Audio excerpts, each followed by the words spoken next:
All right, good evening, everybody. I hope I'm live. I should be live, but my chat is not reflecting my. All right, here we go.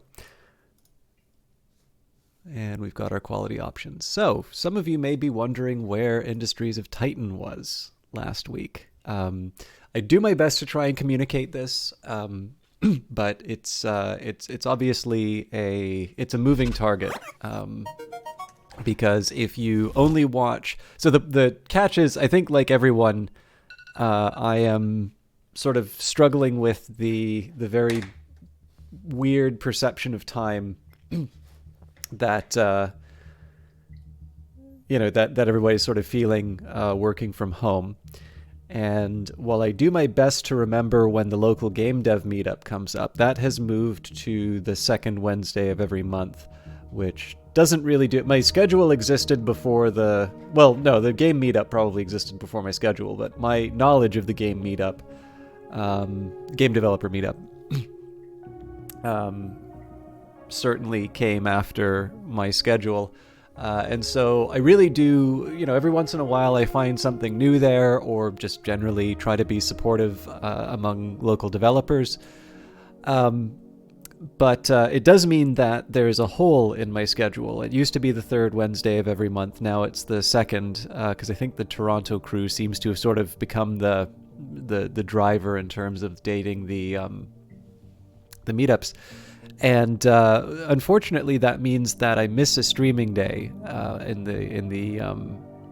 the schedule, and it's actually particularly difficult for a game like Industries of Titan because it does receive regular updates. So as it turns out, we had 1 week with the new the Industrial Revolution update, which I'm quite enjoying, and then I go and attend this meetup. And all of a sudden, it feels like it's been a really long time since we played it. And in particular, the big feature of the new update was the factories. And I haven't spent as much time with those on stream as I wanted. So today is going to correct that. Let's just take a quick minute here and peek at the roadmap. I've actually been reading the Discord a little bit more than I usually do. So I'll have a couple of comments on what you're seeing here. So in the March update, we got... Wait a minute, March update? Yeah, my sense of time is really, really off.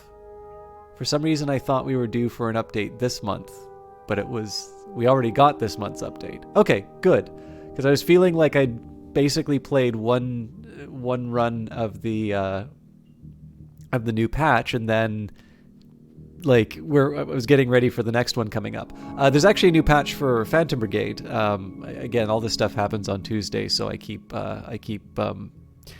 missing stuff. Anyways, new factory gameplay 1.0, so resource management, refinement of multiple resource types, 2 processor devices, and 5 basic modules. I have actually spent a little bit of time in the game outside of streaming, and so I understand factories a little bit better, but I also know exactly the things that I had gotten wrong but did not display on the stream. So I will be talking about that, particularly for those of you who want to, want to try and learn the game through seeing me play it. That will probably be a little helpful. Rebel Camp update. So I haven't really seen too much of this because I've been spending too much time sort of building up my own little base. I will actually confess, one thing I was a little uncertain on for the game was this idea of rebel camps, because I tend to be someone who really likes building lots of things. And I sometimes feel, I'm trying to think of an example of a game that's done this recently, and I'm sort of struggling with it, but the presence of an opponent sometimes gets me away from... Actually, you know what? This is terrible because this is not what these games are supposed to be, but I don't think I'm alone in playing real-time strategy games and really enjoying the base building components of them. And clearly, the purpose of a real-time strategy game is not base building. The base building is a means through which you will defeat your opponent. Particularly, it is a means through which, if your opponent isn't successful at taking you out quickly, you will sort of have all of this infrastructure in place with which to beat them through either superior force or superior numbers, or if you're particularly lucky, both. So there's very good reasons why a lot of real-time strategy games do not let you entrench or make it very easy to sort of make this impenetrable base, because it just turns the game into this big grind, which is really not enjoyable. But with that in mind, because I like building bases and cities and things like that, I get a lot more out of single-player experiences for real-time strategy games than multiplayer games, where obviously both parties are trying to win. So the presence of rebel camps is potentially something that would have been a bit of a pain point for me. And there's the Zen mode in the game, obviously. But it actually turns out this is doing a pretty good job. I suspect this is the motivation behind it. It's doing a pretty good job of motivating me to do certain actions, to build certain things. In a case of a game like Off-World Trading Company, you have the economic strength of your opponent that you'll basically be bought out if you don't grow quickly enough. In this case here, you actually have a hostile force that will destroy your hard work, which of course happened in our previous playthrough. But now it's building and expanding. It can spawn defenders and patrols. The rebel turrets are now going to fight back, and we don't have to rely on taking over rebel-controlled territory anymore. We can actually build a fleet to attack them, and this is going to give me much more of a reason to build a starport when the time comes. Now, as you can see, this game has gotten a lot of updates, so I've noticed a few people do tend to run into the stream and say, you know, has this game really been updated since launch? And the answer to that is yes. Here's an account of what's been happening to the game. And I did want to address the coming soon, because this seems to have been, I don't know if I just haven't been paying attention, or this seems to be addressed a couple of times in the, or a little bit more frequently in the Discord. And it's the idea of the overall state of the game and possibly the frustration that comes up with some of the behavior of the workers. So this one, you'll notice that maybe an achievement system, map generator improvements, performance optimization, quality of life updates. You might say, well, it wasn't like update 2. I think it was update 2. Maybe it was 3. Anyways, it's like, didn't we just recently have a quality of life update? The answer is yes. But in fact, I encourage you, again, I always say check out the Discord, but if you want to get stuff like this, it's been really interesting to sort of see the developers talk about this trade-off between adding more features to the game and doing bug fixes. And I get the impression, again, please keep in mind that I'm paraphrasing, and so you have access to the, you know, to the statements from the people making the game, and their own views on these things. But the gist that I got was essentially that in a perfect world, it'd be better to add lots of features and then do one big pass of bug fixing, rather than have sort of this constant run of bug fixing. Because of course you wind up with more features, you wind up with a better game overall, and then you fix bugs once and for all. Well, like once and for all kind of has this finality to it, but I think you get what I'm saying. But of course, this is an early access game. People have bought this game and they would like to enjoy playing it. They've bought it fully aware that this game is in development. But it is kind of clear to see from some of the posts that some people are getting a bit frustrated with the state of the game. And I can assure you, I'm pretty sure the people making the game do not enjoy the bugs any more than you or I do. And so the impression that I got was that the next couple of updates are going to be, they're going to have less big things like, you know, new factory gameplay, or there was also the population simulation. So we've had a lot of really substantial stuff added to this game recently. And what it looks like is the next, at least for the next update, and possibly maybe even moving forward, is going to be a little bit more focus on just making the game a bit more, a bit more manageable, a little bit more, something a little bit more, that's dealing with some of these pain points.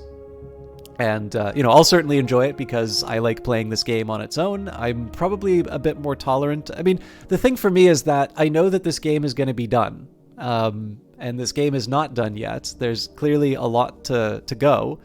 And so I tend to just kind of keep the long view in mind. When I see a worker sort of running in place outside of a building, yeah, my immediate concerns in the mission, sure, it would have been nice not to have my base destroyed, let's say. But so far as I can tell, I don't get to keep the credits at the end of the game. So, the worst that happens is I lose that round or I need to reload, and that just means that I get to play more Industries of Titan. Now, balance-wise, I suspect that probably means that there's going to be a lot of people who are really, really good at the start of Industries of Titan, and maybe people have examined sort of the end a lot less. I suspect that's true for a lot of games, but frankly, that's not my problem. I will enjoy the game as it is, and when something isn't working out for me, I'll try and communicate it as best as I can. Now, Protum Scientific, this is a manual game that I was doing on my own. My promise to you, because there is a stream behind all of this talk, I just wanted to talk a little bit about what I knew about where the game seems to be going. My commitment is, especially at least when it comes to a first run, I try to have my streams be sort of my first impressions of a game. I can't really recapture those, but I do enjoy Industries of Titan. As it is, I found a bug. I think looking at the Discord, it actually seems like this is a bug that probably was known about beforehand, but I tried to do my part. In any case, Protum Scientific, my infrastructure is a little bit more robust than Plato Solutions, which is the one that we were playing last week. But my commitment whenever I do sort of a secondary save, which is for myself, I don't go into anything I haven't seen on stream yet. And I don't go, I basically don't do things that might have been different. So I know the new factory system a little bit better than I did at when we left this off on the 4th. But I'll go into specifically where the differences might be. And sorry for the inflated intro, but it gives me a chance to let everybody come in. I don't know. Using raw resources in their natural state is a waste of potential. With the Alexei Collective's incredible processing technology, corporations can refine and purify resources to get the most of them. Cool. That's exactly what we're going to talk about here. So, couple of details for me to consider. Oh, let's make sure that we're repairing. I think we already are. So there is one. Now, the game didn't really tell me that I could do this. This was more an assumption that I was making. But where was it?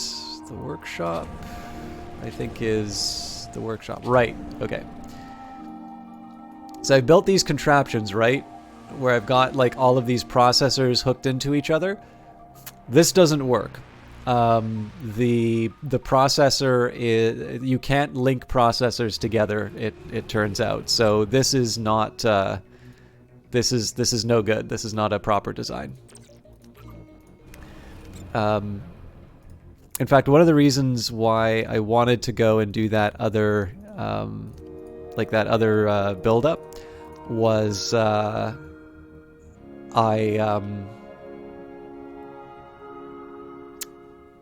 sorry, I'm totally blanking.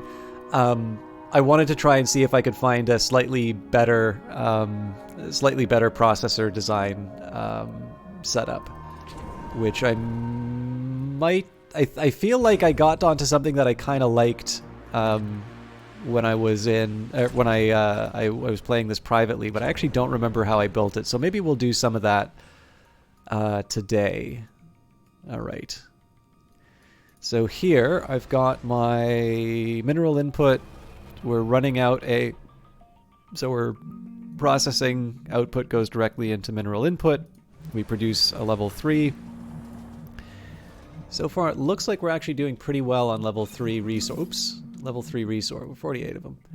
And we're starting to make our level 3 isotopes. Okay, we're all right. The only thing I didn't like about this was the fact that we had to have somebody manually move from 1 to 2. And I think that other floor that I was working on was sort of built around trying to make something a little bit more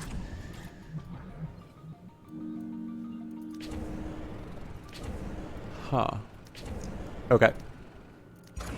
I wanted to try and make something either a little bit more efficient or just generally something that would get me a few more resources. So I got to think a little bit about the position right now. I've got my naming convention. I've got some money, but because I've been playing another session. I want to think a little bit about what my upcoming priorities are going to be. Upgrading this fuel turbine is definitely high up there. I do have an energy plant as well. Okay, I've built a pylon. I've already got a smokestack underway. Okay, so I think things are looking up. I feel like probably I want to be expanding that smokestack before too long. I don't want to do that right now because this I don't believe is covered by the defense. Well, it sort of is. It's not covered well enough in my opinion. Okay. I've got 3 idle workers, so let's make sure I'm okay holding them in position there. Don't have anybody to construct, but we are going to have some dismantling to take care of. So let's dedicate someone to that. Okay, so I'm going to be freeing up space through burning garbage in the smokestack. It probably wouldn't hurt for me to upgrade, but let's hold off from making any major decisions along those lines. But my power plant,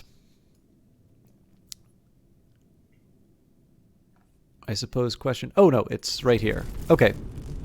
Well, it seems to me pretty obvious that we want to connect that. I am a little worried, though, that the fuel may not be enough.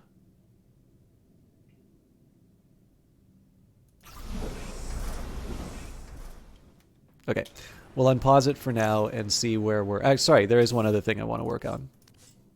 Okay, we've got our turret. Energy plant's good. So eventually we'll want to mine because we'll be able to get isotopes from... Actually, I suspect that mine is a fairly high priority. But we also don't have the command center yet. We're currently generating... All right. Generating 1791 a turn, which is not terrible, but I feel we did make ions exchange, so I feel like we'll... incidentally, so because it's... because the game gave us Plato solutions, I'm going to be naming all of the buildings off of dialogues. Oh, Night Valian, hello son, are you Titan? Did you see the Phantom Brigade massive update? I did. I forgot that was coming out this week actually. So I am really looking forward to it. I could say either Arsenal Update 3 makes me really happy, or it confirms the suspicion that fixing the melee stuff is very hard. Either way, I've been... I mean, you know that I really like... Oh, sorry, I also should have disclosed this. I was spending so much time talking about the game in enthusiastic terms, but as always, it is worth remembering I was given a key for this game for promotional purposes. So if you are possibly thinking of buying this based off of something that I say, or just generally, letting my enthusiasm give you the warm fuzzies and making you make a decision here, I am, there is sort of that interest in play. And then another thing that's worth keeping in mind is that I am still with the Epic Support a Creator program, probably not for too much longer. But at the moment, this game is currently available currently exclusive on the Epic Store. It will be coming to Steam at some point. But right now, if you were to be buying this game right away, you would be doing so very likely... Well, but you'd be buying it on that storefront, and of course you would be able to buy it using my affiliate code. So, you don't have to. It's entirely optional, but I think it is another great example of why you should probably know you should probably know about some of the things that might be driving what I'm saying. I still owe you the Bazooka Squad. Oh, that's right. I should do a secondary save specifically for a Bazooka Squad for you, Night Valian. For those of you who don't know him, Night Valian is a lovely Brazilian streamer. I actually wound up hosting somebody else on Monday, so I'm sorry I didn't stop by. What were you playing? It was it had Cyber in the title, I think, but I didn't actually catch what you were playing. Okay. Let's focus a little bit on things I can do. Well, let's dedicate 2 people to repairing... you know what? Why dedicate when I can just put them to the top of the screen? I forgot to fix that. There we go. This will come back momentarily. Okay. It occurred to me I don't actually need to worry about moving isotopes. I need to worry about people changing the inputs and such. So we'll realign people along those priorities. Repairs are almost done. Anyway, sorry. Night Valiant has been a very nice, very good supporter of the broadcast, and in fact has been playing another lovely Canadian developers game, Lucifer Within Us. That was how I first found him. So I strongly recommend that you all check out his stuff and tell him what a good job he's doing. And Cyber Shadow, a platformer game. Cool. Okay, so Ions Exchange, honestly, there's nothing stopping me from being able to build this right now. So let's get that out of the way. And again, this is going to be a pattern that we've already figured out pretty well. So Lackey's Hovel, as you can see, we kind of build a perimeter, a bunch of habitat pods along the side, industrial outlet. One of the reasons why I wanted to worry about upgrading this fuel turbine and getting this energy plant up at some point is they are going to... I am going to need the...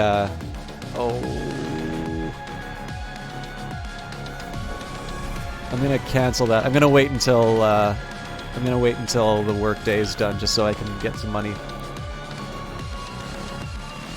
If you're spending an hour trying to understand left and right arms, I'm sure Kit Fox forgives you.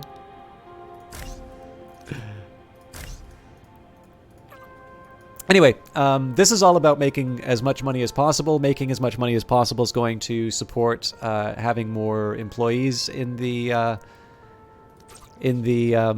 colony, in the enterprise, whatever you want to call it. And we've got a pretty, I think, a pretty clear pattern in terms of how to make the most of our space. Now, one thing that will interest me, so the presence of factories has definitely changed. Has definitely changed around the. Oh God, I did this wrong. The presence of factories definitely changed around some of my layouts because the factories require people to move in and out of the different modules. So one thing that I don't know if it's on the roadmap or not. What am I doing? I don't know if it's on the roadmap or not. In fact, we can probably see that in option. Nope, it's on the main menu. But what I am a little interested in is the idea of maybe something like conveyor belts, which I think would make sense if you're building things like factories. But of course, that sort of gets away from some of the ways that I've been handling the the construction of my base so far. I tend to entomb a lot of things. So, for instance, we've got this industrial outlet. The industrial outlet. Oh, actually, I'm messing up already. This is now that I know the pattern pretty well, this is a smarter way to build it from the inside out because it gives me maximum access, and then I have the industrial outlet and all of the relays in place for when the outer edge gets built. Oh, what am I doing? That's the wrong building. I swear I've only been drinking tea today.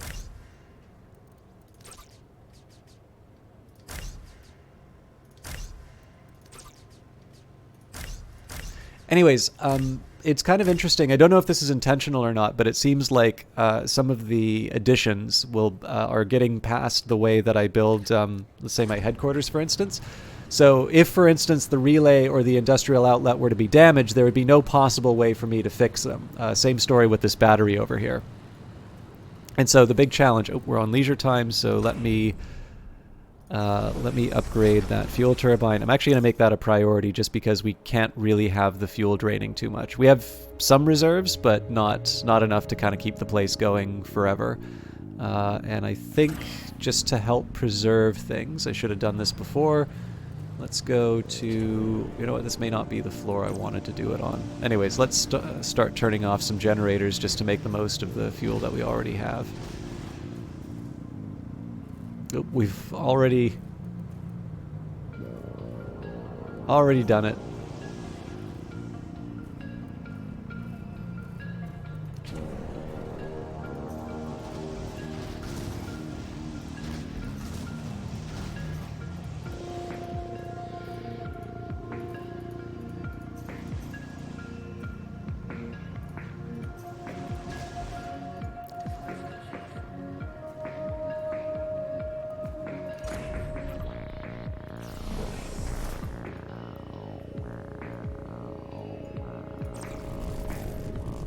Okay, that's going to need 24 fuel. So yeah, this is definitely something that I want up and running as soon as possible. I suppose in the worst case scenario, you know what, we can turn this smokestack off for a bit. I actually think probably an upgrade's in order here. Given the fact that I'm reluctant to... In fact, let's just upgrade all over the place. So this is one false... Here's an example of a false belief that I had walking into the update. I was talking about how I was trying to preserve, how I was trying to maximize the. I'm okay. Yeah, I'm okay with some of these idle. Or actually, you know what? I'm not okay with some of these idle jobs.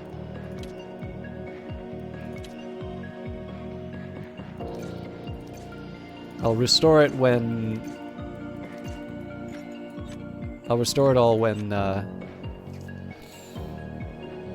these things are fixed. Although I am curious why it's still telling me I have 6 idle people. Anyways, so in a perfect situation, I think it makes sense to always use your level 3 resources for everything. If you can't get a reliable supply, then you want to be a little bit more careful. But essentially, using these lower level resources, as the tooltip told us at the start, using the lower level resources is essentially denying you the opportunity to get the most out of them when the factory business happens. Okay, now I have the fun of turning all this stuff back on again.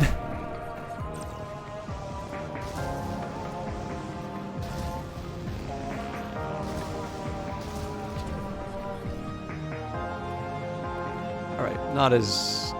Oh no.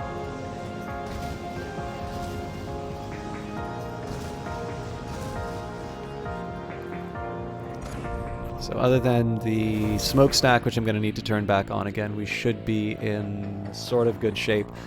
There's a side of me that debates about actually just... okay, so this needs 24.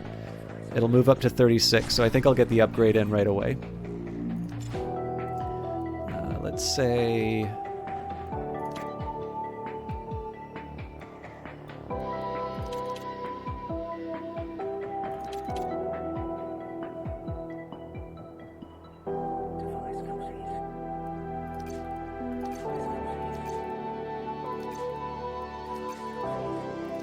So we're going to be on a pretty big construction boom for the next little while, so I don't mind having that on the top of the priorities. In fact, while I'm at it, we probably have... Well, we may not, actually. Let's see what Ion Exchange looks like.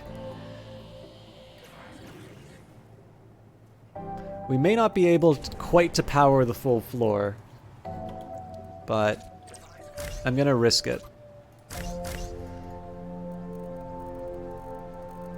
So again, this is dedicated towards making as much money as possible. Eventually I'll be converting these people into more efficient workers.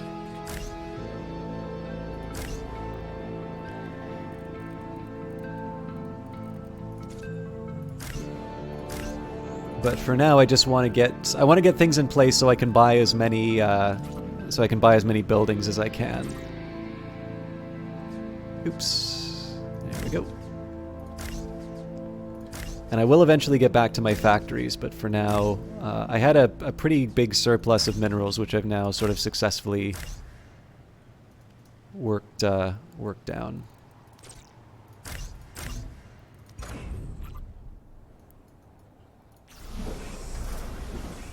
Okay, can't afford an upgrade for them, so I'm fine there. Let's see the... Oop. Device complete.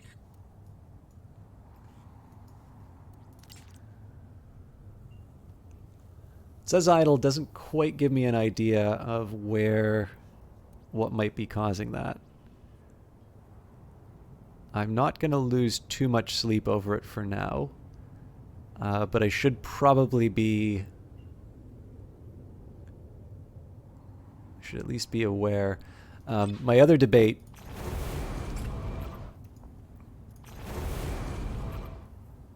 is whether or not I try to upgrade... Well, sorry, I can't. It's 10 isotopes.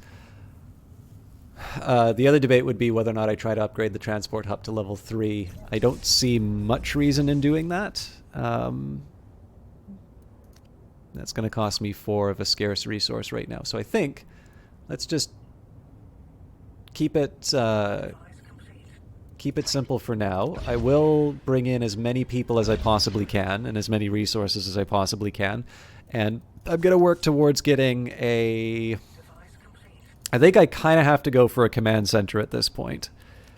So command center, I definitely need to build a lot more capacity for, for refining resources if I want to be using tier 3 over...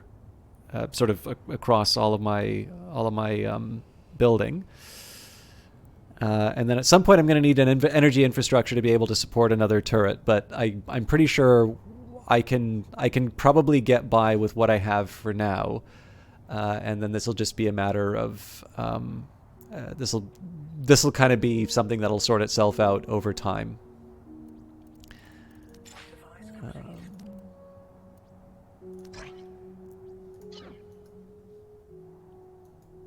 Okay, so next steps. I think going back and sorting out Muno's workshop.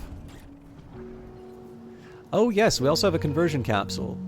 Okay, again, before I do any more conversions, I want to make sure that I have the buildings that I want in place first, and then I can start worrying about some of the other details. But let's see if we can finally get this thing up and running.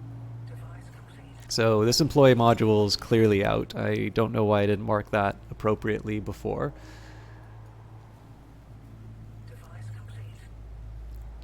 And I mean, maybe what I do is I make... Okay, so where are my bottlenecks, I suppose, is the big question. Right now, I have a ton of single minerals, and what I'm really trying to work with are getting up level 2 and then eventually level 3s. So maybe I just want to build for... Maybe I just want to build for that... I want to build for maximizing the number 2, and then I move up to level 3. I gotta think that through.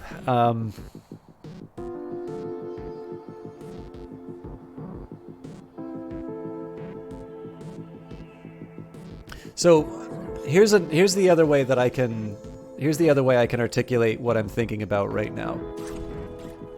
So I go to Mano's workshop. I'm going to have a choice to take my output and to sort of slam it out directly to the... Actually, you know what? This is kind of wasteful. Ah, crumbs. I gotta... Okay. I'm gonna turn you two off.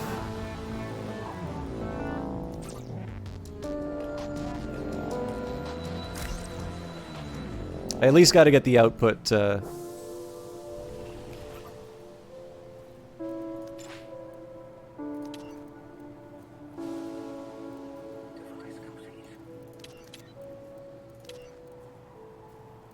Well, that can't be true. Ah. All right, let's move resources.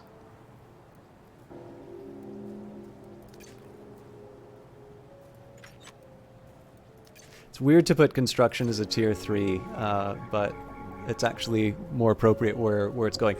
So yeah, right now I'm just going to clear out how the processor works. One thing that is a little finicky about these whenever you're trying to plan out your sort of your layouts and such is that if it's currently making something, you can't delete it. So if somebody happens to put an item into your input, you got to wait for it to be processed.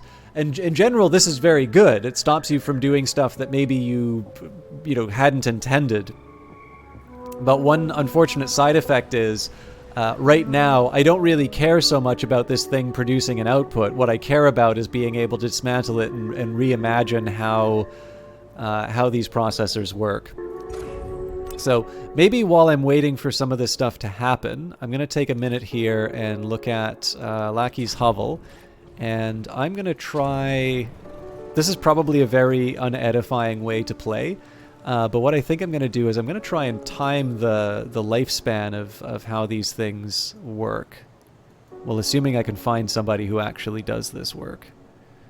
I need to find a candidate to actually... I need to find somebody who's actually going to pull the mineral out. Because right now we have the resources. Like we have... Oh, there we go. Oh, good lord. I was not ready.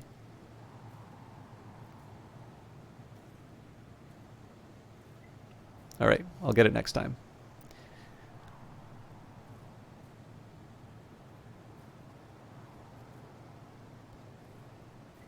So basically, what I'm eventually going to try and get a read on is how long it takes something that's being processed, like to be processed, and to sort of see what the ideal, like if there's a difference in terms of time between. So like right now, this level 2 has got 2 workers working on it, right? Oh, did I really just?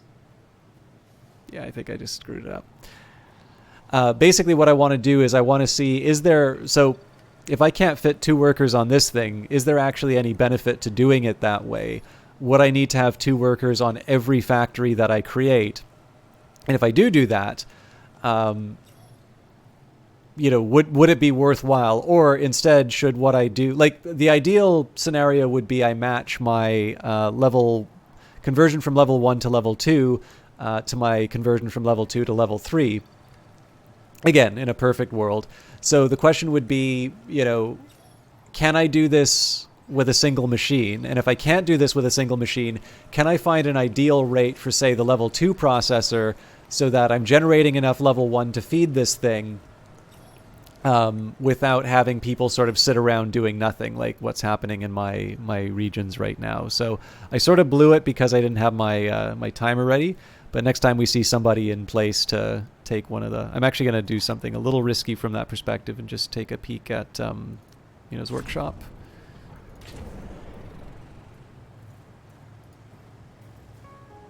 All right, so that's going to require somebody to...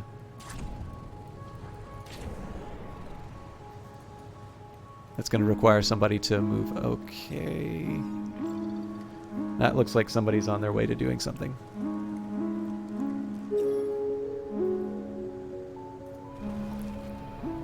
Okay, so get ready.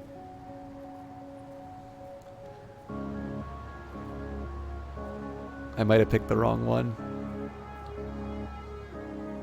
Pretty sure somebody's gonna put something in the level 1 processor. Or the isotope processor, rather. I'm also going to run on the assumption that there's no difference between mineral and isotope processing, which it's not necessarily a good one. Okay, ignoring the disintegration, because it should just be the processing that counts. Okay.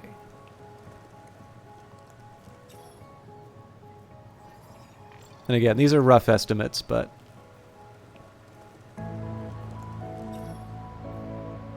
Okay, so about 12 seconds, it looks like.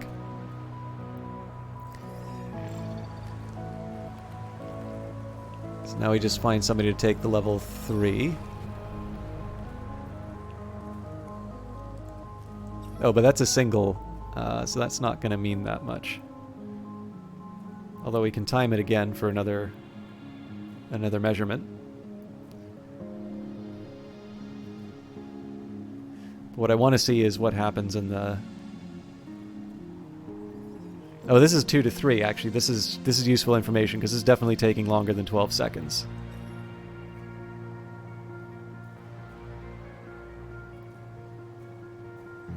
In fact, it's taking more than 24.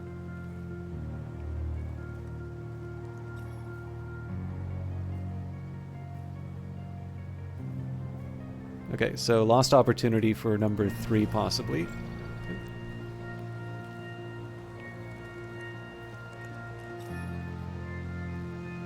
Okay, so it's roughly 35 as far as the level 2 goes, it looks like. So why aren't you accepting... Interesting. So I've always wondered about this. I'm wondering if somebody actually needs to push this thing into the input module to have this happen. Like, I'm wondering if the whole idea of putting the inputs directly to the outputs is a false idea.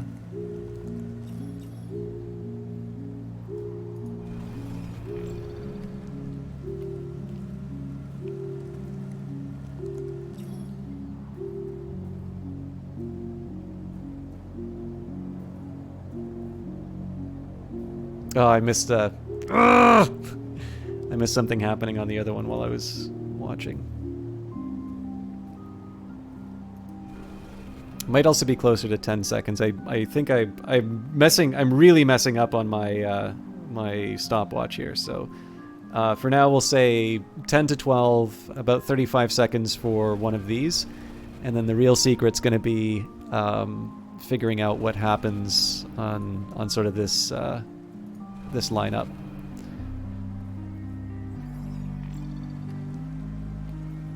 And I'm sorry, I realize this is probably not the most exciting to watch from a viewer point.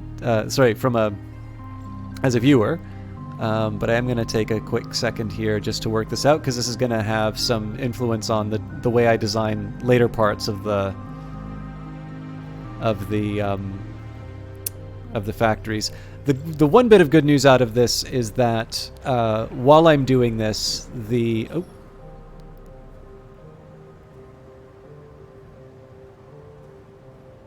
that doesn't make any sense. So I've had a level 3 waiting there for a while, but it just said outputs reconstruction? Weird. I should maybe look into that, because that might be affecting the rate at which this stuff is happening. Either way, I'm still gonna hold out for... Okay.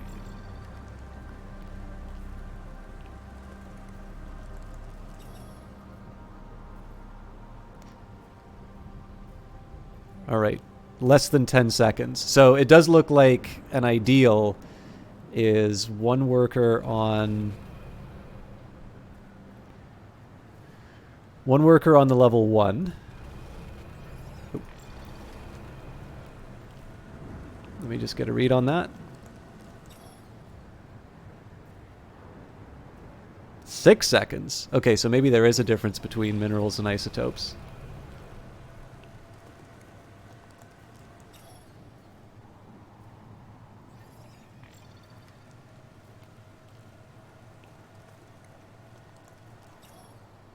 Yep, that's about 12 seconds. Okay, I gotta start taking some notes here.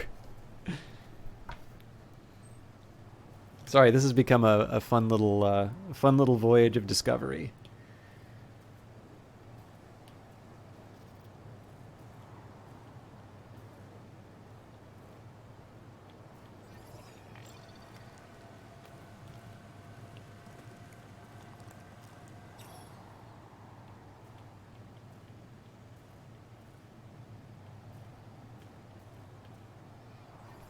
I think I said 35 seconds for one worker. One.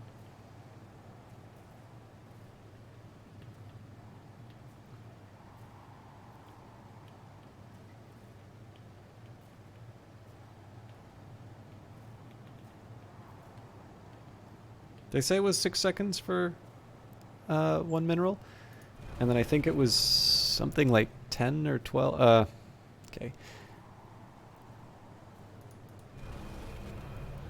How many minerals do we have to play with right now? 16. Maybe this isn't the best use of my time. Let's see how Minos Workshop. Okay, looks like we're going to be waiting a while on that. Let's bring in some more bodies.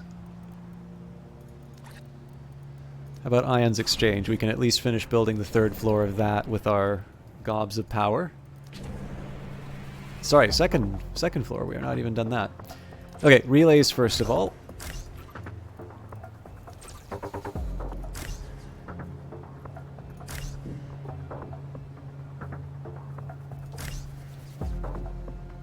God, I hope I got this right.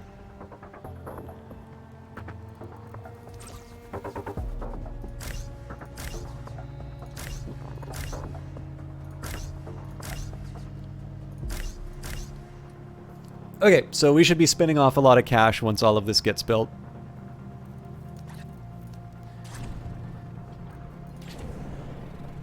Wrong workshop.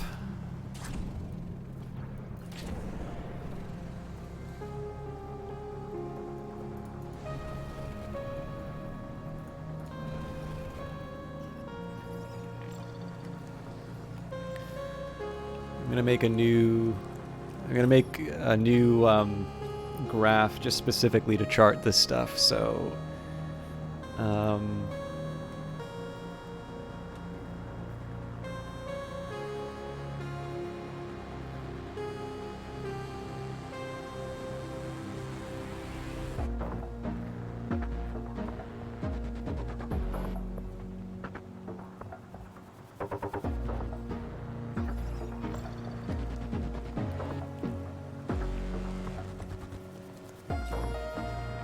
I don't think I have any oh.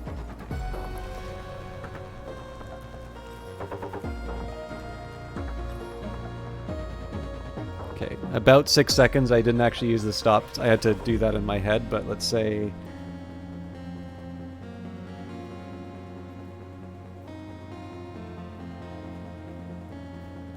I think I missed the opportunity on the level 2, but...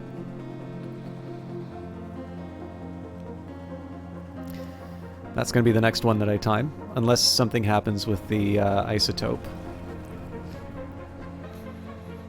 If I see something move in here, I'm going to switch to the isotope.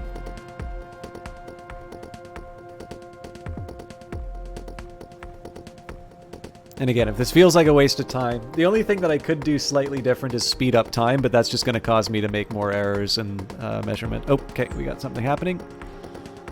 I'm a little late in starting the timer, but I can fix that. And if I'm lucky, I'll be able to see what happens in the isotopes.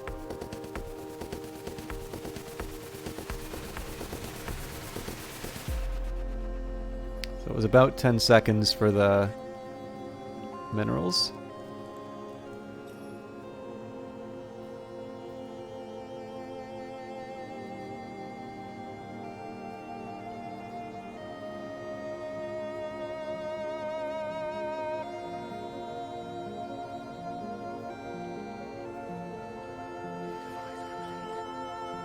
Okay. And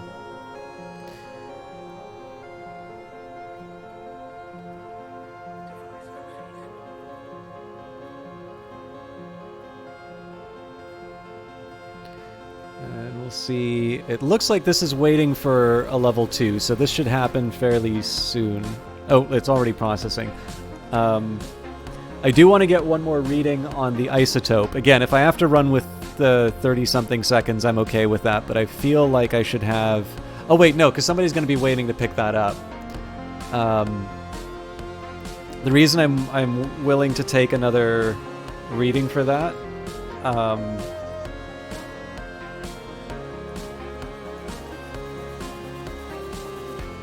is just so that I can find out whether or not adding more than one worker cuts the time in half, or whether it's on some other scale. Like, obviously not everything is going to be on a linear scale.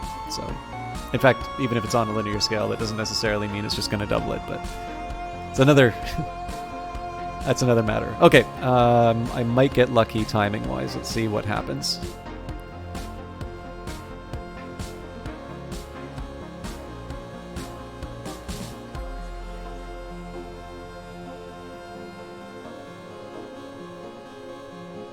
Okay, so they're going to pick up number 2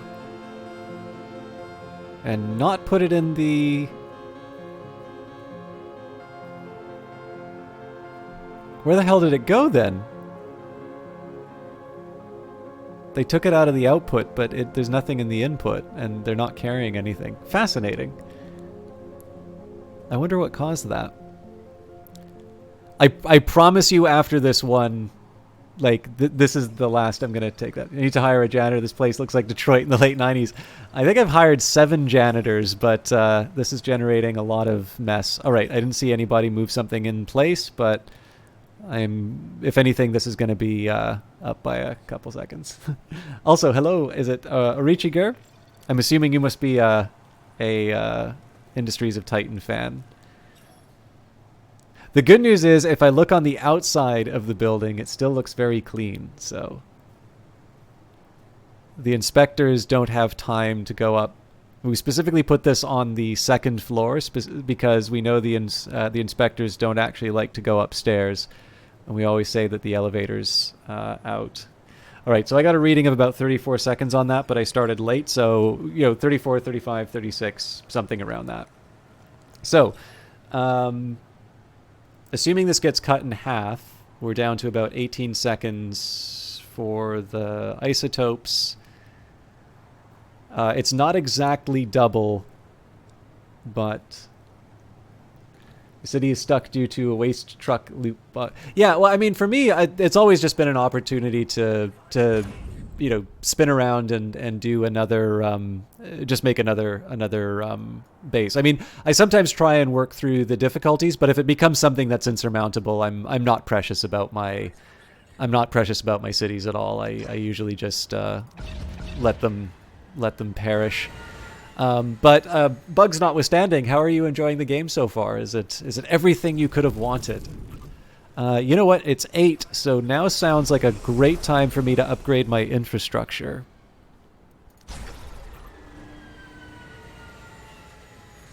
And we should probably make that a priority. And probably everything's going to start shutting down, but let's get the command center up. We said we were going to do that next. Command center is eventually going to allow me to get the isotopes over here, as well as, I mean, I could turn off the smokestack. Yeah, screw it. We'll watch the train come slamming at us. I can show you a picture. It's quite the city, and it slows your rig way down. Yeah, if you want to put a link. Obviously, I'm pretty permissive as far as links, and it's more I will just punish you severely if you do something untoward. But yeah, no, go nuts, because I've actually really wanted to sit down and do a proper... Yep, that's totally fine. I've wanted to do a proper sort of sit down with photo mode and make things. My one disappointment is my cities never look as good as in the trailers, but it's usually because I spend a lot of time doing things like timing out production and such. And we have none other than the legendary Ponce inside of chat. Ponce is from the same city that Brace Yourself is, Vancouver streamer. He's a very good Vancouver streamer, in fact. Why can't I bring up my dashboard right now? I'm sorry, I'm just going to need a minute here to... There we go. But yeah, Ponce is formerly a League of Legends streamer, but kind of doing a little bit of everything. I haven't seen... I know you were actually brewing beer the last time that I saw you. But I know that's just because it's been a while since I've seen your stuff. Either way, Ponce is one of the people I mentioned. I mentioned a few other broadcasters like Melee Mage and this bar EXP, which Brian on the Rocks had run. And there's a bunch of people. There's many reasons why I miss Vancouver, but Ponce is definitely one of them. A really friendly guy, really very good at the games that he plays. I know he's better at League than League treats him. I think he has this sort of love-hate relationship with the game, it feels like. But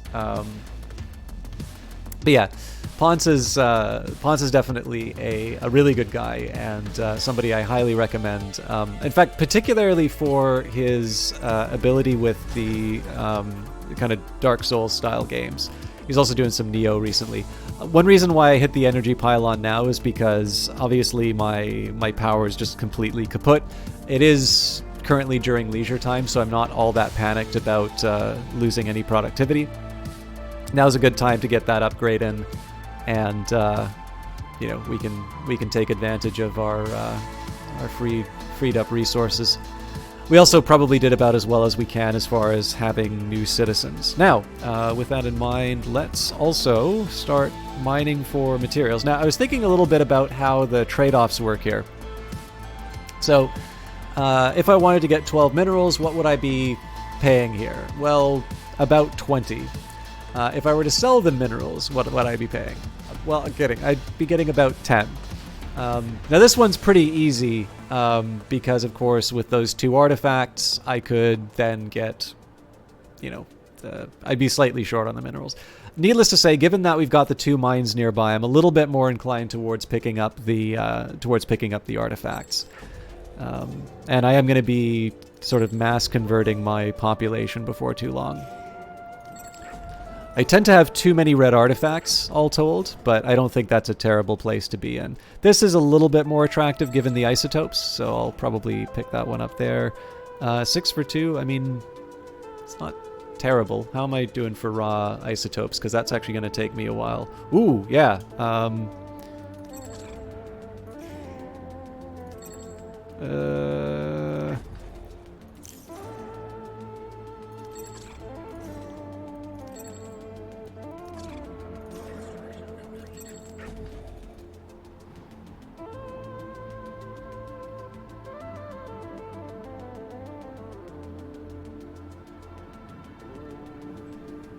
My God, how long? Out of curiosity, how long did it take you to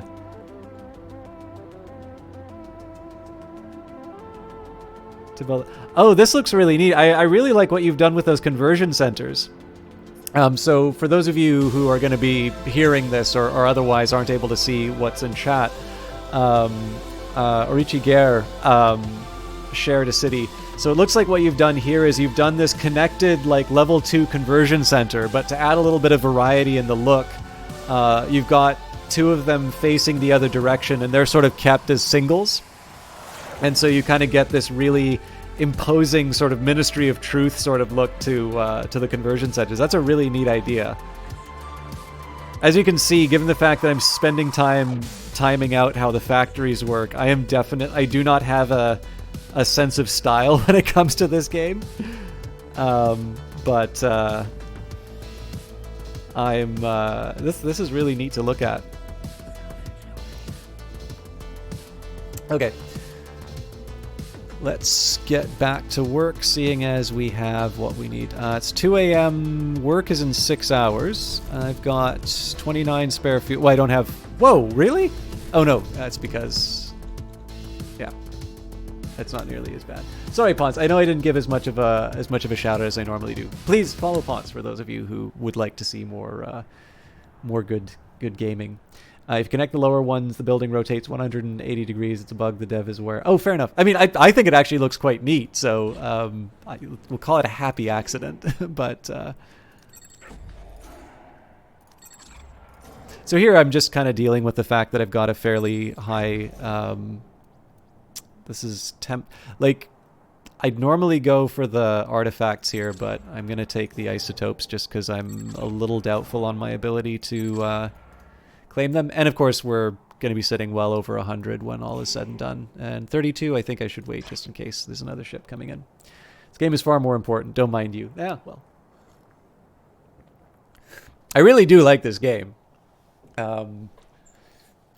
but I don't know about relative importance of people versus games. If anything, this game has taught me is that people are very cheap and expendable. Yeah, actually, never mind. Ponce, never. Never mind. Yeah, the game is far more important. Okay. Sorry, I couldn't resist. I know I paid. All right, new enemy attack. So I'm not too worried about most of this. We've definitely boosted up our energy. I would like to get my production ramped up a little bit more. But all told, this is under mild threat. They're all sort of singles, so I'll be able to bury them in the worst case scenario. This will be the second attack coming from the rebels. But what I do want to make sure is that I start getting a very serious sort of shipbuilding plan in place before too long. Waste management is pain, but 104 workers, 450 citizens are really stretching your PC. The game needs... well, I think that's coming in the... I think the roadmap says that that's going to be the focus of the next update. And again, it looks like some of the discussion in the... the Discord has been that I think there's actually new hires that are specifically dedicated to optimization, if I'm not mistaken. I could be wrong on that, but it definitely seems like it is something that people are aware of, and it's probably coming sooner than was originally scheduled. Which I'm not going to complain about, because I definitely have had some later cities, which probably weren't as elaborate as yours, that really started to grind things down. And I very stubbornly played them through to the end. But I appreciate that it can be something that can be a bit of a drag. Then again, I mean, it is a game with enough systems so that when it rains, the pollution comes out of the air. So I fully understand why the game drags as it builds out. I also played a lot of Stellaris on Mondays, so I'm kind of used to games that grow bigger and bigger and start to give your PC a run for the money. But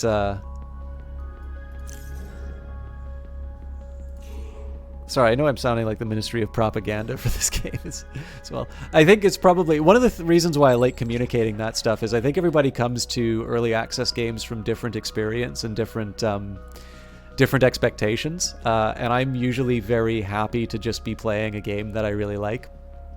And I know this can sometimes... I mean, it's tricky because if you don't talk about things that don't work for you, then they don't get fixed. But on the other hand, like, I also... like, when I'm sitting down and I'm like, okay, well, this just gives me a chance to work on X, Y, and Z now. Like, to me, that's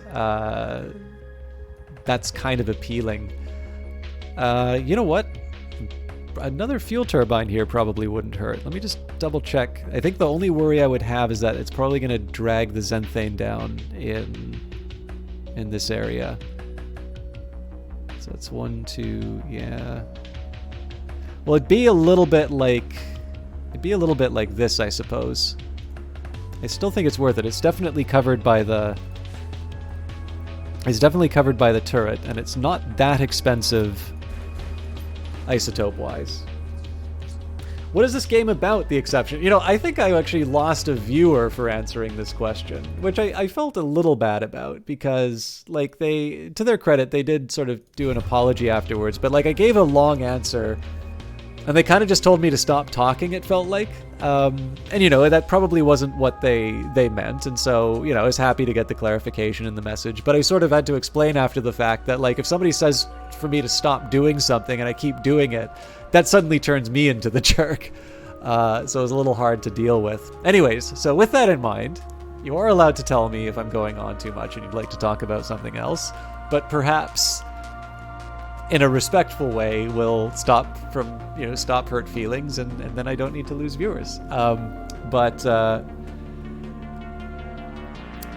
The best I can say, so the sort of the fantasy of the game is that you are a startup on Titan, which now has an artificial sun and just generally is habitable, and you are sort of building up this enterprise that is mining and extracting rare artifacts from I suspect one of the reasons why the council is approving these startups is the extraction of artifacts, because you will notice that you are allowed to give them to them, but you are not allowed to request them from them.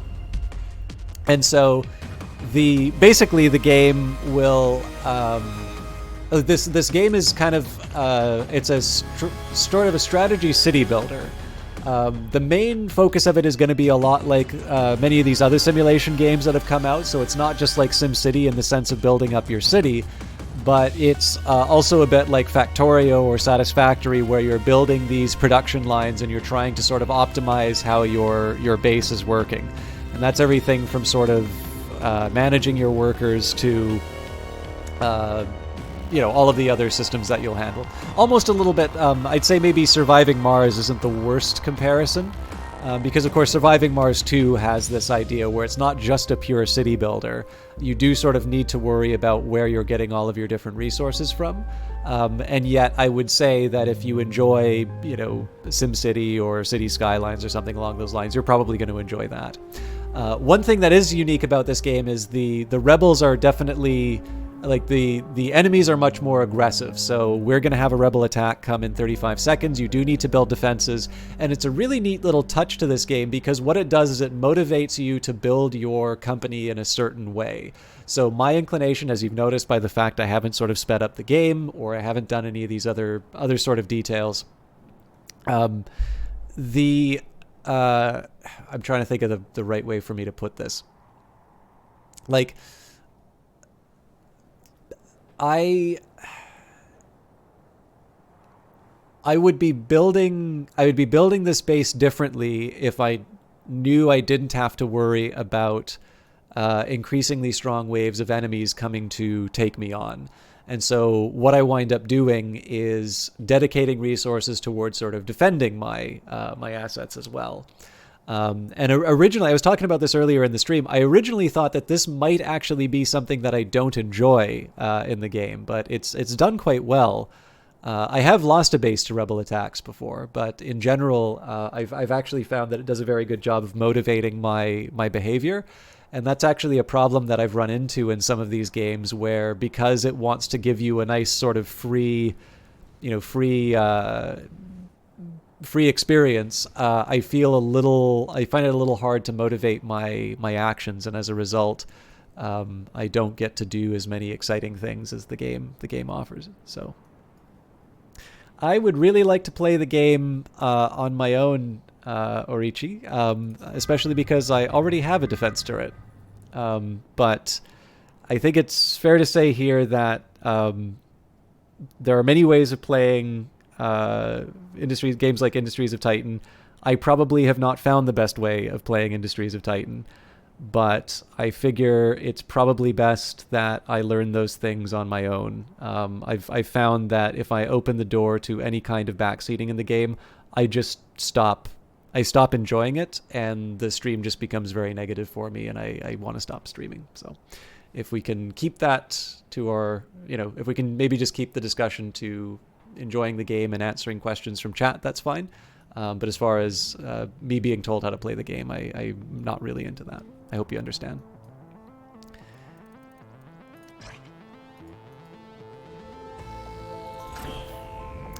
So while... Thanks. As I was saying, I'm a little sensitive to it because I know, it's the easiest way for me to lose people. It's the easiest way for me to lose people viewing. But I learned on Hollow Knight on Friday, actually, was probably the best example where I tried to open the door a little bit, and it went totally wrong. So I've become a bit tyrannical about it, but it's... I'll be honest too, actually, some of my favorite moments in some of these games have actually been where I get completely... I screw up in a really, really big way.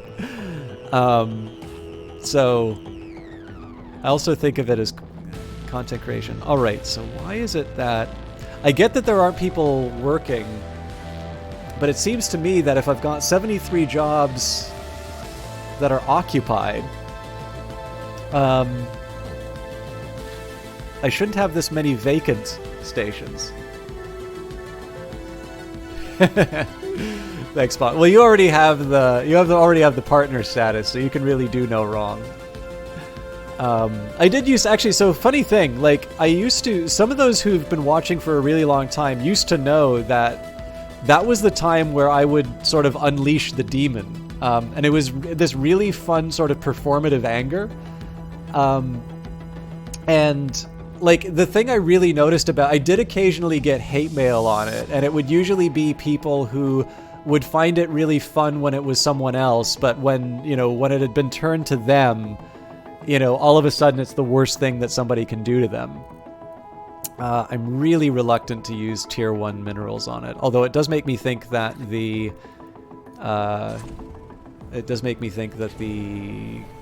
oh good god, come on guys.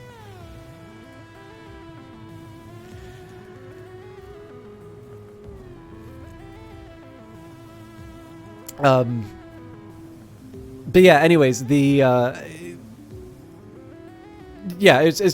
same, it's the same group who's sort of like, it's really fun when it's someone else, but when they're on the receiving end, all of a sudden it's, the most offensive thing ever. And, I mean, I had one where, it's a pretty nasty message about how this is apparently an indicator of mental health issues and so on and so forth.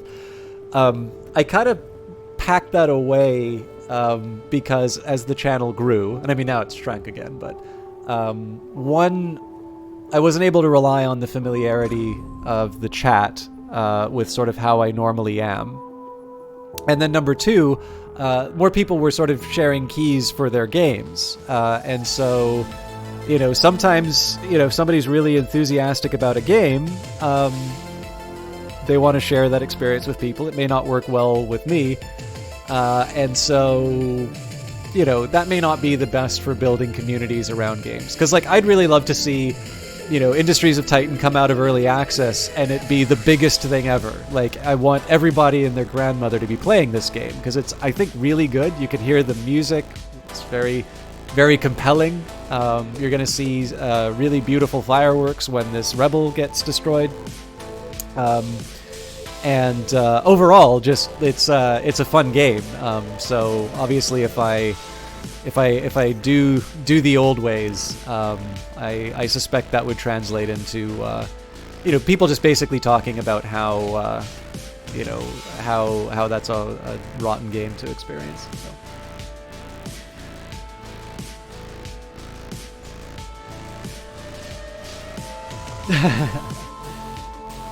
Back when you were words in hurt, punch the face, yeah, but words no. Say you look the right way, and those fruitcakes so to become in Titan for anything, so I have to be positive about it. Screw. Yeah, well, I mean, so it's a double-edged sword. Like, I'm not that worried about having to.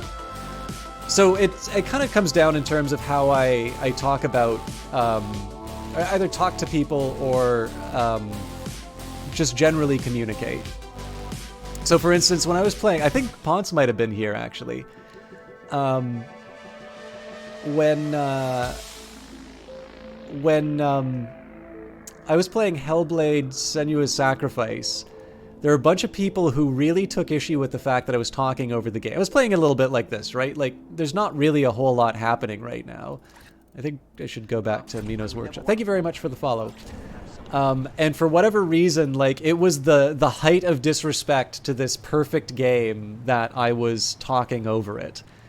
And so, like, at that point, it was just a matter of, reading an econometrics textbook over, over some of the combat. So, like, these are people who kind of want to be offended and are looking for a reason to complain. I really don't mind winding them up. But on the other hand, if it's somebody, I think always if there's a room for an honest mistake, or if there's room for error somewhere along the way, if I can, I want to try and bridge that gap. But it's tough, right? Because I mean, we've all seen concern trolling. We all know how easy it is to sort of pretend pretend things are. Now, the funny thing is, the whole reason I made this is going to go away in a couple seconds. So after all this effort, sorry. But yeah, I don't know, one way or the other. Oh, you're kidding me. I don't have energy for this now.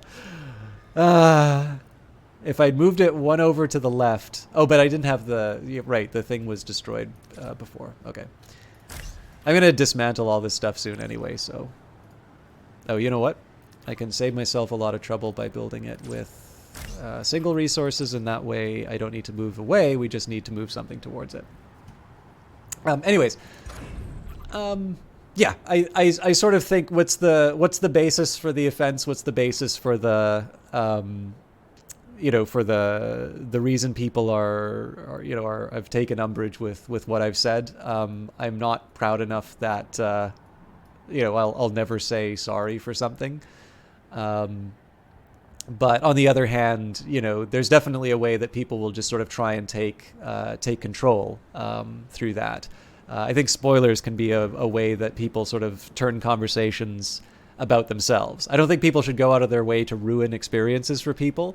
But if I want to talk about the ending of Casablanca, like that is probably one of the most lampooned endings, like of any movie.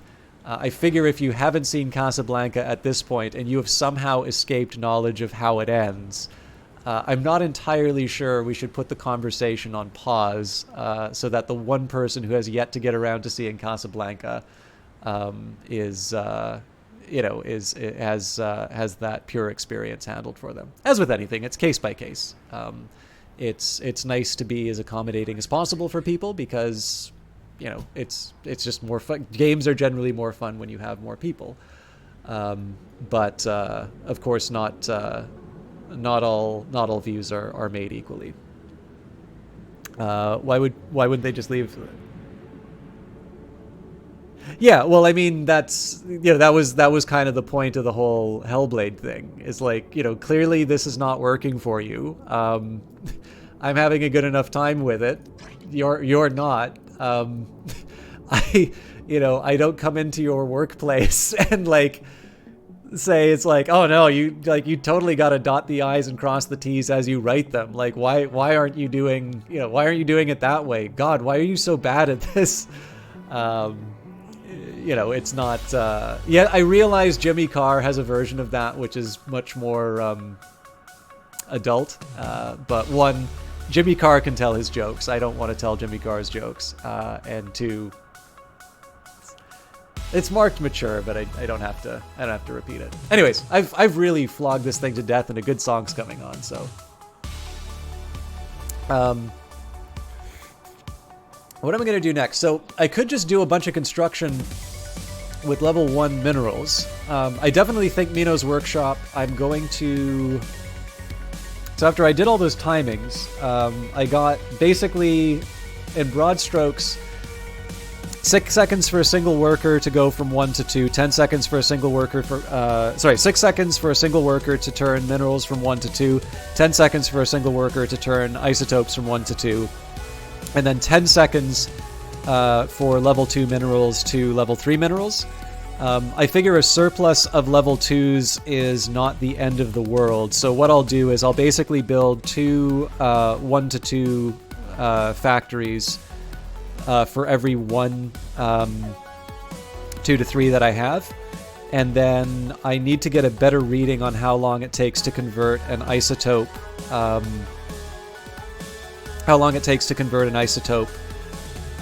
with 2 workers. I would guess probably about 20 seconds, but we'll see.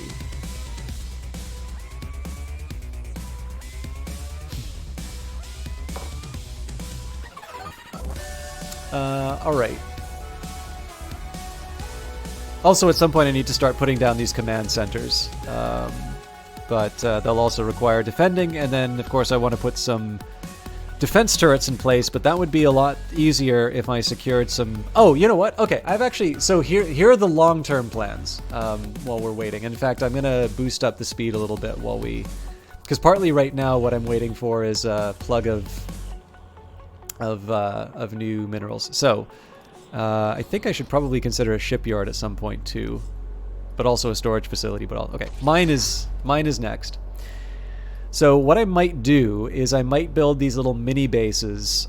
So like we've got a perfect spot for fuel extractor, energy, turret, mine, and then we can build a factory which is dedicated purely to refining minerals. It's sort of a self-contained little area. We can do the same with the isotopes as well. That's obviously going to require a lot of infrastructure, but it's something I'm definitely willing to build towards. We'll clear out this last little spot. I should also work out where I'm going to put the roads, because it's getting a little narrow in here, and I'm trying to work out exactly where I'd want to put the... So I got to respect where the limits... Well, I can change the limits. That's not maybe so bad.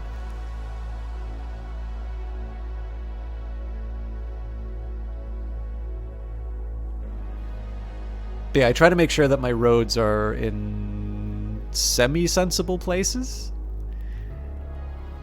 And I'm trying to decide if I... Well, I'm probably going to build the command center no matter what, so... fuel turbines here. Probably another fuel turbine somewhere in this area over here. So then I can move the road right up the middle. I might want to try and move the smokestack, but that's going to come later.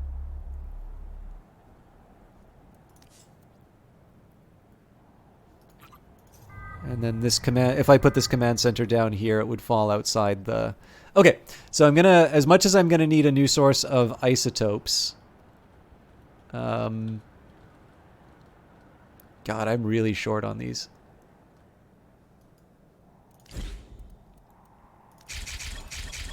Gives me something to do with my tickets. I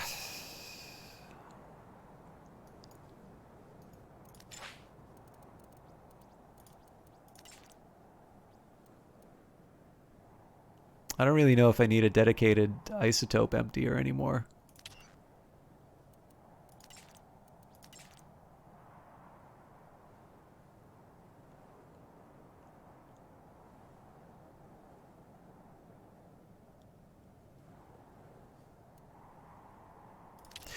Yeah, I'll let them figure that out amongst themselves.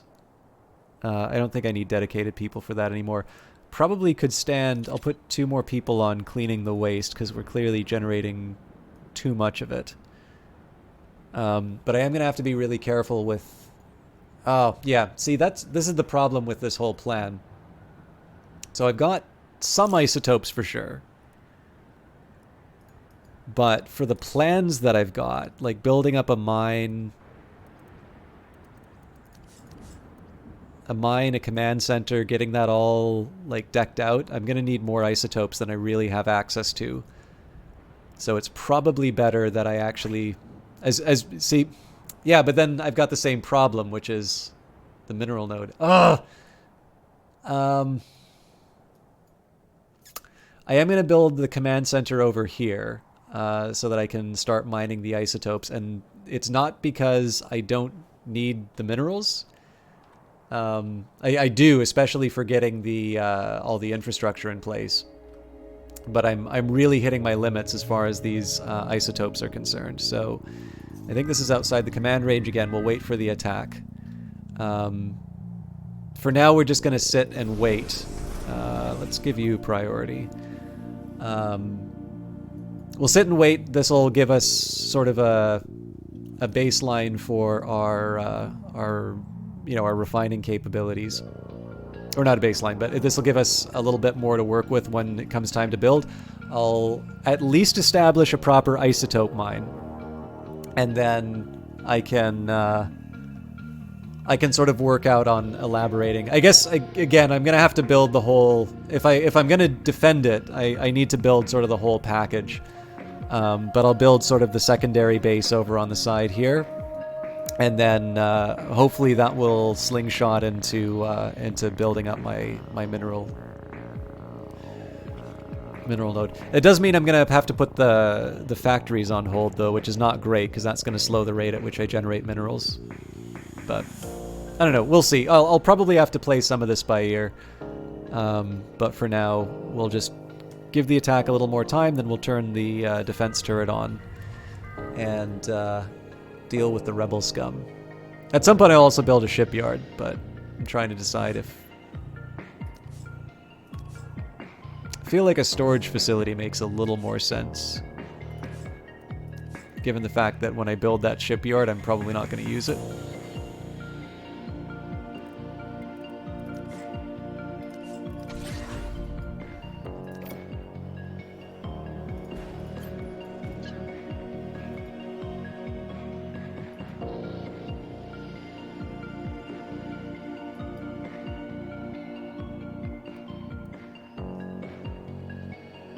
Come to think of it, I wonder if I can afford... No, I can't. Oh.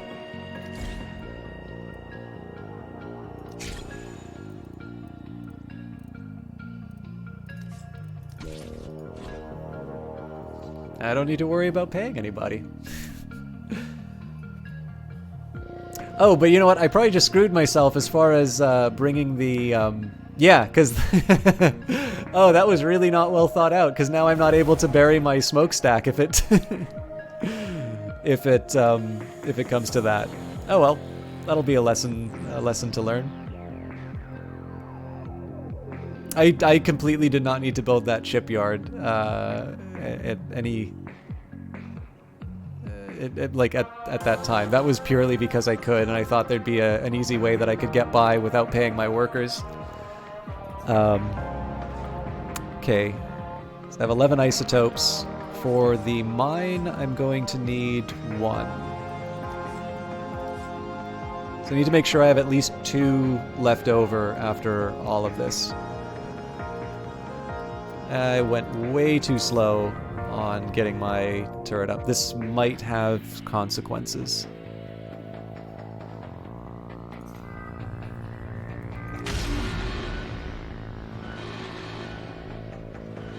I kind of want to watch the behavior of this, because there have been some times where it looks like people just sort of sit in the turret and don't actually turn it on.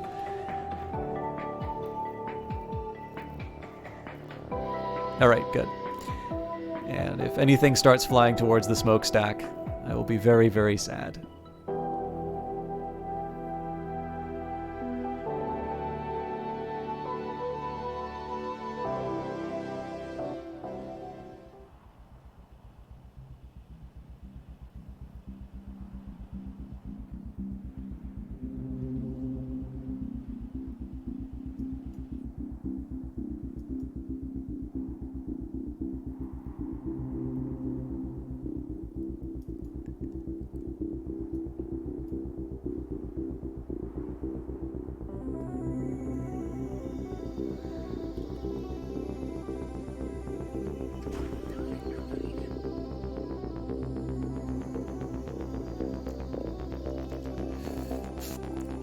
Alright, he's coming from the right direction.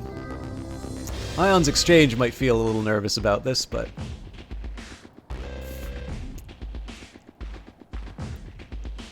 There's no money in Ions Exchange. Really? Why are you all here?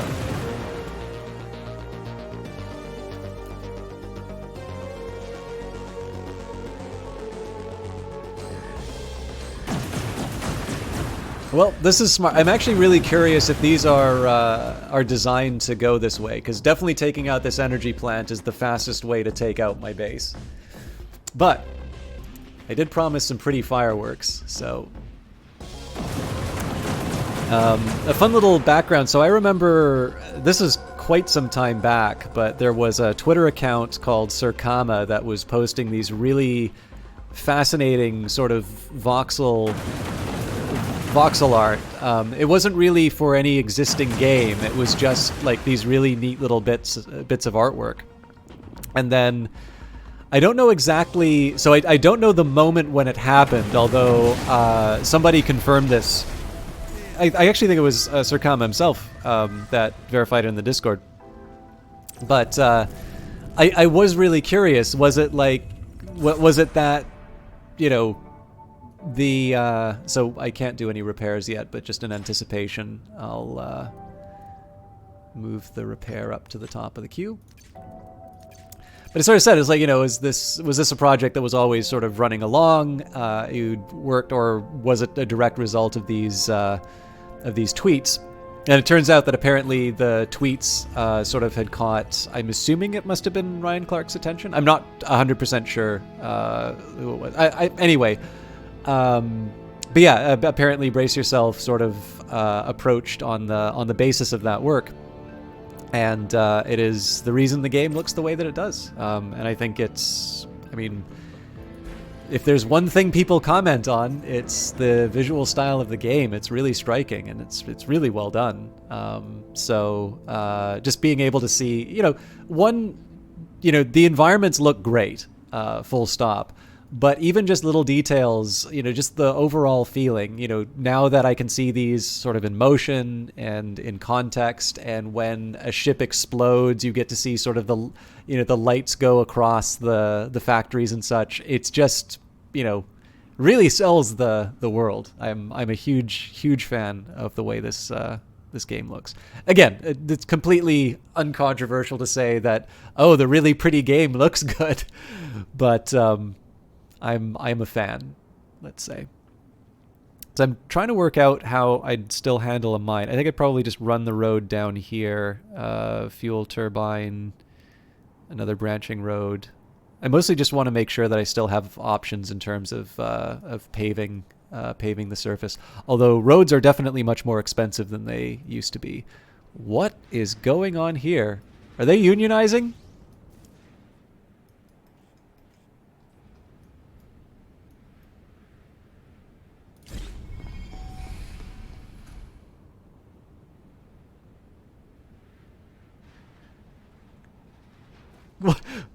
What's going on? Yeah, I'm pretty sure I just saw.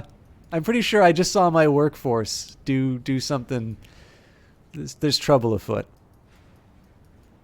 We need to find the. I'll put together a deep learning algorithm to look at these people's social media posts. I'll find which one of the ringleaders are, and we'll make sure that they get sent to one of the colonies. I mean, it looks like they're moving resources, but there's no resources from the council hall to move.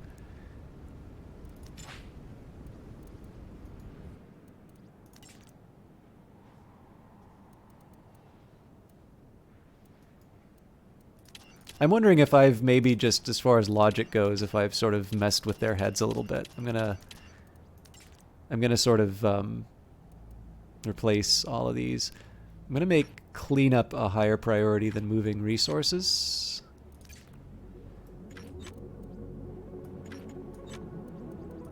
I want to see how they handle things on their own, and then I'm just going to run around with priorities. Okay, so let's rough in some plans as far as how the mine is going to work. I'm definitely going to need coverage for the power grid.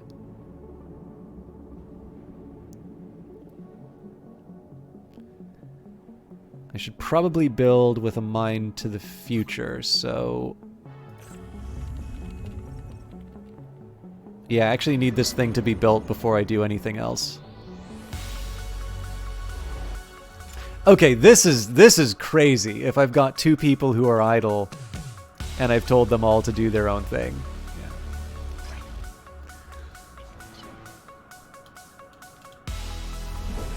I'll hit connect. This is a pure surplus right now, so. And really, we're just waiting for the next workday. We'll dock their pay as a result of that obvious attempt at unionizing. Oh, that's no good.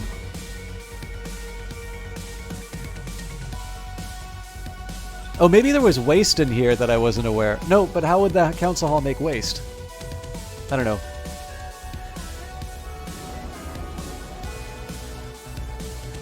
Either way, it's going to clean up the minerals. And again, it makes me a little sad that I'm not... it makes me a little sad that I'm not doing a better job of sort of building this all at once. But I do actually want this command center to have the maximum reach.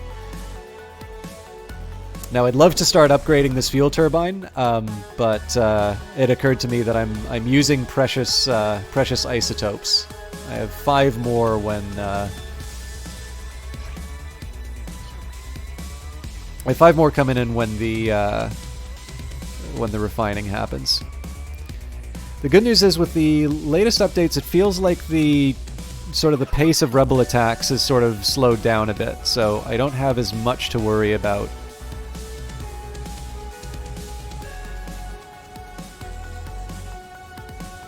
All right, and we're generating some money. Again, it's going to be money that doesn't actually get me anything. Well, I guess I can start the repairs.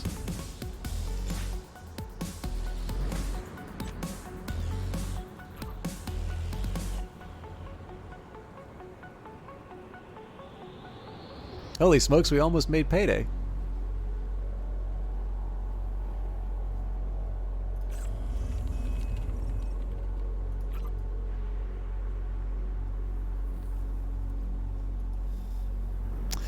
For me, that represents inefficiency, right? I knew that I didn't want to make any more workers, so it's not really a big deal for me that they didn't get paid. So really that 1,000 credits represents me failing to manage my resources properly, stiffing my employees. Again, this game is wonderful because it lets me say horrible things like that, or maybe it's just revealing who I was all along. All right, so that's going to take 2. Again, I want to make sure that I have the resources available to make a mine, at least a mine, and ideally a turret.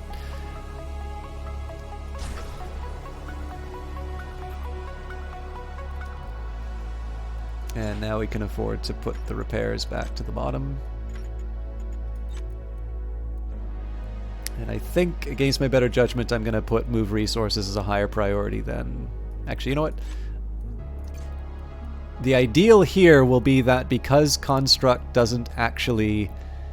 because Construct doesn't have that much work, it will sort of be the same as having, cleanup fairly high on the list. We'll see whether or not that actually works out that way, but... Once I've got the command center in a slightly better spot, again, this is mostly just about making sure that I have the energy pylons built in the right way. 1, 2, 3, 4. I should actually be a little more careful now that I think about it. So let's say 1, 2, 3, 4. Yeah, so I probably could have built it right here. Nope, that wouldn't make sense actually. So 1, 2, 3. Okay. So I probably should visualize this.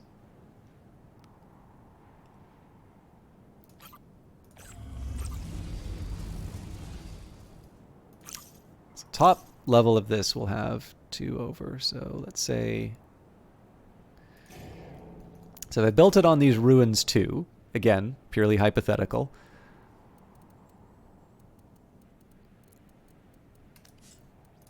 There's sort of 2 worries that I have here. I have in the past... No, you know what? I know how I'm going to deal with those issues. I am totally fine building it here.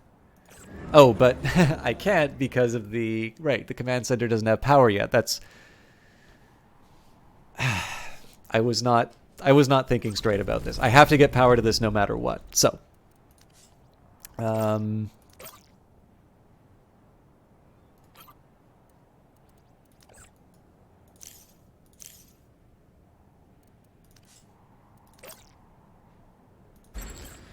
I am, however, going to rely on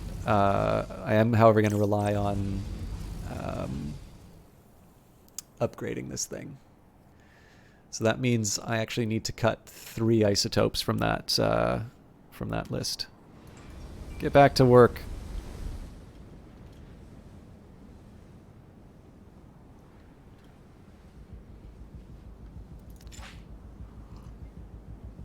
I have noticed between patches, it feels like there's a little sort of check-in with each of the workers that's happening. And there's definitely sort of like it's minimized the number of times where I've had people sort of just staring into space. But I am going to need to get this upgrade up pretty quickly. So the one drawback about building the energy pylon the way that I am right now is that... okay, I can actually get by with a level 2. I'm not going to, but... Turns out I can get by with a level 2. So if my grid shuts down, I lose power to the command center. Losing power to the command center. Oh, actually, speaking of, can I afford? Ooh, 8 isotopes. No, we need to get that supply chain in a little bit better shape before I start messing around with military upgrades. I'm also sort of getting myself into a corner as far as the roadways are concerned. So let's. Yeah, I should probably build. I should build the. People can walk the resources for starters. Let's just get the minimum. Let's get the minimum down, and then we can worry about the details. Okay, so. I suppose these are the. Well, you know, I guess I can take a look at all of them. I guess there's no rule saying I can't build my mine over here. I probably should have thought that through. I definitely want to build a fuel turbine in this spot if I can. And then just getting a rough idea of what the turret coverage is going to be. Sort of something around here would be best, because that's going to cover the anticipated. Fuel turbine over here. It'll cover the mine. It'll cover the energy pylon. It does everything that it has to. Of course, the drawback is that to get the defense turret that actually, it's not as expensive as I thought.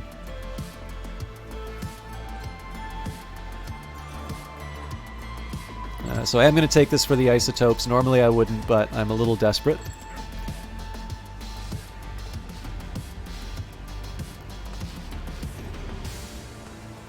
I also have a surplus of influence, so I'm just sort of taking advantage of what I've got. Ooh, this isn't the best trade-off, but I'm drowning in level 1 minerals, so.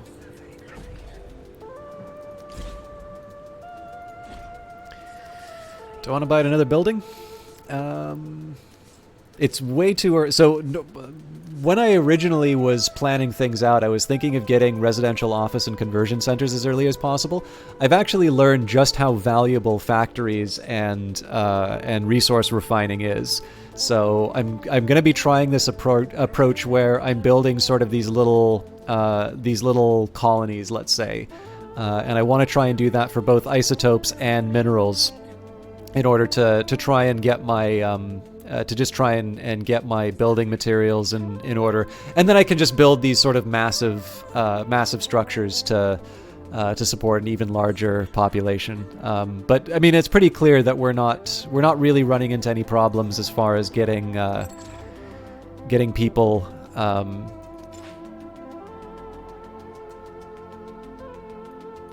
It's so odd that we have so many move resources jobs, and yet we've got so many people standing around. So let's at least assign one to each. For everything that has a job currently, I figure I'll assign one person to be dedicated to it. And we'll see if they can figure out any purpose in their life after. And I suppose decision time, I've not really settled the matter of where I put the mine. So there's one option that goes up here, and it starts belching smoke at the exchange. It's probably unavoidable at this point. So why am I so partial to?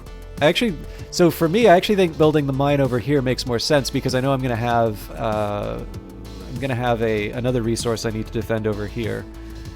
But in another sense, building the mine closer to the works, the base, makes more sense. I mean, given that it's only two hexes, I probably shouldn't be thinking this much over it. Now I am taking a little bit of a chance that we don't get blown up in the interim. I'm building those like as a base. I'm definitely not. I'm not investing too heavily in that yet. And just to rough out a road, let's say up like. So if I go up like this, and then down. I could still build a turret here, which is admittedly a little close to where we're already defending. Or I could build a turret. Right, this is definitely going to need an upgrade. Whoa, whoa, whoa, whoa, whoa, actually. Yeah, I misjudged. So if I want to do that, I at least have to have them over here. I think it's better that I... 4, Jesus, okay. Never mind. My pylon placement leaves much to be desired.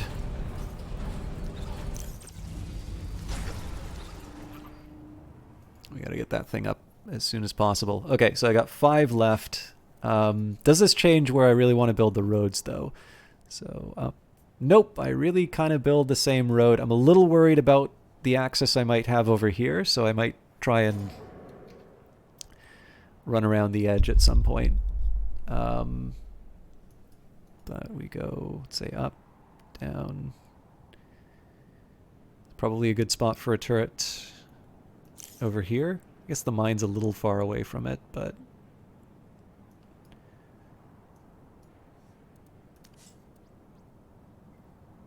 And we're already short on the minerals, so I can start the road or I could start the turret. I think I'll leave that be for now. I am, however, going to be a little more strict on... Okay, yeah, we've got dedicated people for the mineral work. Hey, it's Huge. How you doing? Okay, so I've sort of got my bottleneck of mineral production again. That's fine though, because now we go to, why is La Plaza now? Oh, because of full storage. I guess now I can go back to Menno's workshop and think about how we're gonna fix things. Oh, right, we don't have anybody working these. Alright, so we'll get 1 level 2 out of this, and then I'm gonna have a think about how I wanna... So this is really just a question of space. How am I gonna build this in a way that I can make the most out of my space and out of my my factory designs? I'm actually gonna put dismantle up at the top of the queue for a little while. It's nothing I want to put as a priority yet, but we should probably get that sorted. But yeah, so the plan now is going to be, I've got 140 power to sort of run around with. No real worries there. I, however, don't have a great factory design in place. I've got some ideas in terms of how long it takes me to produce things. I basically said that I'm going to do about one... Okay, so we'll turn... I think we can afford to turn you off now. I can at least dismantle 1 employee module. And I don't see any point in having this relay anymore. I gotta keep these 2 because there's nothing currently powering the output module. Can't dismantle the processor until the whole process is complete. I'm hanging on to the employee module over here because I may need to do something to this. But yeah, so the current plan is going to be to take, basically have 2 tier 1 to tier 2 factories working at a time with 1 worker.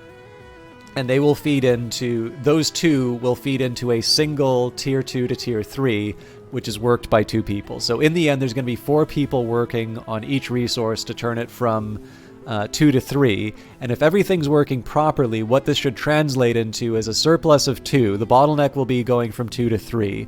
But what I'm going to change is that design sort of forces me to go away from the design that I've got in Lackey's Hovel, which has this weird... I still never really got a full idea as to whether or not... Like, right now it seems pretty clear if this thing's empty, the outputs from this factory are not directly going into this this machine right now. Well, as immediately this thing goes into the next one. I could time it, but I'm pretty happy with where I'm at right now. So with that in mind, I'm going to try and build it in such a way that there's, you know, open paths. People are able to sort of move and drop things off where they're supposed to. I'm going to try and keep it on the same floor, so maybe I'll have like isotope floors and mineral floors. The one that I'm going to build over here by the isotope mine, no question, like that's going to be something that that's dedicated to refining isotopes. But for the meantime, I've got a bunch of factory space that's not being used right now, and that's kind of forming a block in terms of where, you know, what I'm able to produce. So Menno's workshop's going to be very focused around minerals, because minerals are going to be... I know that I'm going to have a dedicated isotope factory. The experiments that I run in Menno's workshop are ultimately going to be informing how I produce this this isotope factory and in the I'll call it the colony. It's not, I mean, the whole thing is the colony, but this is going to be sort of an independent group. Eventually it's going to have its own fuel turbine and power supply, but that's a little bit further down the road. Right now I'm sort of stretched for resources. And I'm really tempted to upgrade the smokestack at some point, but we've sort of abandoned this for the time being. So, what's the cost upgrade? It doesn't make any sense to do it right now, but I just wanted to get an idea. And at some point I do want to lock in that defense turret, so I should keep 16 minerals as a magic number.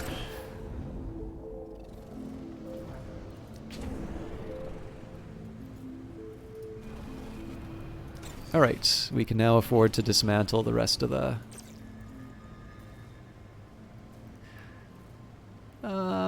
I gotta have the outlet somewhere, so I could maybe... Although, what I am a little curious about is the relay. I think that might...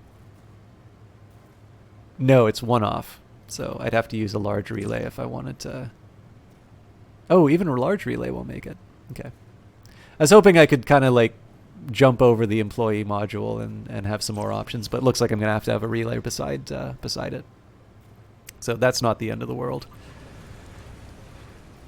Now the funny thing is that if I'm honest, whatever I wind up making is probably going to look sort of similar to this. I just want to make sure that I have all my options.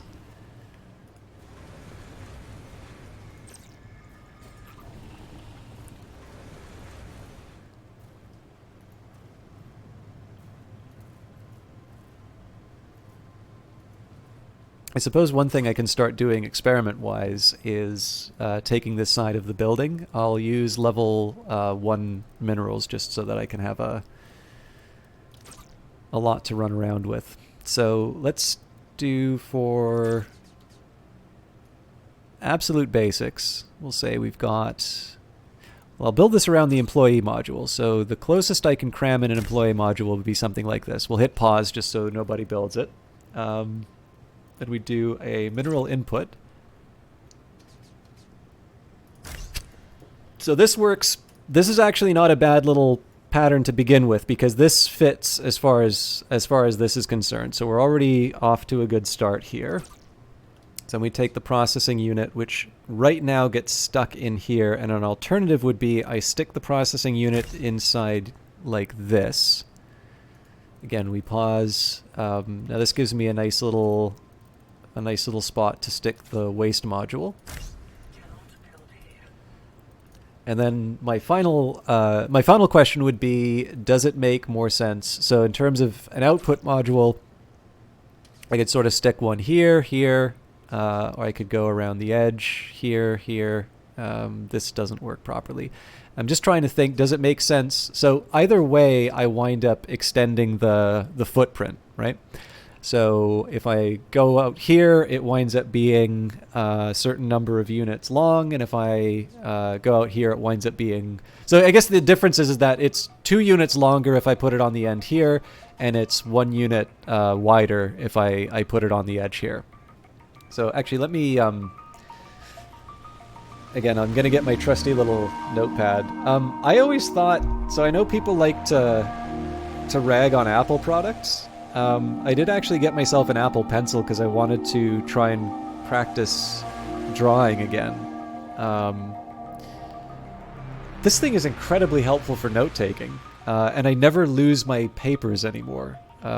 So there you go. I don't just shill for Brace Yourself. I also shill for Apple. But yeah, no, I've actually been using this a lot. I've never heard of an Apple Pencil before. It's like it's not cheap, but it's definitely a like it has all of the things that you would normally expect from a writing instrument. Like it will be pressure sensitive. It's got some really helpful little. I do a lot of handwritten notes, and it automatically turns it into typed. Yeah, well, the difference is that a stylus, I don't believe, has the same sensitivity in terms of the ending. So, like, if I wanted, I could take a drawing app and, like, let's say I wanted to pretend I had a pencil and I was shading things in, I could sort of rub it along the edge, and it would create a different type of stroke than if I just used the tip of the pencil. So I don't know. Overall, though, it's been really helpful, and like I've got probably about two or three different. I've got about two or three different screens of like Industries of Titan notes, which has been kind of fun to go over. I've also been playing a lot of Satisfactory lately, so it's sort of neat to see just my descent into madness over these games lately. Anyways, so I've got 1, 2, 3, 4, 5, 6. So it's either 6 wide and 1, 2, 3. Sorry, 1, 2, 3, 4, 5 long. Or alternatively, we could have 1, 2, 3. Sorry, 1, 2, 3, 4, 5, 6, 7. 1, 2, 3, 4, 5.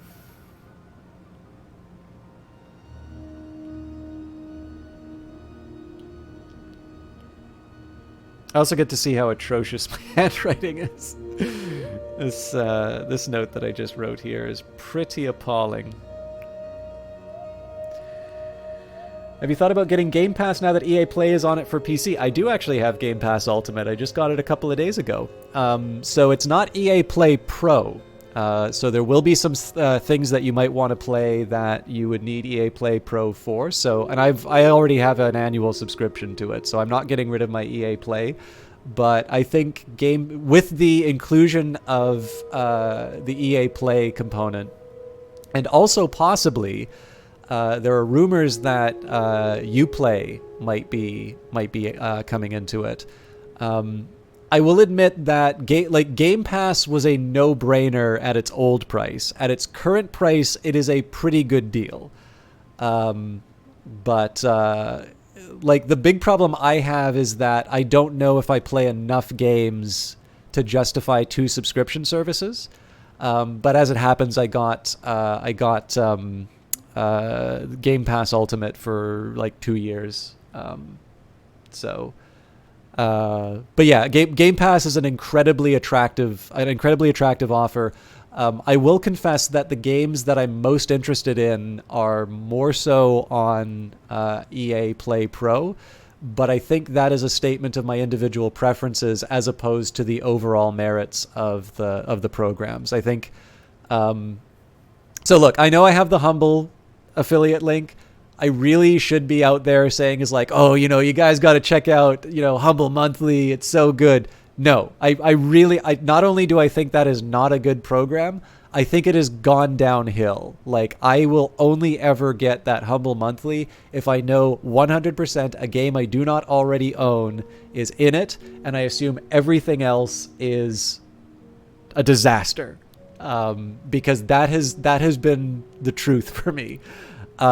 But the fact of the matter is, the best deals, in my opinion, if you are looking for a subscription service for PC, would be EA Play.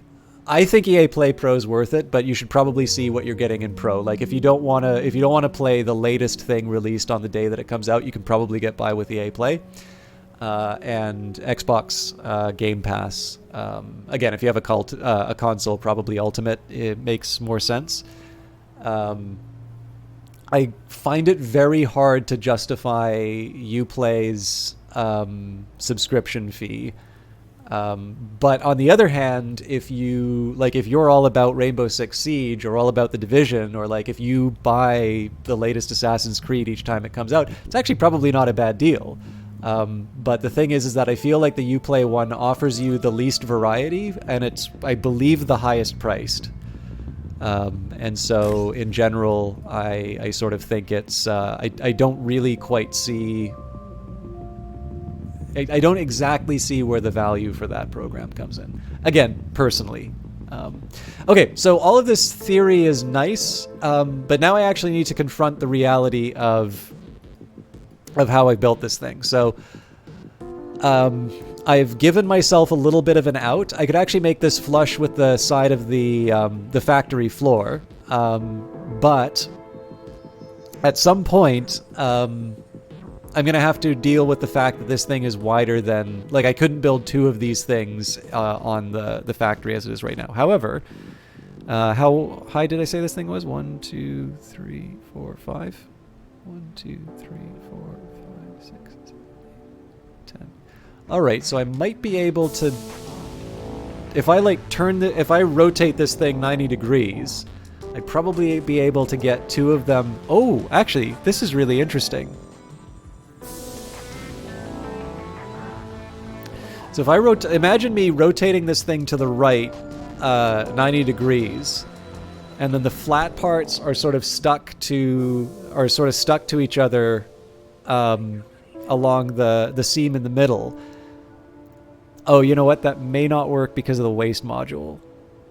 No, but I have a way around that with the waste module.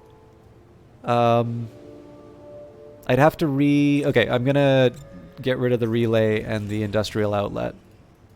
And you know what? I've got enough minerals set aside that I can work this out. This, by the way, it may seem like the digressions are to the detriment of the game. What's really nice about doing the digressions is it keeps building new resources for me. So if I feel a little chattier than I normally am in these games, that's partly by design, because it's actually giving me an opportunity to build up my resources. Okay, so the problem with putting the turret here is that it gets in the way of my...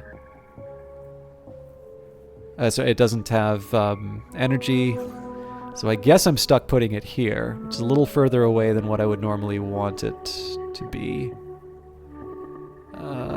But I can still make this work.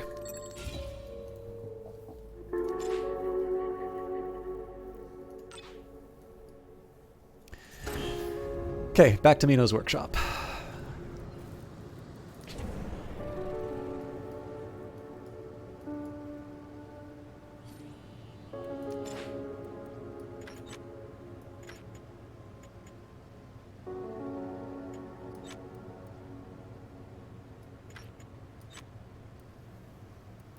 Alright, I was putting construct above it because there's just nothing to do, so hopefully people will move on to other work.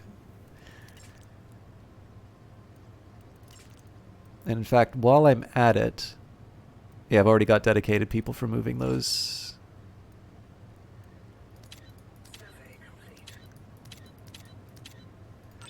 I'm feeling a little nervous about what I just did there, but... Okay, so let's do a practice run, seeing whether or not I have a way of building this thing.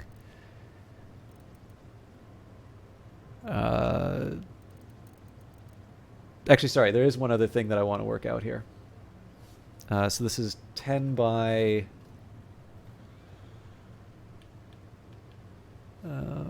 1, 2, 3, 4, 5, 6, 7, 8, 9, 10, 11, 12, 13, 14, 15, 16, 17, 18,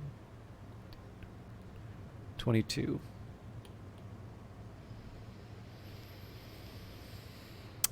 Okay.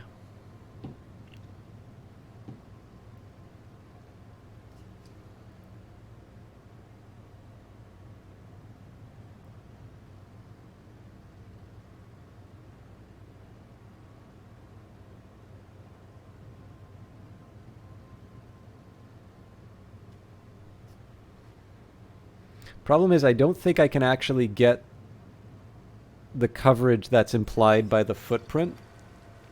So if the thing's 6 wide,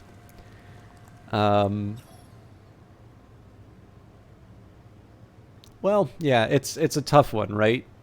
Like, so obviously if it was 24, I would have a dilemma. I'd be like, oh, could I really fit 4 in? And the answer would probably be no. But 3, I might actually be able to fit somewhat comfortably. And then, of course, that invites the other question, which is, if I could comfortably fit 3 in with all of the relays and such, do I just want this floor to be dedicated to level 2 resource production and then everybody tries to move things up to floor 3? That strikes me as a very dicey proposition given how quickly or not so quickly people seem to be moving stuff around right. That was silly of me because I now need to connect this at a point where I don't have a turret. All right, we'll get through it. I'm going to be a little nervous if the rebels show up, but I think we'll make do.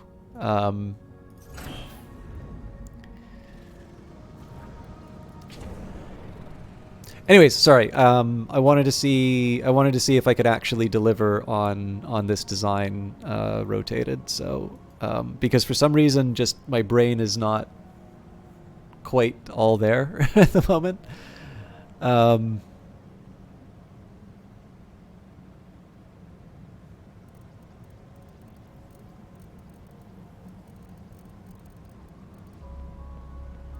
Okay, mineral input.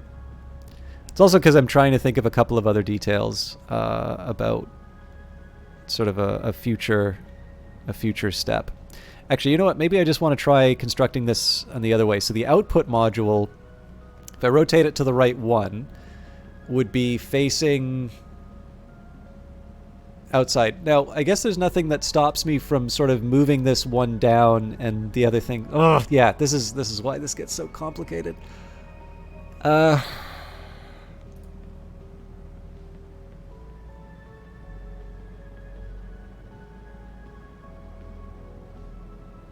Okay, so either way there's going to be two on the side. Okay, here's how I'm going to... Here's probably the smarter way for me to build this. So I take my processor, right? I'm going to rotate it. So I know no matter how I build this thing, there's going to be 2 on either side. So I should maybe verify that just to be sure. Oops. Wrong pause.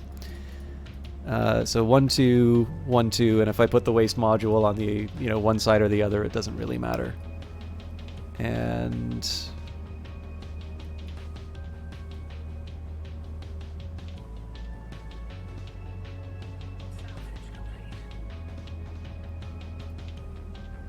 or does it? Okay, let's not. I'm getting into my own head again. Let's just take the moment and well, okay, I'll mess around a little bit and see if I were to just put the output module here, which sort of makes the most sense, right? Because or does it? Nope. Again, not getting in my own head. Working with what I've got to make sure that I've not put myself in a corner. So we stick one of these things on the edge. Take an employee module, stick that on here. So then I would take a mineral input module for the final piece. Okay, so what would be bad about this? Oh, yes, I see exactly where the problem's going to come in. Relays. So I put a relay here. And I put my industrial outlet here. But then I say, oh, look at me, I'm so clever. I finally cracked the problem of how to make an ideal machine. And yet, then I try to build the second one. So I'll try and... Well, no, I was going to say I should try for some nice symmetry, but if I'm going to make this thing work.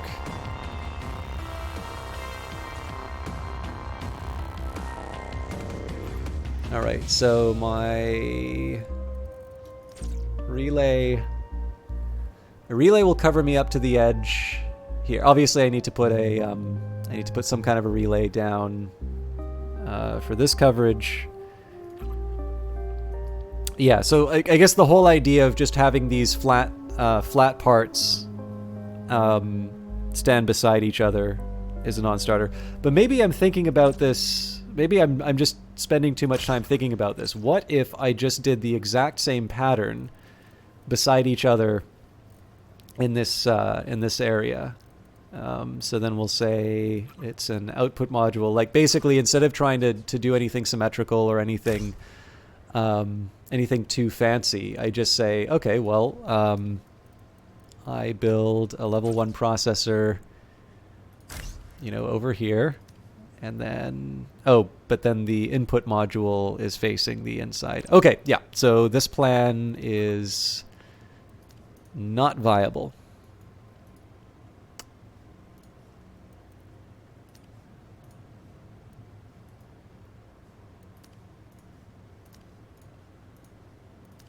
I gotta find what they're trying to build. Okay, so before I spend too much time, I still want to keep this here as a template, but let's change our focus to something a little more exciting and see what happens with a level 2 processor. I'm gonna stick that in the middle because I'm probably gonna mess around a little bit with it. So first question that I'm going to have on this would be, what's the best placement of employee modules?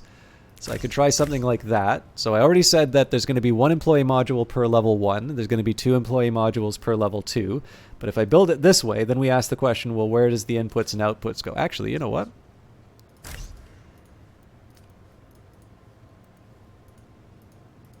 I thought he was actually going to build something for a second. I was very nervous. So if then we do the inputs here, and then we do the outputs over here, doesn't look half bad. I mean, footprint-wise, it's, I think, a 6x6.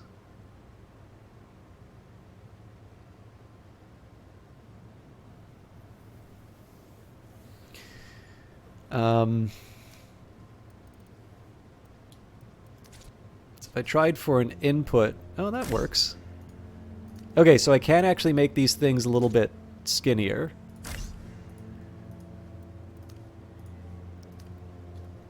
So this would be a 1, 2, 3, 4, 5. Okay, so that's the 5 is actually a really appealing number because that means that. Well, is that a real 5 though? No, because I could still put the waist here.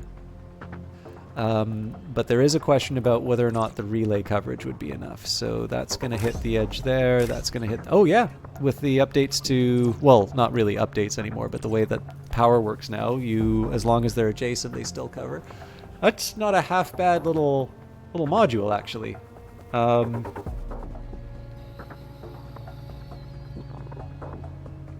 I'm actually very tempted to pull the trigger on this.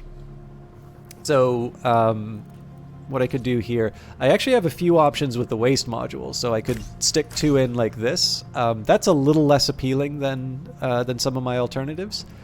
I definitely want to tuck the waste module in like so, but basically this gives me two empty slots to sort of run around and have play with. Okay, so I'm gonna say this is my new template for. Okay, so I've got my two puzzle pieces. Now, I don't know if this is planned in the game, but one thing that would be sort of neat, although I suppose it does raise the challenge in terms of... So, one thing I'm thinking about is how I'm spending my time in making a game like this. Like, I'm actually having some fun trying to think about how I want to design an optimal factory. And, all the while my resources are building up, and so I'm going to be able to accomplish a few other things. For instance, I could finally get my defense turret built. That should probably be a priority. Actually, come to think of it, this should also be a priority. So, you know, I'm spending all this time coming up with the best design for my workshops and such, and all the while I've got my loyal servants, you know, busy making me money. Actually, they're so good at making me money that I'm going to need to claim some territory soon. So let's just take a second. We're going to take a break from design for a moment, and we are going to claim as much of this planet as we can get away with. Well, not claim, but prepare for claims.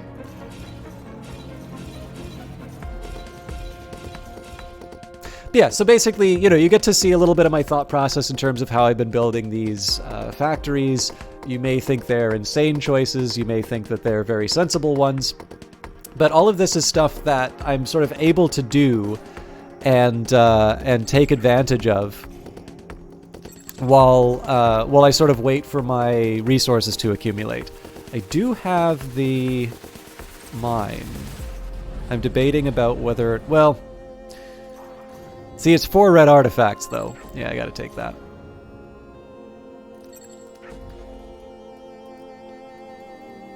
But yeah, I'm spending this time accumulating all of these resources, so it doesn't work... Like, my worries... I'm not sitting around waiting for stuff to happen, basically. I'm looking at all of the things that I can do here, and, you know, having a jolly good time of it. If I were to...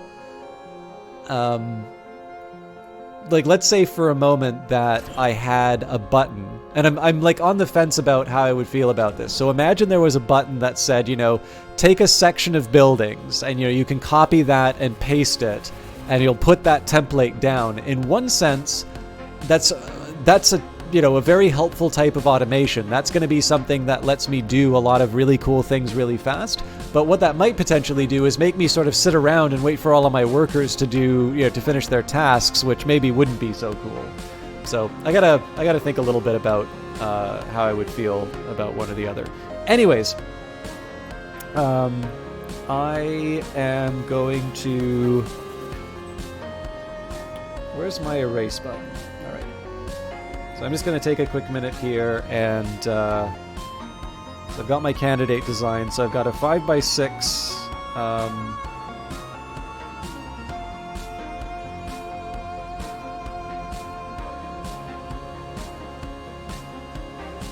It's a 5x6 1 to 2, and I think I said it was a 6 by... I think it's a 6x5, wasn't it? 1, 2, 3, 4, 5, 6, 7, 8. Oh, sorry, it's 8. I was not counting properly. 8 by 5. That's still not bad, though. That's the 5 that really counts. I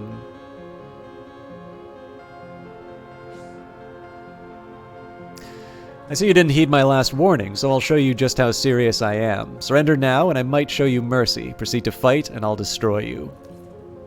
When will they grow tired of this nonsense? Deal with them swiftly, Founder. Our patience for them is growing thin. So I have been dragging my feet a little bit as far as the rebels are concerned, but the groundwork I'm laying here is actually so that I can start building an armada. 1, 2, 3, 4.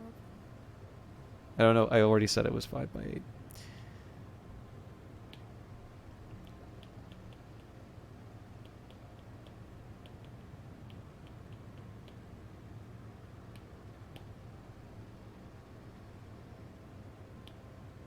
I think I said it was 22 by 10, right?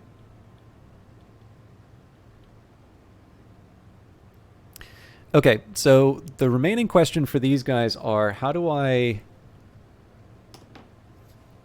fit them all in place?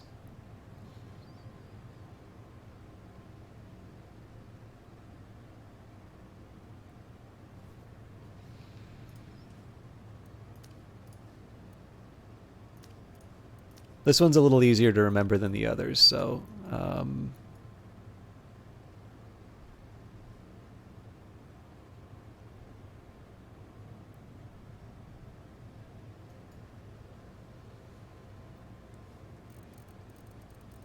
So let's start with our mineral input over here.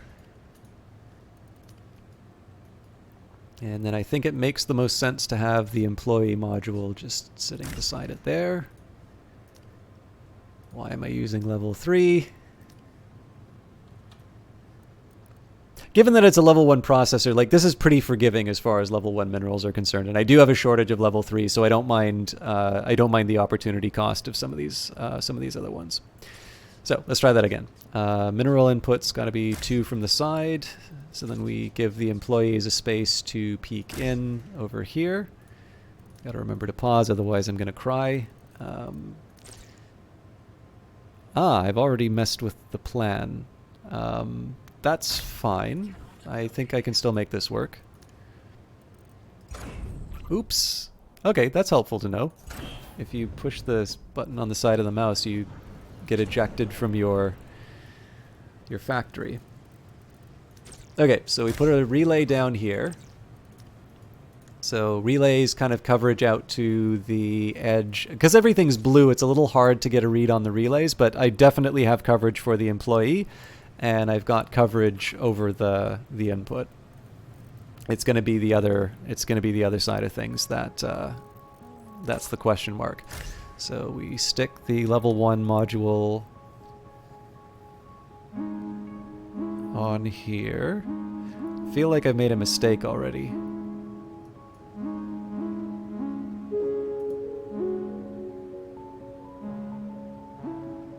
Yeah, because I had it was the input module that was offset on.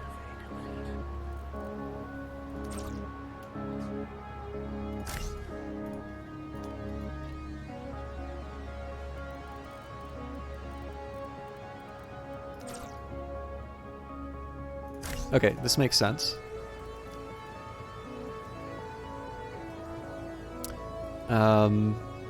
Actually, it doesn't. Why did I suddenly make this so difficult?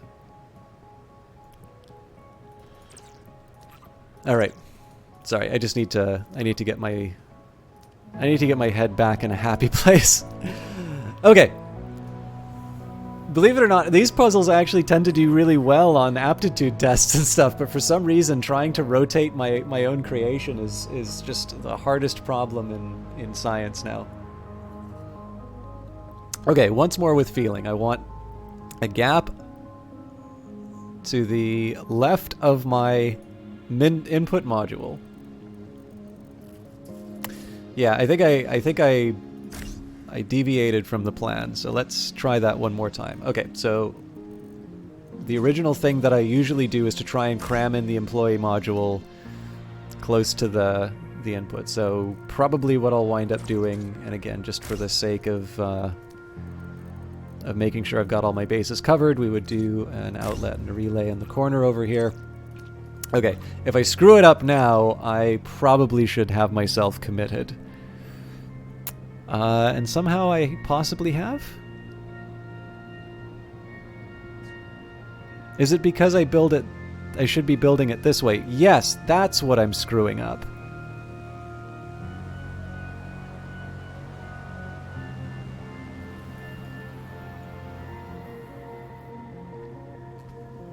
Okay.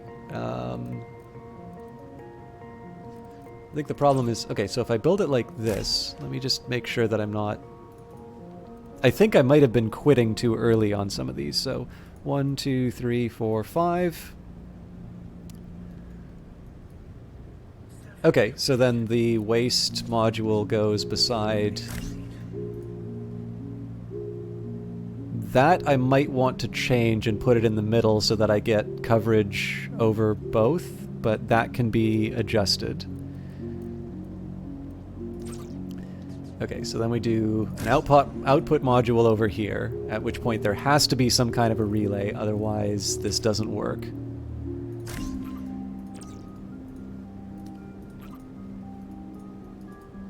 All right. So while that is technically not the final design, it gets us where we need to go. Now, just for, pure curiosity... Oh god, what are they trying to build?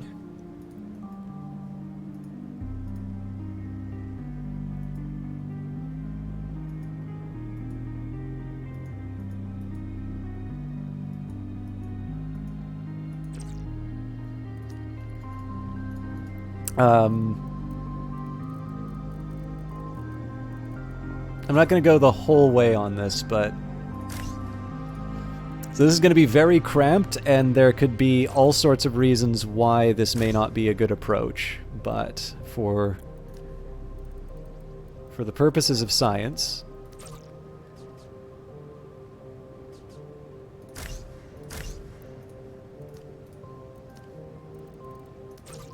So we stick an output on there. So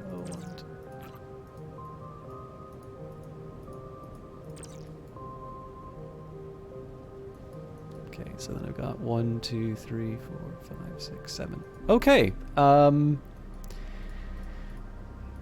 am a little surprised and actually kind of happy. My big worry now is actually about storage more than anything.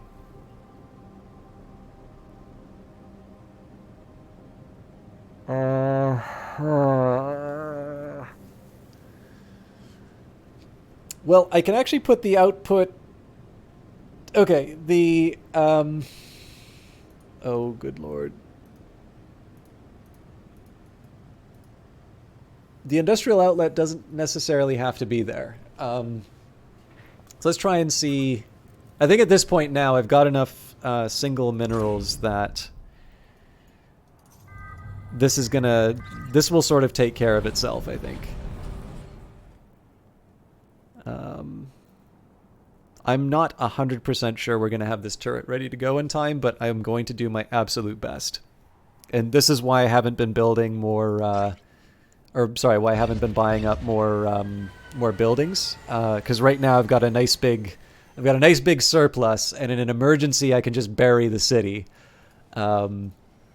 Or at least this part of the city, and force them to take on the bigger defense turret. But I am going to need better. I am going to need better coverage, and reasonably soon. So that's if it feels like I'm spending a whole lot of time messing around with factories and such. It's specifically because my ability to build good factories now is going to be. It's basically going to decide whether or not I'm actually able to build enough of defensive infrastructure to be able to handle the rebels. So, I'm going to just say, okay, so let's pretend everything else is, perfect. It's the way that I want it to be. I'm going to build another one of these things just like Grandma used to make, and we'll see whether or not we can actually get away with this design, or if there is another consideration that I wasn't properly accounting for.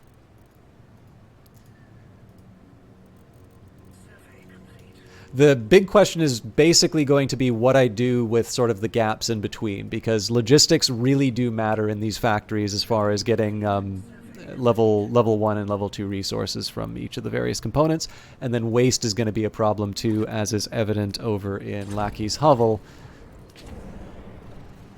which is still pretty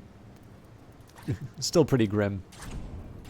Why am I not in Ions Exchange? Well, at some point I'm going to need to build floor 3 on that, but that's not what I'm working on right now. Okay. Back to the task at hand. So, this first trial is just saying I'm going to keep one line between between each of the machines, something that I think is not going to be sustainable, but we'll see if we can pull it off. Nope, that's where it needs to be. No, that's not where it needs to be. It's off by 1.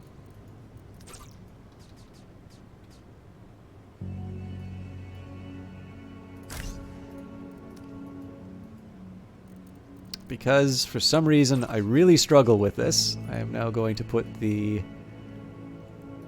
level 1 in place to make sure that I don't do anything too reckless. Again, there's room for adjustment on the waste module. So one potentially appealing adjustment here would be to actually put the waste module on the outside. That way I can have the outlet and the relay be on the edge, which is also affecting this side of the structure. But that's not very hard to change in this existing setup. Okay, so then we take our output. The output's a little bit easier for me to handle because, of course, it should be, it should sort of work out it should work out in the overall pattern. And then this was the input module, right? So mineral input. All right. Okay, so yeah, it looks like if I want to do this design, the cost is going to be that there is not a lot of space for storage, but I think I can live with that.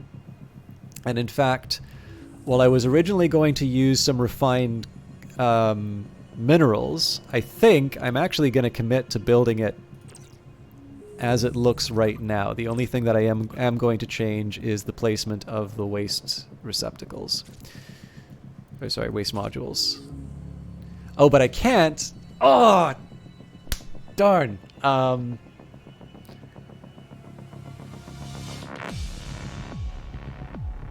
No, I'm stuck with them being there. Oh.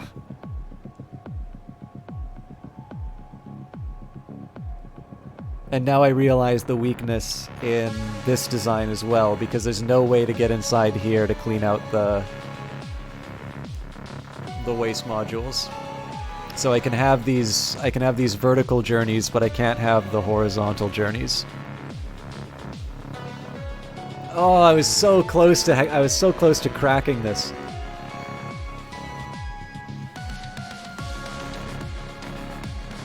One thing I could do as an alternative would be to replace this side of the factory with with something like basically the habitat and monetization stations. But yeah, so I think I'll probably illustrate what I'm talking about just for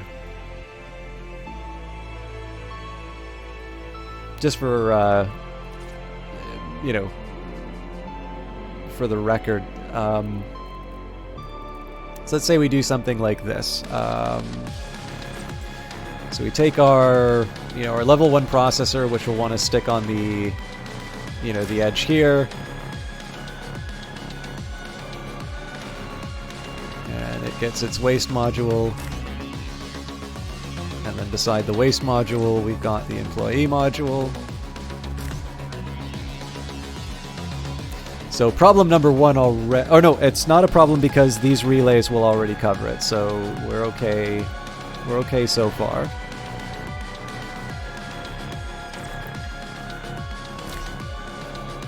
I just want to make sure that I'm not selling myself short, because I've already done this a couple of times. Like, I've already said a couple of things weren't possible, and then it actually turns out that they were quite viable. Oh, good lord, what are they trying to build?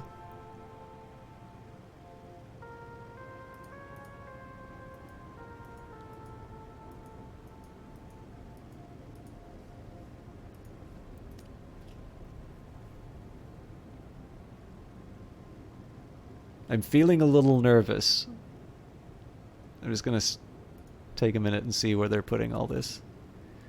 Okay, all that's paused. But yeah, so the question is, how do I handle this this structure?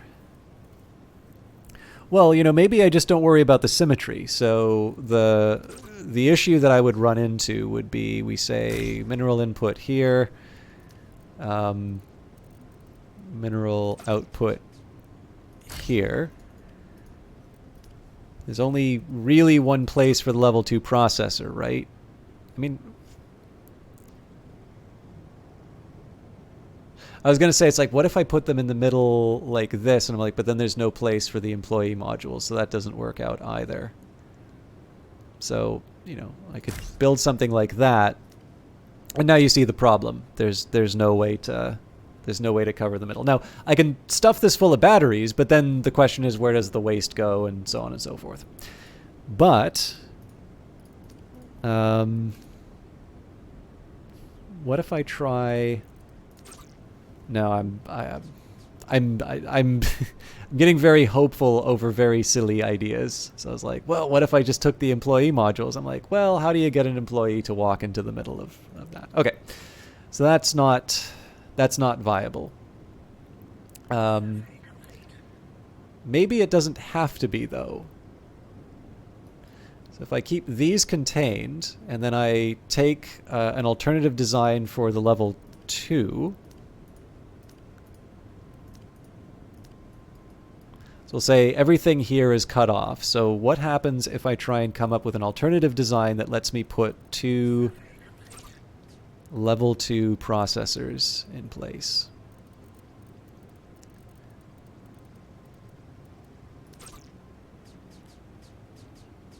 So we'll say...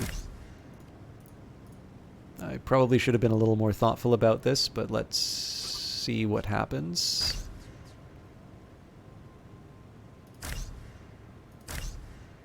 Well, that's already a non-starter.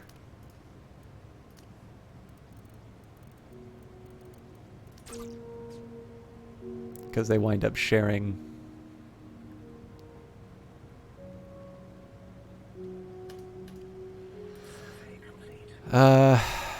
Drat. I really thought I was onto something here.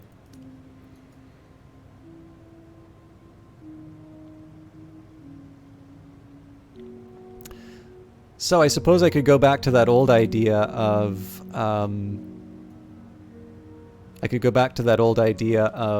refinement 2, refinement 3 floors.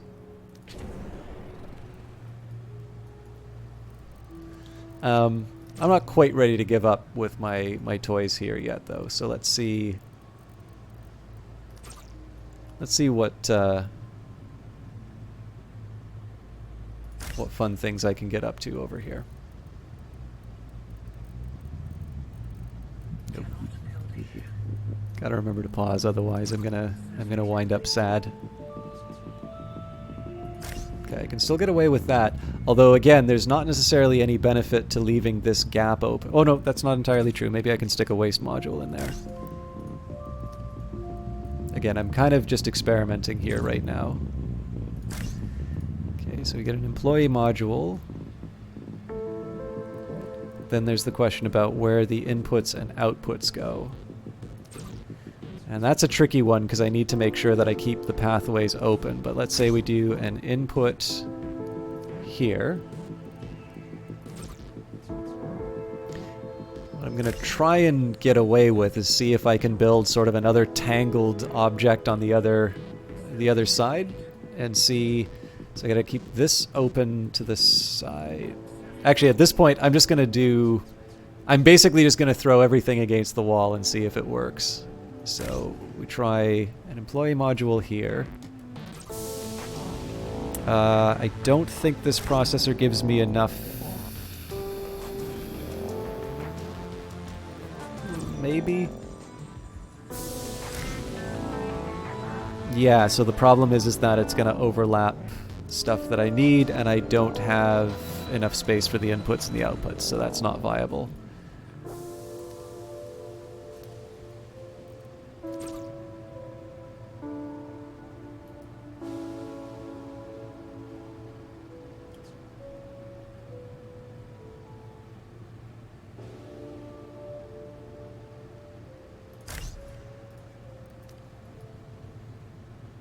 Oh, good lord.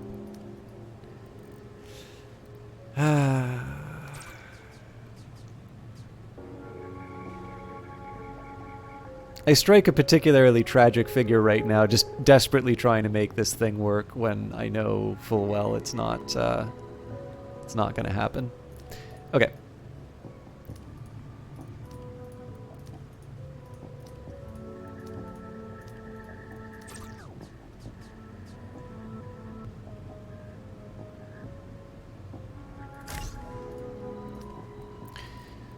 Let's say I did... Well, that's already not gonna work.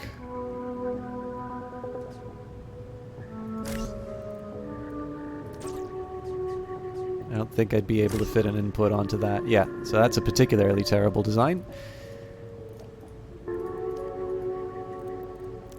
I think I'm just doing the same thing over again if I that I've tried before. If I do something like this.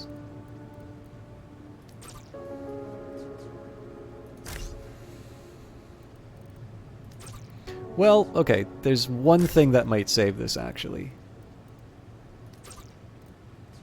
Okay, so I'd have to move it one over to the side. Yeah.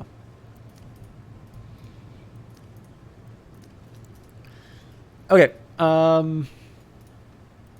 so what I'm going to do instead is I'm going to say we've got a mineral floor, we've got an isotope floor, and there's an open question about what I use the rest for. So I am going to build these, and I think I'm going to build my old level 2, 2 to 3 device. I'm just going to use the old design on that if I remember how to do it.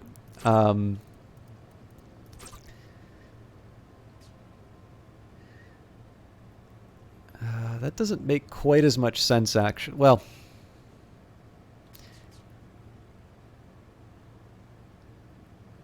it doesn't really make any more sense for me to do it like this. The movement is still going to be... Survey complete.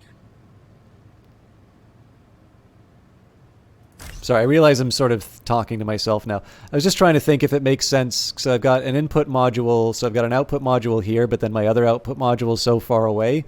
But I don't really know.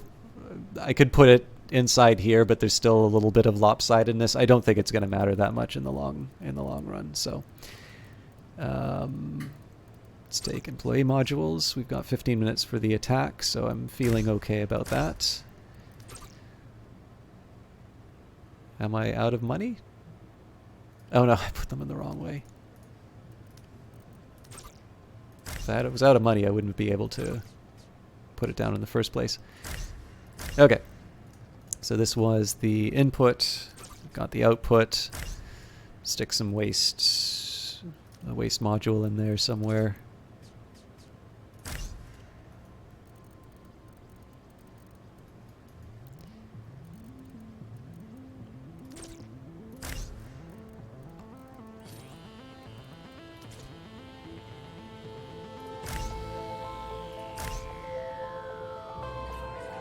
I'm not sure we get full coverage here. Oh wait, no, we already checked this. The waste module I do not believe requires energy. No, it does not.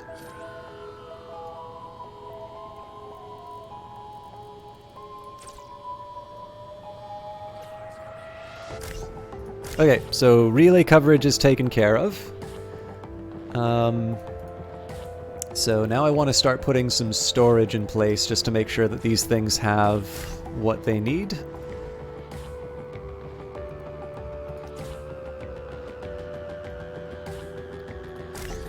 This is a particularly tight fit. Waste receptacles are something of a question. I mean, maybe what I just do is I put a bunch of storage in here. It seems to make as much sense as anything, if I'm completely honest.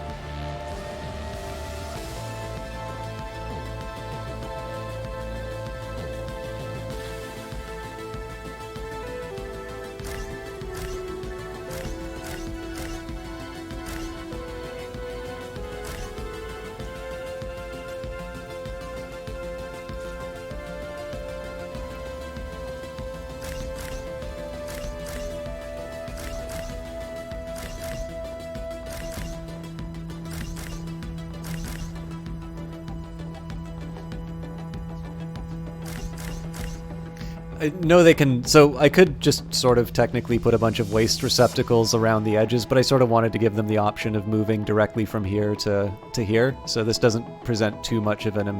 You know, it gives them lots of different ways that they can sort of attack that.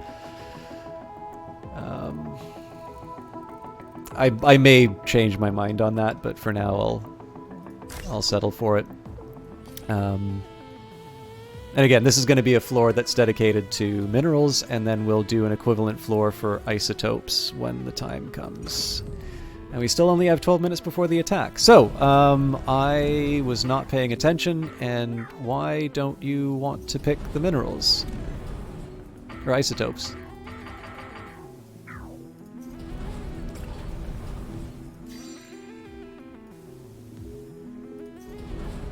Ah, right. Okay, I can't. Aha. Now I get it. So we'll turn you off. We'll set the target for you. Why? So I need to connect these guys, but we don't have the defense turret built yet. So no upgrades. We just want to be able to bury it when the time or need arises. Okay. So now I'm getting to a point where I should be a little nervous about my the state of minerals. So if I want to get a road down to handle isotopes, I'm looking at 1, 2, 3, 4, 5, 6, 7, 8, 9, 10, 11. Okay, so I can get by with 11, but yeah, you know what? It's in the name of progress.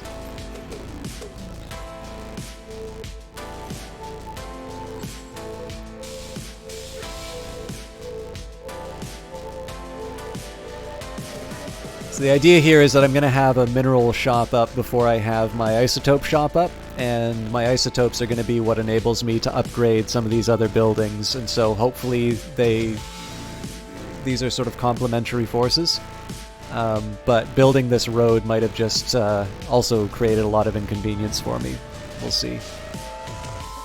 Although, I have 81 here. I'm assuming... No, it's probably because I've dedicated so many towards construction. Which reminds me, construction is now a higher priority than moving resources. Hey, the exception. Gotta go. Thanks for the stream. No problem. I hope you enjoyed all of the logistics.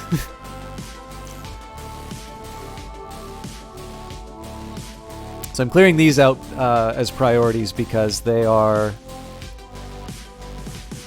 Oh, you know what? A road here makes a whole hell of a lot more sense.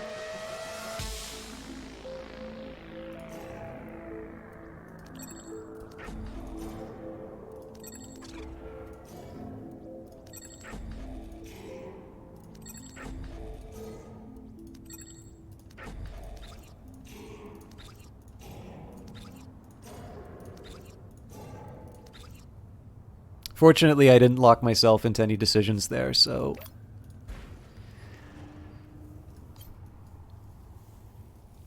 But yeah, so... we have the mine down. We'll have the protection eventually. I'm going to want to build a factory, a fuel turbine, and an energy plant. Factory is the highest priority. Well, technically it's the highest priority, but honestly I can build isotope refining in Mino's workshop as a starter, because honestly at this point all I really want is just to be able to get a more reliable source of isotopes. In fact, once I upgrade this command center, I'm going to have a pretty ready supply of minerals when it comes down to it. These are less of a priority overall, but I'll just mark them for extraction when the time comes. Extraction complete. I'm a little worried that this defense turret seems to be delayed. And I'm also debating if I just want to do the call to arms now. It's only one worker that I'm missing out on, but still, it's one worker. And it's not like I don't have things I can't be building right now. Complete. I'll give it a little time.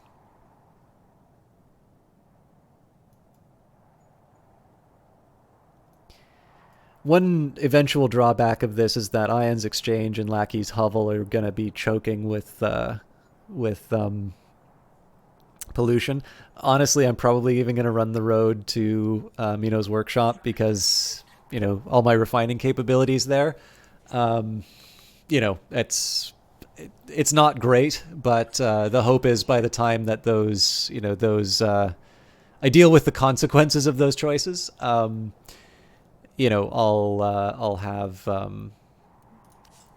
my contingency plan. I'll have like a city of offices and habitats ready to go. Cannot build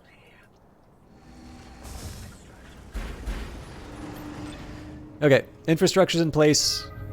Not in place, but it's planned out. Still waiting on the defense turret. What I'll probably do is put storage facilities here when the time comes. Yeah, I figure maybe storage facilities, factory, something like that. But I really do need this thing to... I wonder if people are actually gonna...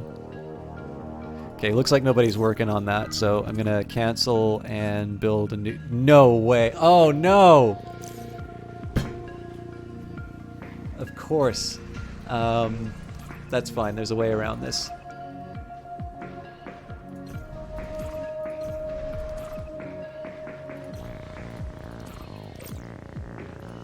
I forgot because I haven't actually built that thing yet. So I was just trying to force the game into reprioritizing that. Hey, Starbright Knight, good to see you, guys. For those of you who don't know, Starbright Knight, the finest streamer for Marbles on Stream that I have seen within the past 24 hours and is currently inside of this chat now. Starbright Knight is somebody who I met through Miss Ariella's broadcasts, former Vancouver resident, and somebody who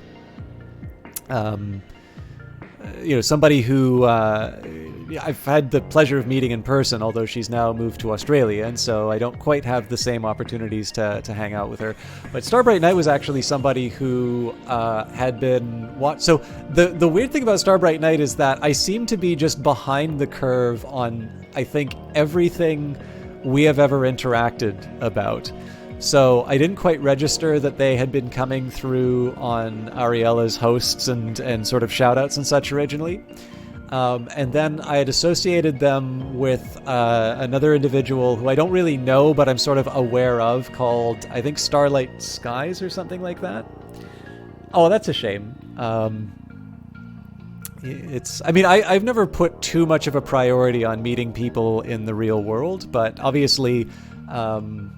the same way that I met Ponce, it was a chance. Ariella was in the city, and it's nice to kind of get to know your peers. But yeah, in any case, so once I eventually registered that Starbright Knight was a different individual, I'd say hello. You'd still get familiar with the face, but for the longest time, for some reason, I did not know that they were a streamer. And so eventually, when I finally became aware of that, I sort of hung out. And Starbright Knight did actually say something incredibly kind about the emotes. I believe you were a recipient of one of the emotes during the great generosity of February, in which it seems like everybody who visited and was new to the stream wound up, gifting subs. And some of you renewed them, which is incredibly kind. Starbright Knight, I believe, is one of them. But had really kind words to say about the System 1 HMM, because that's now being used in terms of the... I think it's between rounds and for the marbles, right? I'm sorry. Like, I watched the game, but I wasn't 100% sure of what was happening in each scenario. You were doing a good job describing it, but I was sort of occupied the last time that you were doing it. But I believe it is your in between rounds sort of notification that gets used for. But all of you know the weight of my heart is definitely to use my emotes. I think the Eyes of Sin did an incredible job with them, especially given the really poor direction that I gave her on some of those. Gave them on some of those. And so, I'm particularly happy when people get something out of the emotes for the channel, because I think Eyes of Sin did a great job. And it makes me happy to see that work is being recognized. Between races, right. Oddly enough, actually, Starbright Night also encouraged me to check to see the usage statistics. Apparently, there are sites that check usage statistics for your emotes, but I've actually not followed through on that myself. I don't. I haven't taken a peek. I guess the problem is that I don't know what the baseline is, so I can't say whether or not the Starbright effect is. Is particularly intense. Okay, construct is already at a top priority, so I don't think there's a whole lot that I can do, but eventually I'm going to need to worry about repairs. But for now, we will sit and enjoy the fireworks. You've roughly 300,000 times? That is a lot, yeah. I think if I do a plot, the use of that emote in any other circumstance is just not going to register. 300,000? And I think you've only been using that for like a month, haven't you? Good God. Then again, I guess the rounds are pretty short. So I know you stream for a long time. By the way, for those of you that do like chat interaction, I know that Starbright Night is very good with chat interaction, but sometimes the relative as you can see what they're saying inside of chat, if there are people in multiple chats, it doesn't necessarily mean that they're participating in Starbright Night's chat. And it's a hard problem, right? Because you'll have people who interact more if there's already people interacting inside of chat. So it's sort of self-reinforcing both ways. So incidentally, I will encourage you. I know some of you like to lurk, and that's totally fine. That works really well for me because I'm sure you've noticed I'll say whatever pops into my head at any given moment. But if you are someone who really values chat interaction, I do think Starbright Night is one of these streamers who probably has some hidden depths and some is definitely a bit of a gem for people who particularly who enjoy those types of streams. And that's not always, I feel like that's not always apparent just because if people are otherwise occupied, you don't always get to see that. Doesn't mean that they're not a good streamer without the presence of chat. But I feel that depending on when you visit, if the chat is relatively quiet, you're not necessarily able to see those depths the way that you might otherwise. Try to keep the chat interaction when possible, but it's hard to talk to the self for hours at a time, so you're silent. Yeah. Well, there's actually a partnered streamer. I won't say the name because I'm not sure if they would want that information released about them. I'm probably going to have to bury the city, but we'll see if we can get the defense turret. There's no way I'm going to try upgrading it with the rebels on top of us. This might be the one when 2 ships show up as well. Or maybe it's just a really strong one. I don't think we'll get lucky in terms of them jumping down the middle, but what I'll do is Okay, they're going after the command center. I'll give it to half health. And if I'm feeling nervous, as it turns out, if I were to bury the city now, neither defense turret nor the command center would be protected, so... But looks like I was panicking a little too much. We are well within expectations. Actually, there also won't be that much that gets destroyed because the roads haven't been built yet. But you do get to see the explosion against the side of the ruins.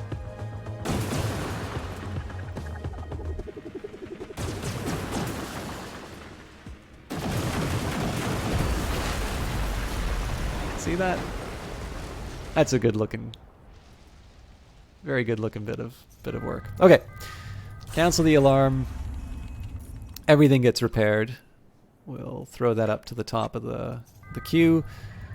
Let's cancel the repair. I'm actually going to get that improvement first. And I think we've got 218 as far as influence is concerned, so I think now would not be a bad time for me to clear out some ruins. This one I'll take for the resources. I could still use some basic resources.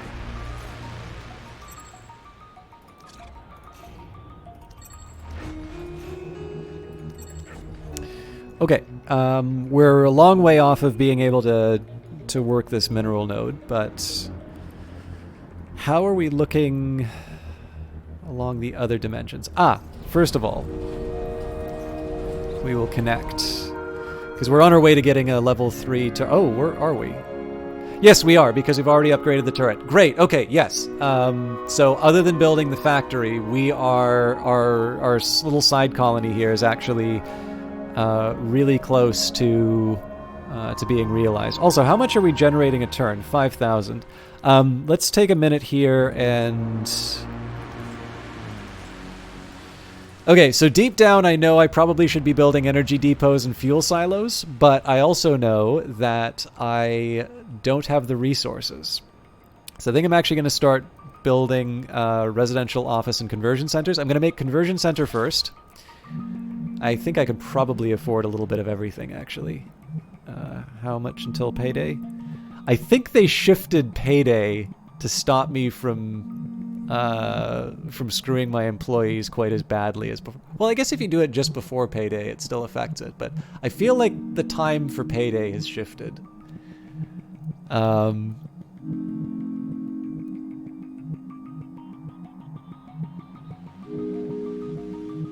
Either way, I'll just unlock it all.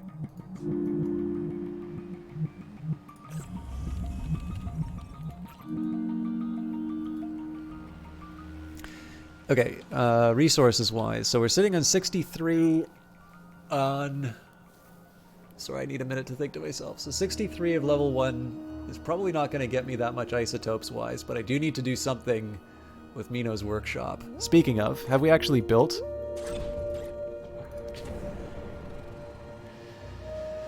Oh dear. There's a lot of work that still needs to happen here. Oh yeah, I'm also wasting space. I gotta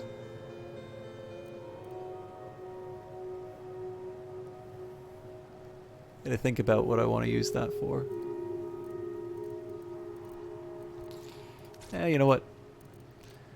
I'll give it another waste module. It's going to be working a bit faster than the other two, so...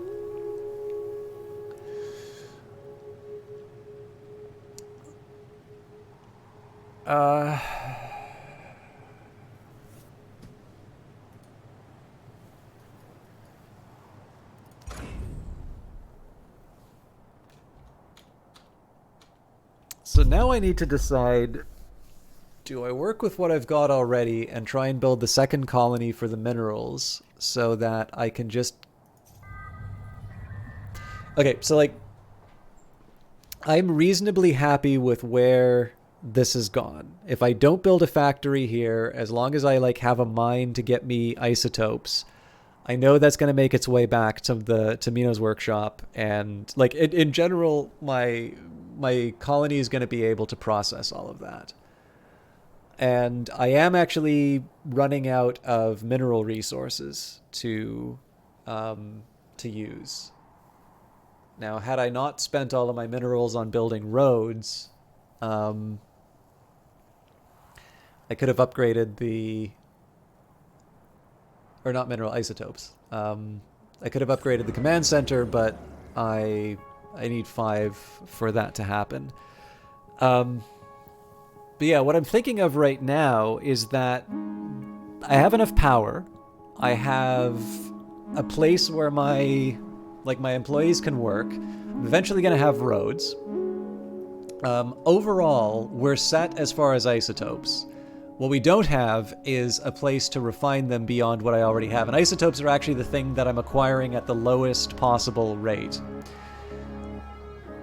And then the other thing that is sort of holding me back is that I also need to build all this infrastructure with minerals. But I am I had this big stockpile of minerals. That's now gone. And I don't really have a way of getting it back. So now may not be a bad time, or it's not getting back. I don't have any way of really getting more of it. So now may not be a bad time for me to consider doing this additional expansion. Now the command center is sort of off the table and oh, hang on. Nope.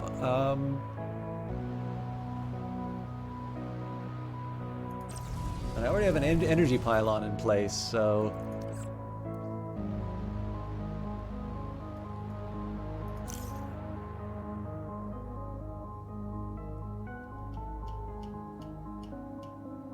Well, this was going to be where I put a road, though, so I guess I'd want to put the... Yeah, so I do need to upgrade this pylon. That can't be too hard. That's not that much of a hardship, though. So that's become a priority because my smokestack is jammed up. Okay, I think I'm ready to fast forward things while the construction happens.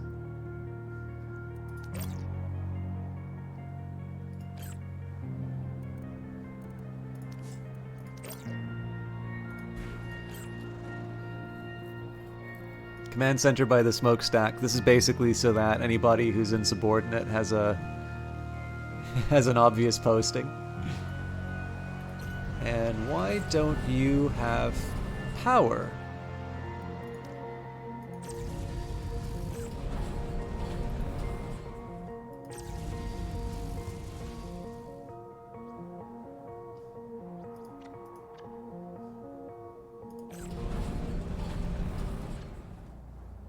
There we go.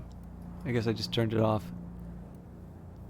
At some point I'll do a bunch of upgrades and all of that, but again, the idea here right now is to get as many minerals, get as many isotopes as possible into the supply chain.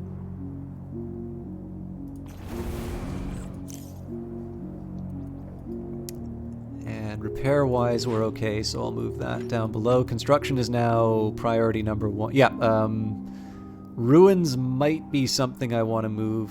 Yeah, I'll do a quick run on ruins, actually. Below construct, though. Okay, so here I'm okay sitting and waiting for a little bit.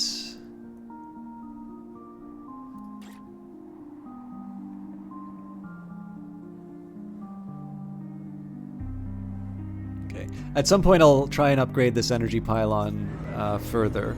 It might be... Yeah, actually this could power this mine. And again, the question would be, do I want to put the mine like this, or do I want to put the mine like this? I feel like I'm going to have to demolish this smokestack at some point, because this is really not a good spot for it overall.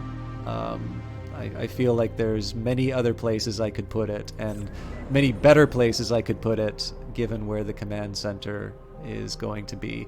But we'll wait a little bit. I'm resource constrained, so I'm going to keep the smokestack where it is for now. That's a future consideration. So one of the things that would be kind of nice is that I build the mine like this, and then I can just roll the road down, down to this spot.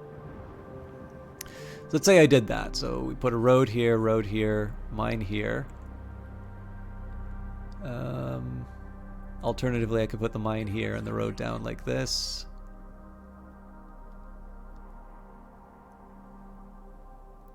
Probably stick the smokestack. I mean, I'd put a fuel turbine somewhere, but maybe the smokestack beside it. Yeah, I actually don't have as clear of an idea about how to handle that as I thought I did. But it's academic until we actually build the building I need. How much closer are we to realizing the dream of Minos' workshop? Closer, but I still don't have the relays up.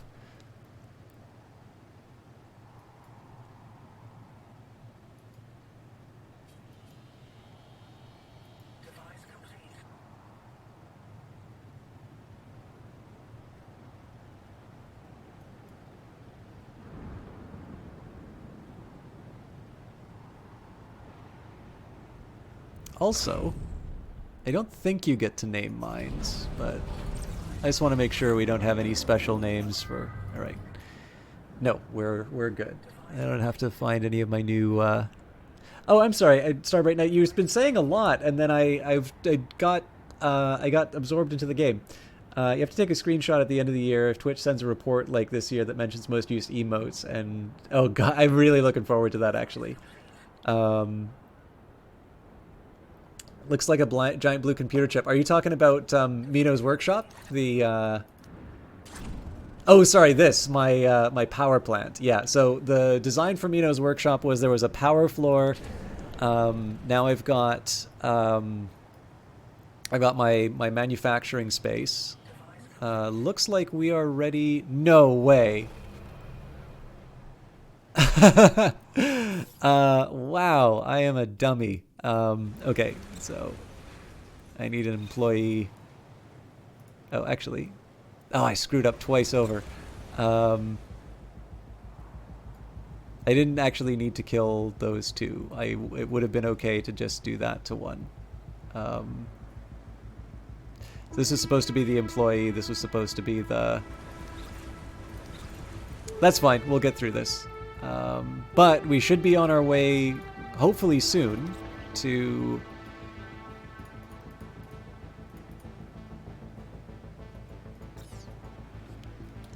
getting a better production facility up and running.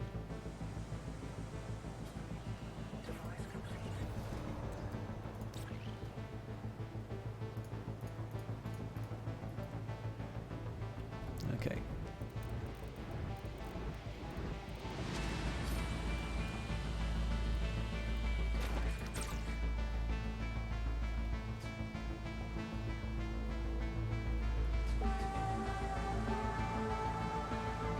I'll flip it around a little bit.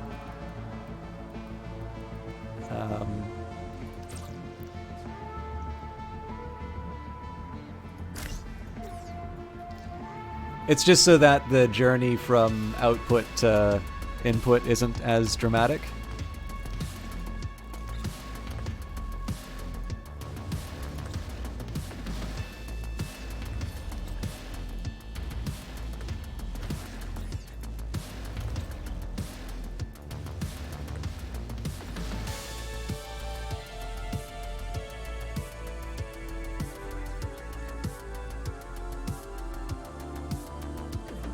Hooray! Alright. So workshop's online. It's gonna take a little bit to... It's gonna take a little bit for all of the sort of the inputs to show up. I'm actually mildly tempted to...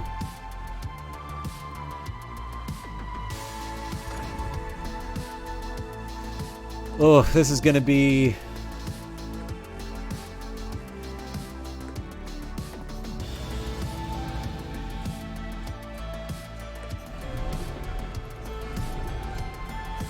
Lackey's Hovel, La Plaza.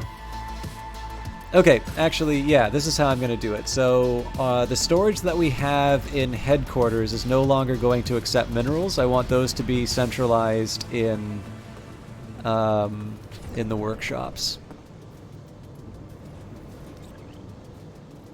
Okay, turns out that was all dedicated to waste anyway. And for some reason I didn't build extra storage. Maybe that's not the best thing for me to be doing right now anyway. I sort of feel like the central storage facility should have... I feel like that should at least have... that should probably permit everything. I mean, right now it's just stacking up my garbage. I will confess, I'm a little surprised at how ineffective my my smokestack seems to be at... oh, prioritizing filling over processing. Can you not prioritize? Like, could you maybe not do it that way? Because that sounds like a really good way for the employees to sit around doing nothing. Or at the very least, it means filling up the... It means filling things up takes even longer. Okay, not something for me to worry about right now.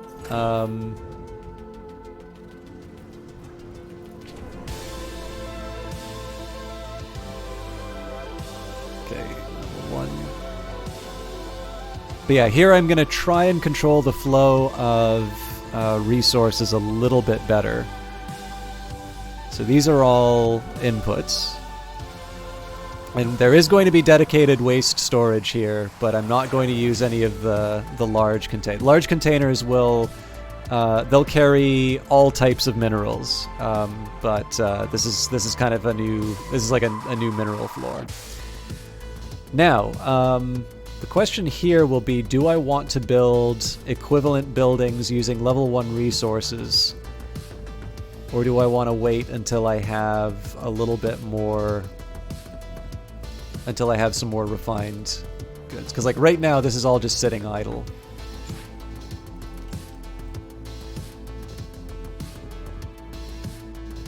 Oh, good lord. Yeah, we need dedicated mineral people for sure.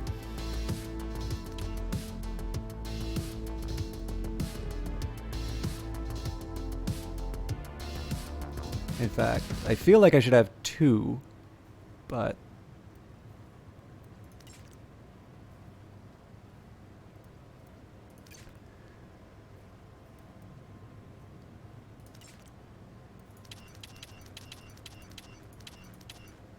Here I'm just going to try and jostle the workers back into out of their stupor. Okay, one of it. You know what? I can live without that.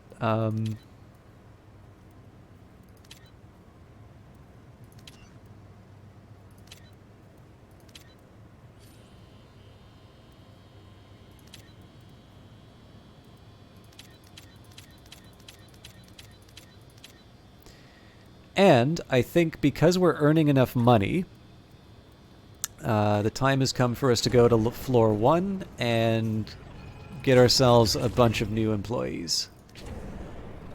So I'll show you the action, but I need to make sure that I make this dedicated to minerals for the next little bit.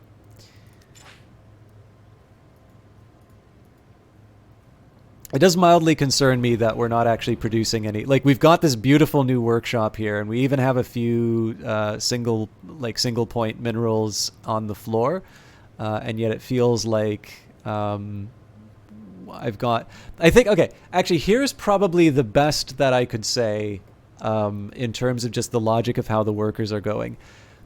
It would be nice if there was a way that if there were immediately... So, and again, this is easier said than done because computers will do exactly what you tell them to do, and that is why they are so frustrating.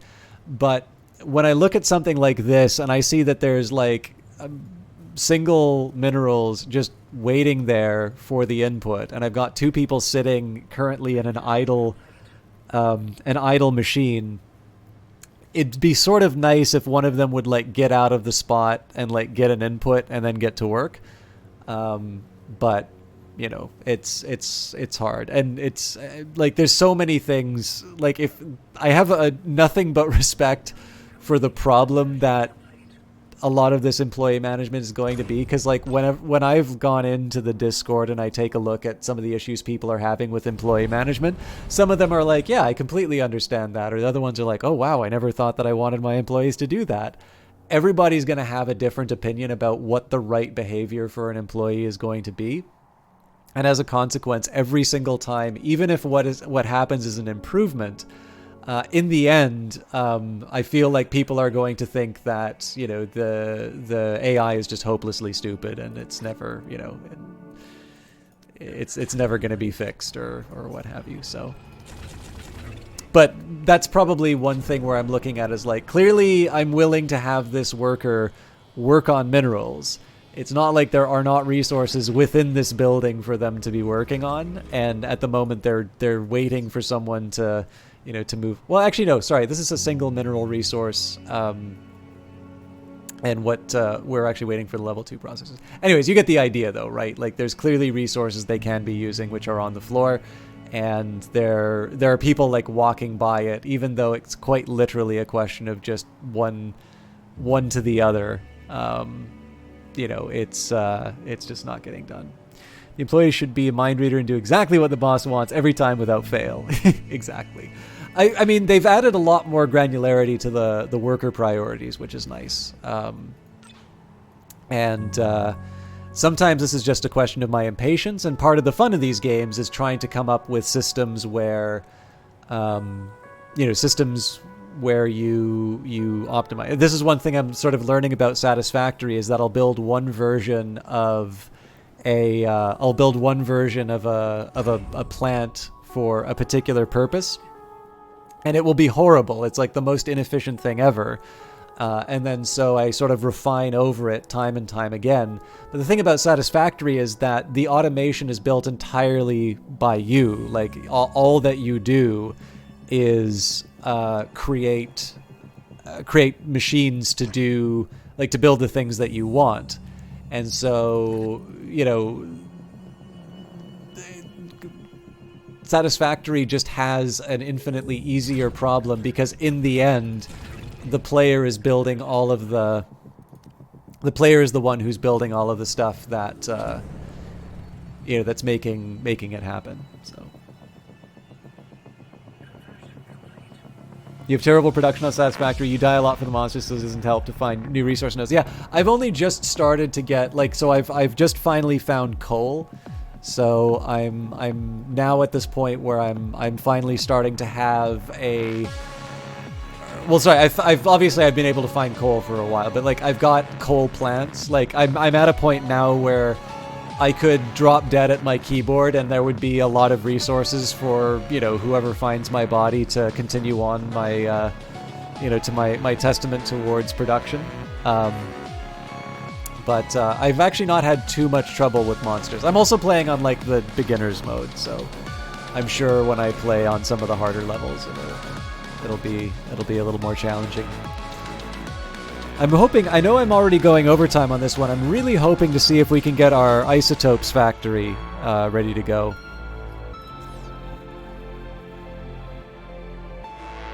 Like, it's clear we've got a pretty good group of people running around doing their duties.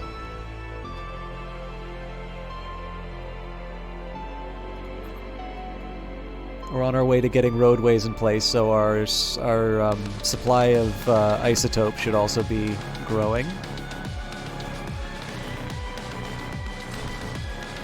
Let's get some more workers. So this will obviously take the hit in the pocketbook, but that's why we'll just bring in more bodies. Sorry, I didn't actually show you the conversion, so hopefully one of the people we convert cleans up their own waste. You have a route to coal over 2 kilometers. Yeah, I've got some pretty ridiculous. How do you tell the distance, by the way? But yeah, like I've got some pretty ridiculous designs in Satisfactory, but I don't think I've moved anything 2 kilometers. That is a feat.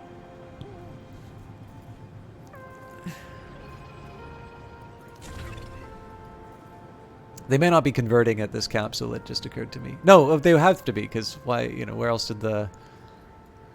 There you go. A satisfied citizen if I've ever seen one. This is why you shouldn't have to worry about pollution, by the way, right? Becoming a worker just makes you, it's the best way to deal with the diseases that you've gotten having worked on Titan.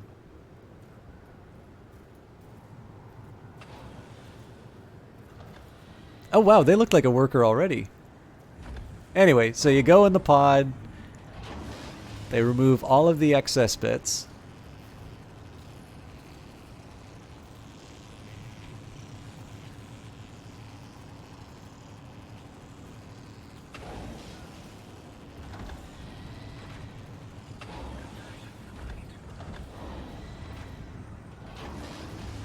Go. You get rid of all the remaining redundancies, and we're off to the races. Oh, cool.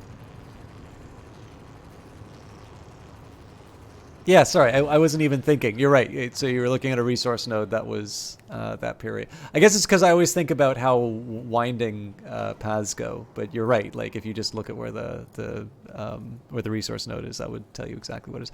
And I somehow wound up with an extra employee. So I'm that good at management. Okay, let's see. 3 more bodies, or I just need to build a whole lot more. And construction-wise, I think it's just the command center and the roads. And then we're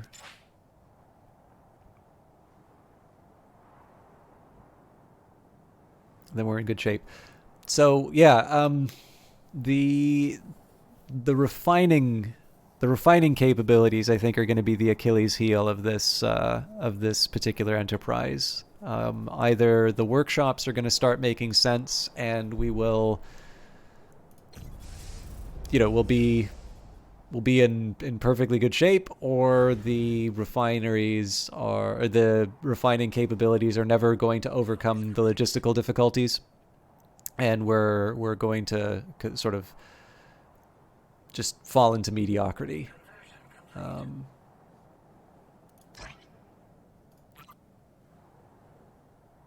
Either way, we won't find the answer to that one on this particular stream.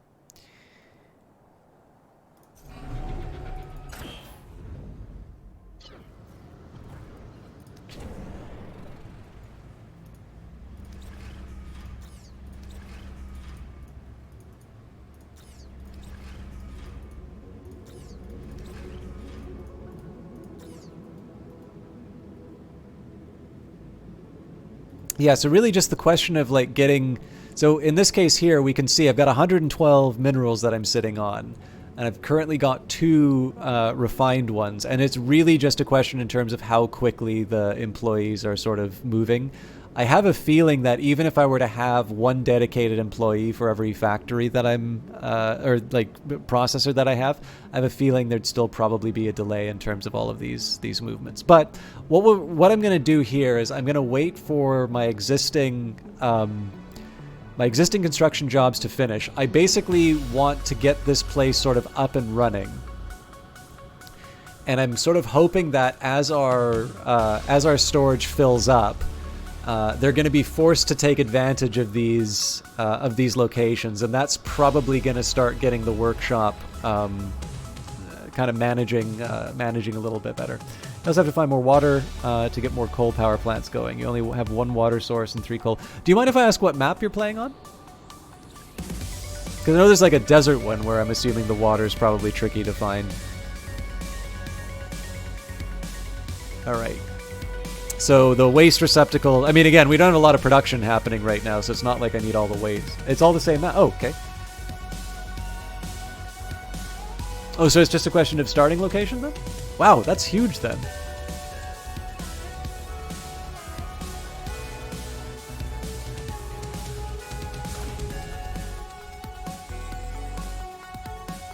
Okay.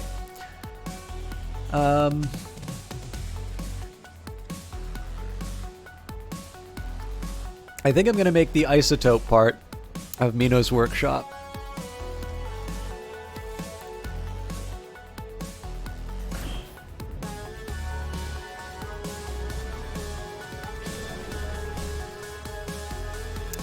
I'm going to do it in a slightly different way, though. So what I want to do here is I want to build my level 1 processor and my level 2 processor, and then I want to see if I have... Or, you know what? Maybe I should just make a couple of level 1... Ugh, it's a hard one. The only reason I say that is level 2 processors 50 minerals or 2 level 3, and I only have 2 level 3. The other basic components not such a big deal, but the level 2 has a pretty steep price. Good lord. Okay. Yeah, I'm definitely gonna have to spend more time in that. Assuming that I can pull myself away from Industries of Titan, which is not going to happen. Alright. This is going to be very tedious, but I don't trust myself after all of the song and dance that I had last time, so...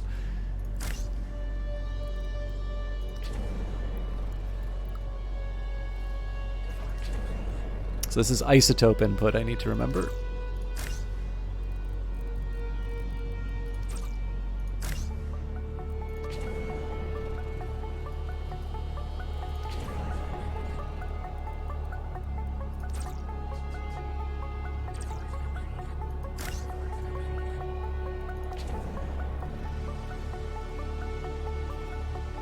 Did I already screw up?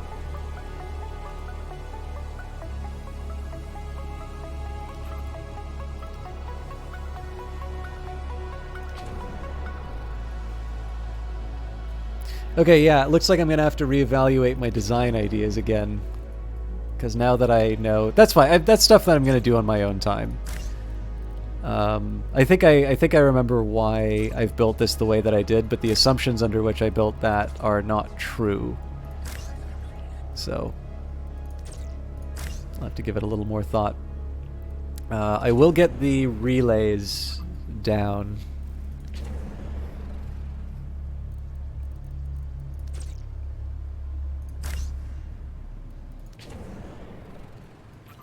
So that one's 1, 2. Oh, this is gonna be tough.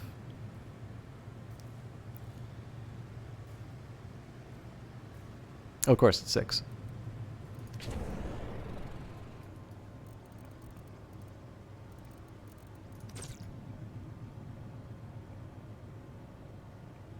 Is that right?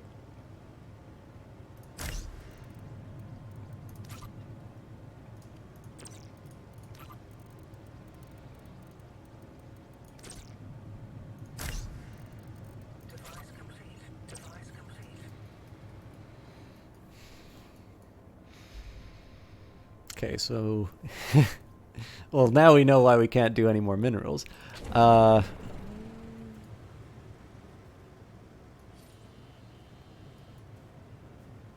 complete.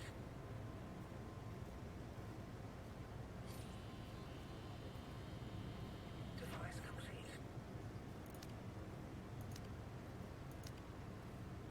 I think I'm gonna go for it. Building complete.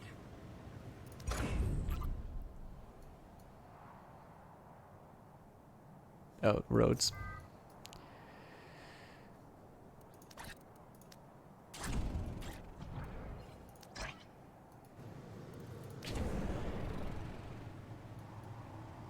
Building complete.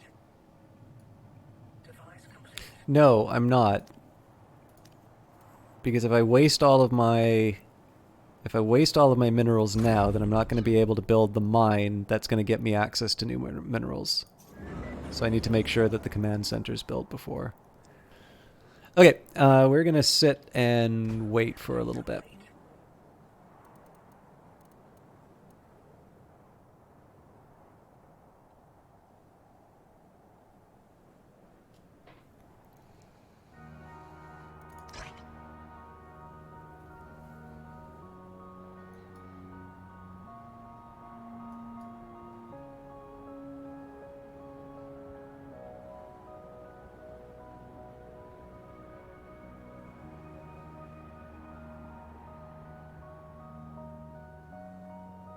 Building complete.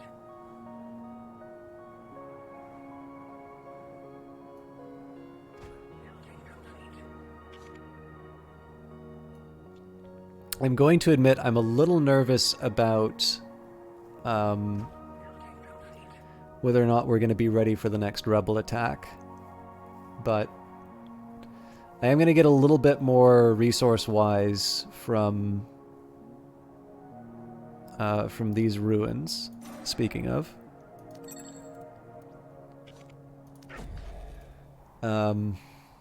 But that's assuming that somebody actually bothers to work them. I need to make sure that the construction's done first. I also think getting the mine down is the higher priority, so...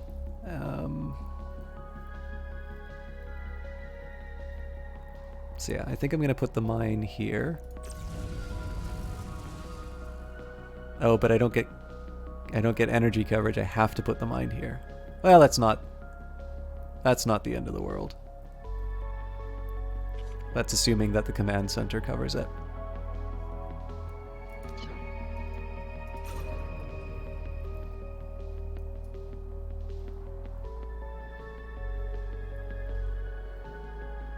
Device complete. Device complete.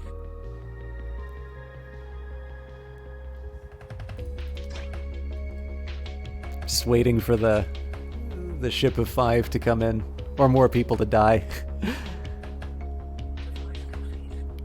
But yeah, at this point, I kind of need to wait for the minerals. Otherwise, it's possible. Like, I can always sort of buy and, you know, there's other ways that I can sort of get access to... Actually, come to think of it. Give myself a little head start. There's a few ways that I can sort of angle it to my favor. But just being able to get that regular supply of minerals is probably my bigger priority right now. I also kind of need to keep an eye on waste because I sort of feel like I'm not sure if the smokestack's not quite where it needs to be, or if I'm just not like just it's inefficiently operating. So like if I upgrade the thing and the problem is logistics, I want to know and I want to make sure that I'm able to try and deal with that. It looks like we're below, like on average we're below 300. We'll see whether or not that stays that way.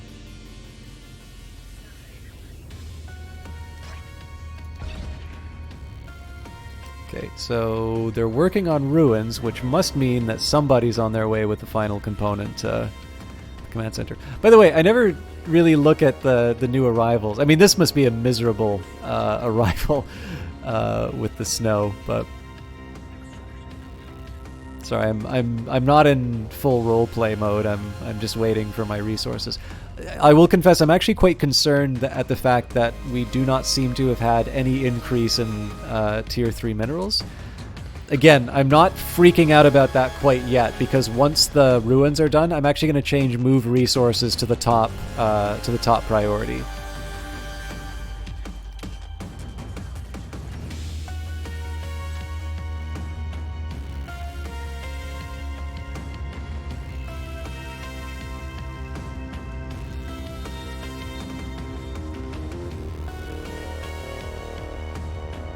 In fact, in theory, it should already be number 1.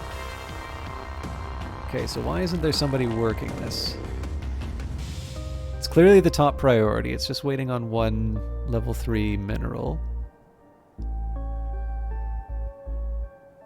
What are you guys thinking?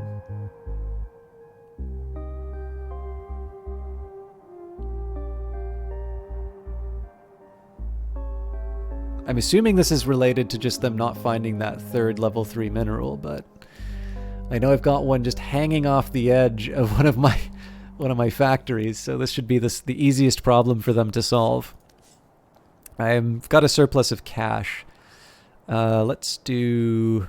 yeah, I'll start getting storage. Of course, I should be thinking about how I can help my people breathe, but we don't have enough people to worry about that yet.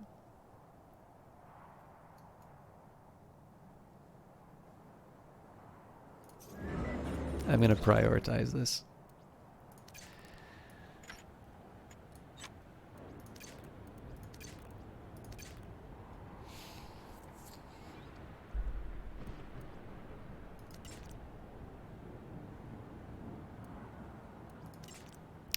Actually, I want to see how well this place runs without me assigning people to be dedicated.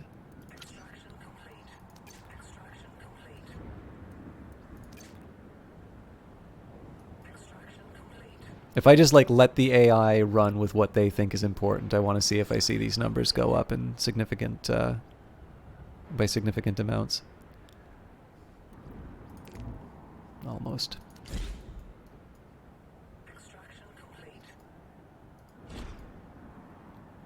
Now, one thing I could do, especially because I'm still generating quite a bit, I'm generating $34.99 a day. I could build more conversion centers, and you know, I could bolster my workforce that way. And I think there's actually a very good argument for doing that. But again, I want to try and get to a point here where I'm like I want to make sure that I'm just not throwing more bodies at an inefficient way of working. Okay, we're in good shape here. I'll slow it down a little bit just so I can get my investigations in. So obviously I'd love to upgrade this, but it's a little early. This is a higher priority upgrade because I can't actually make my mines run if I don't have those. So I feel like this should be a priority, but is it because they already have people working on it? Oh yeah, because it's already at number 1. Well, that's fine because it's actually yeah,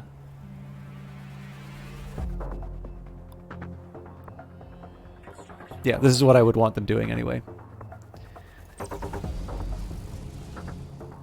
So I can upgrade you. Why? Oh, because you're level 2. Oh, wow. I did not realize that command centers were so inexpensive to upgrade. It's good to know for future.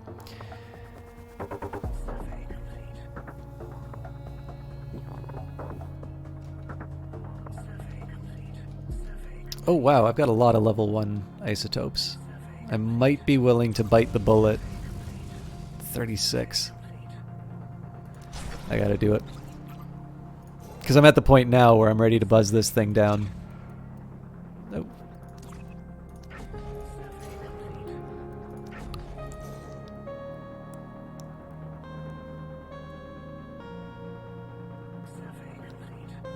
New enemy attack. Alright, just in time for me to build my mine. Why not?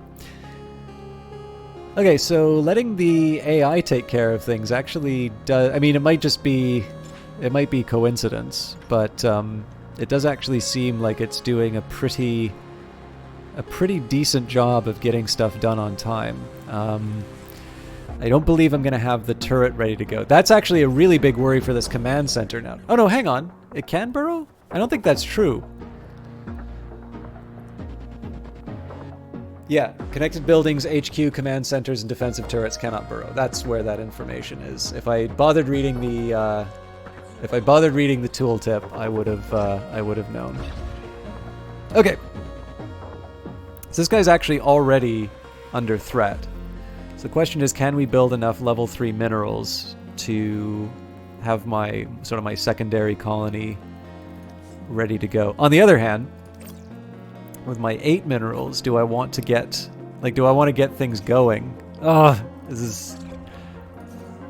this is not an easy choice. Obviously now I don't care so much about isotopes. I've already got access to them.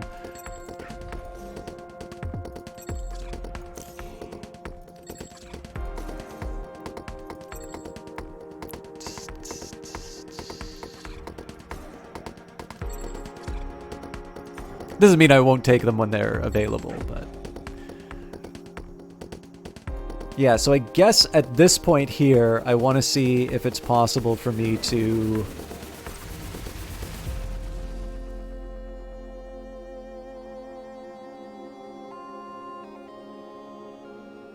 Okay, so I'd build a road down to here. I could build a turret here.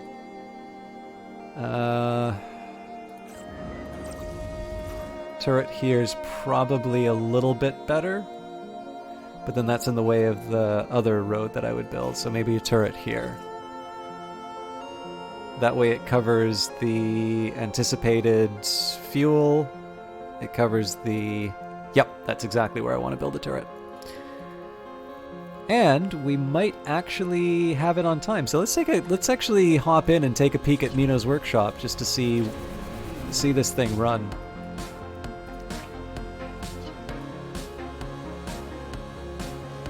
This is one of the things, like once these things start clicking, it is actually sometimes quite fun to just watch the workers run around and do their thing. Yeah, so that's another example, like, you know, they drop something off here, you'd think that maybe they would just pick up the thing from the output module and put it elsewhere. But again, like, I'm not going to be militant about it. There is also a side of me that wonders maybe I should just, like, restrict the level 1 resources to... Oh, I'm playing a dangerous game here, but... Oh, no.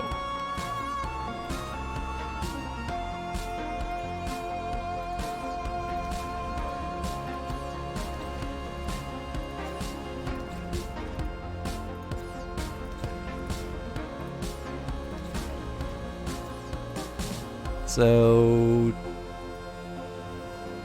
well, it'll probably tell me my capacity if I just click on it. No, actually, it won't tell me. It'll tell me what it has, but it won't tell me the capacity. I should not be focusing on that right now because I can afford to build the turret, and it might actually be ready to defend the area. Oh, I screwed up. Actually, you know what? I didn't.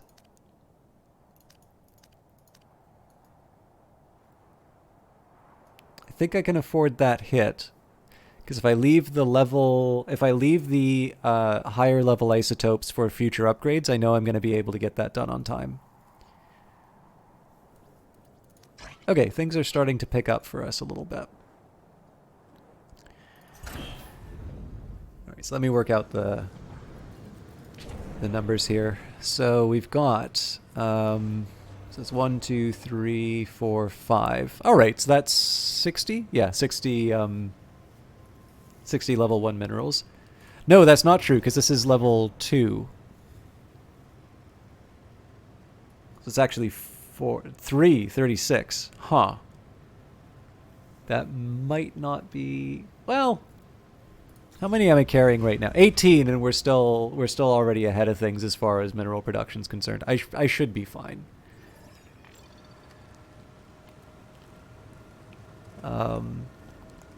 It would be kind of neat to see the rate at which I'm actually producing these things. Because then I would be able to come up with some future plans in terms of saying, okay, well here, I know I'm going to be able to build this shipyard. I know I'm going to be able to build, this level of the floor. In fact, 101. Let's say.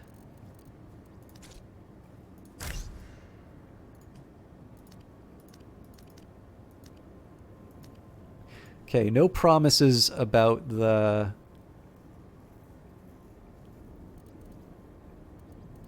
No promises about the level 2, but let's at least get the infrastructure for the rest of this stuff in.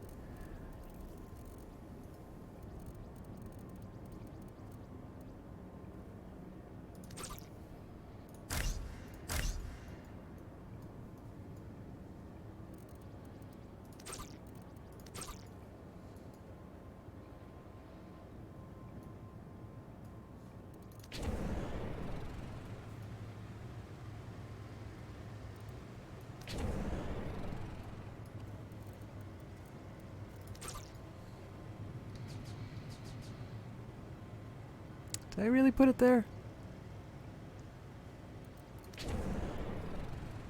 Yep.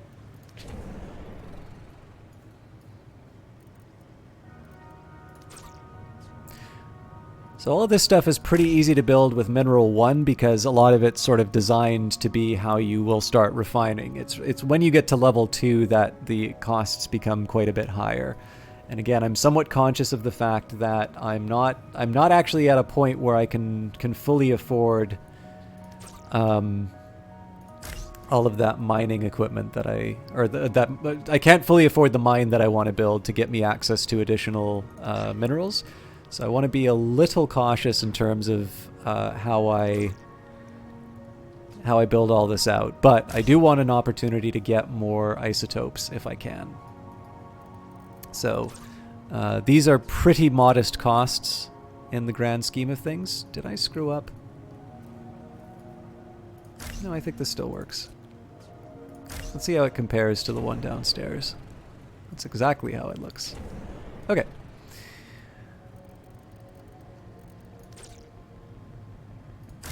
And then the customary relays.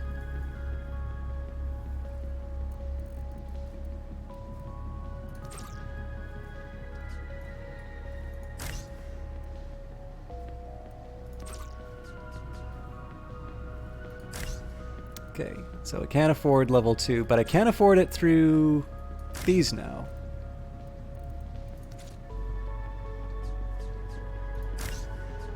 Cool.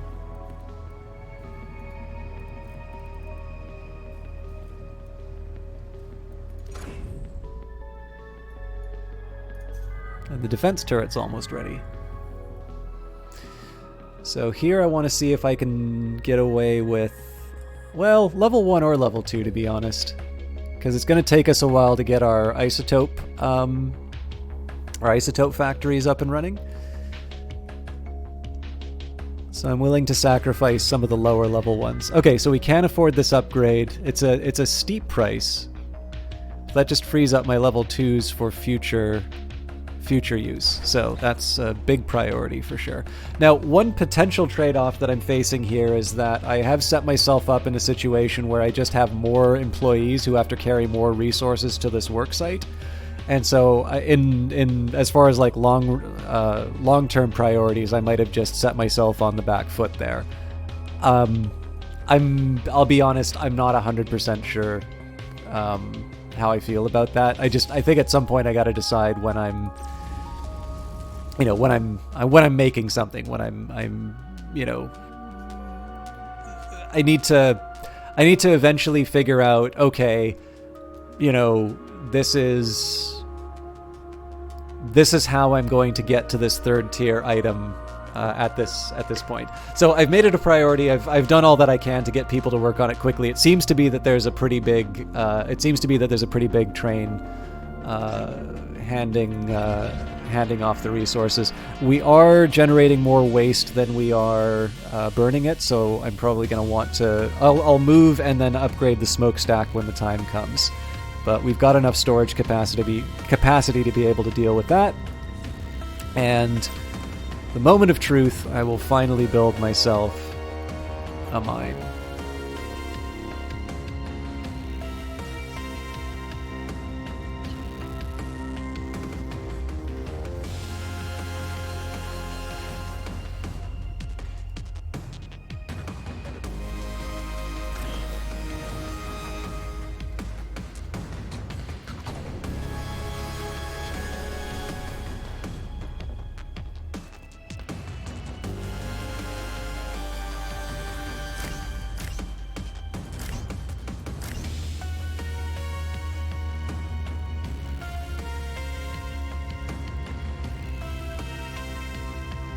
Again, I got to be careful on this one because this is ultimately going to be giving me my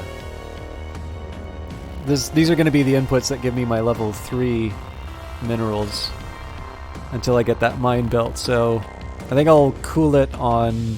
I think I'm going to cool it on any of those other like I'll take care of the input baskets for Mino's workshop and the isotopes level.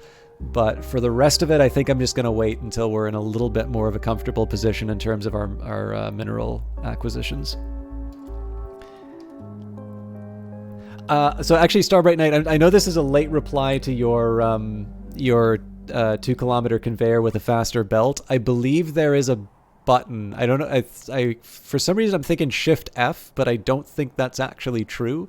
Either way, I am told that apparently you can. Okay,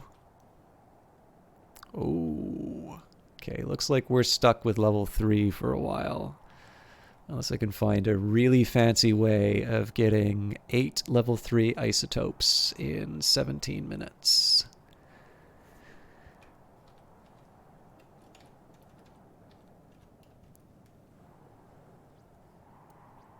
Or 144 isotopes. Yeah, that's not happening.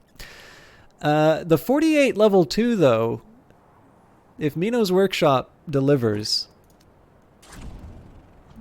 that is not outside the realm of possibility. I'm not super confident that we're going to get it. I am, however, going to dip into my mineral stash so that I can at least build one receptacle. Yeah, we'll build a couple of ways too.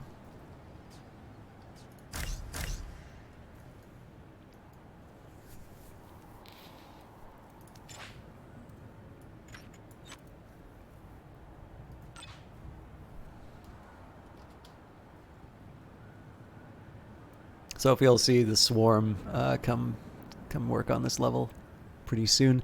I do want to keep an eye on the next enemy attack. I'll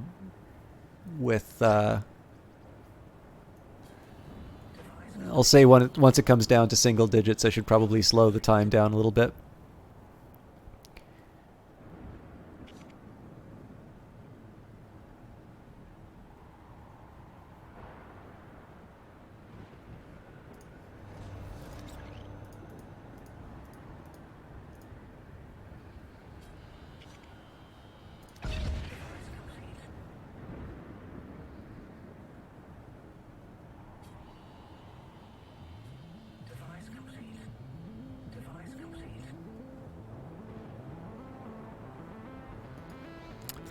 This is going to seem counterintuitive. I'm going to prioritize this storage container because this is going to be how this output module gets freed up.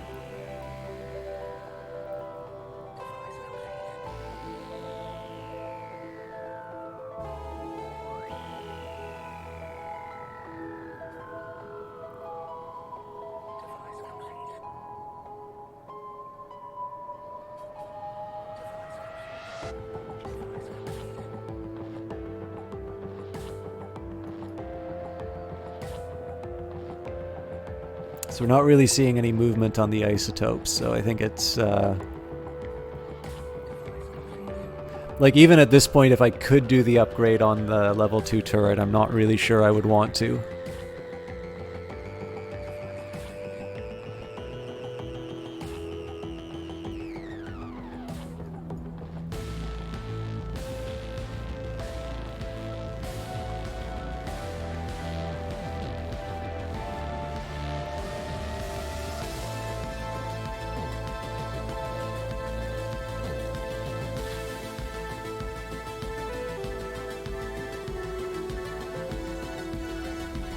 Okay.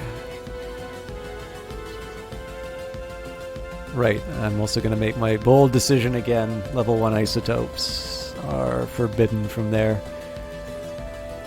They are, however, permitted here. These need to be level 2.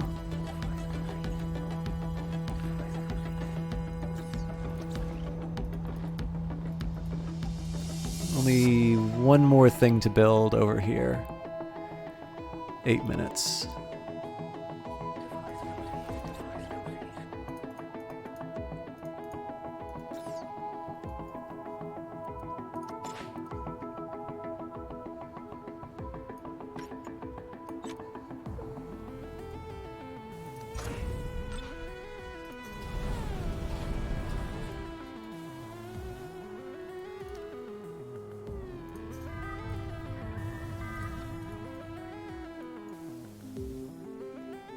Yeah, it's either 16 or 48, I think it was. Yeah, 16 or 48.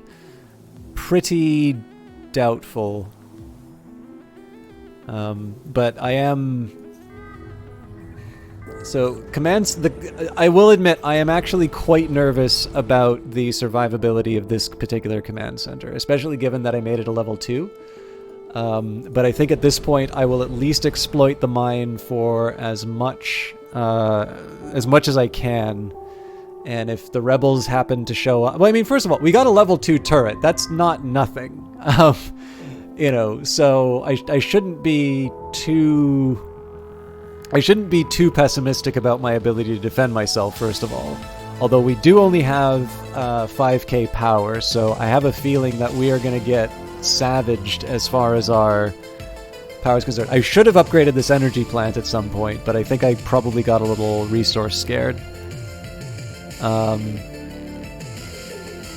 the time being, we're gonna sit and wait.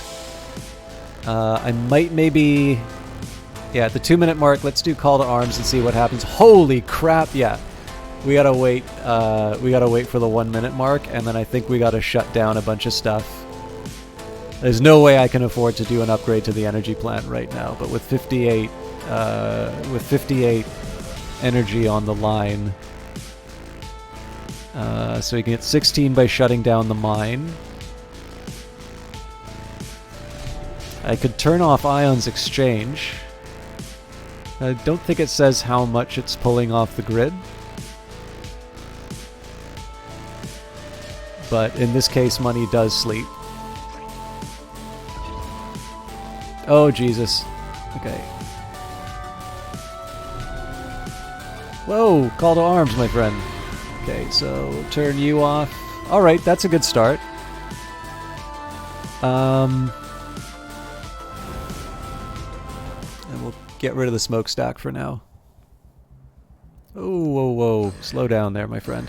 Okay, so this is, I think, a consequence of me being too late on hitting the button, but presumably, yep, there we go. It's one of the little guys here, and there should be a second one that's showing up, unless that's randomly determined.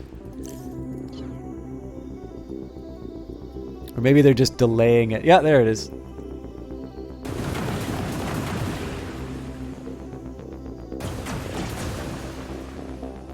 I'm assuming it's this guy that's going to hit it.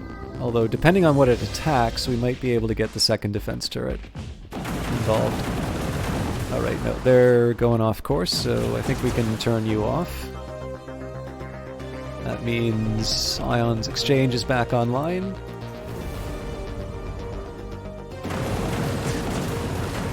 Okay. By the way, another great example. See the pollution that comes from that thing getting destroyed? Again, this is why it slows down even very good computers, but I just think it's a very cool feature.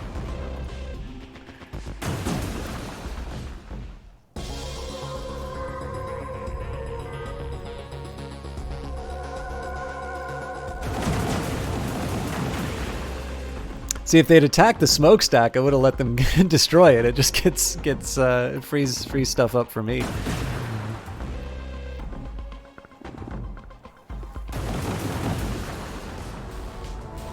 Okay.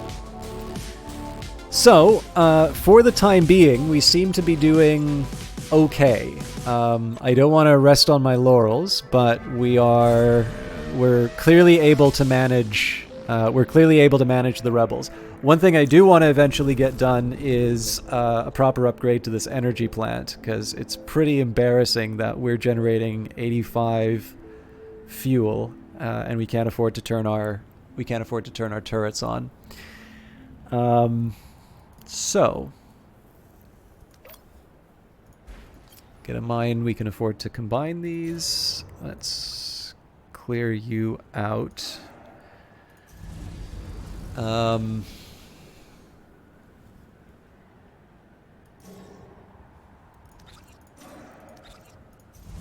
Yeah, so as long as I put the smokestack over here, I can still afford to do two. I'll double it up so it'll be a double smokestack that gets made. That's why I'm prioritizing all of these. I suppose there's the delicate question of when exactly do I break some of this stuff.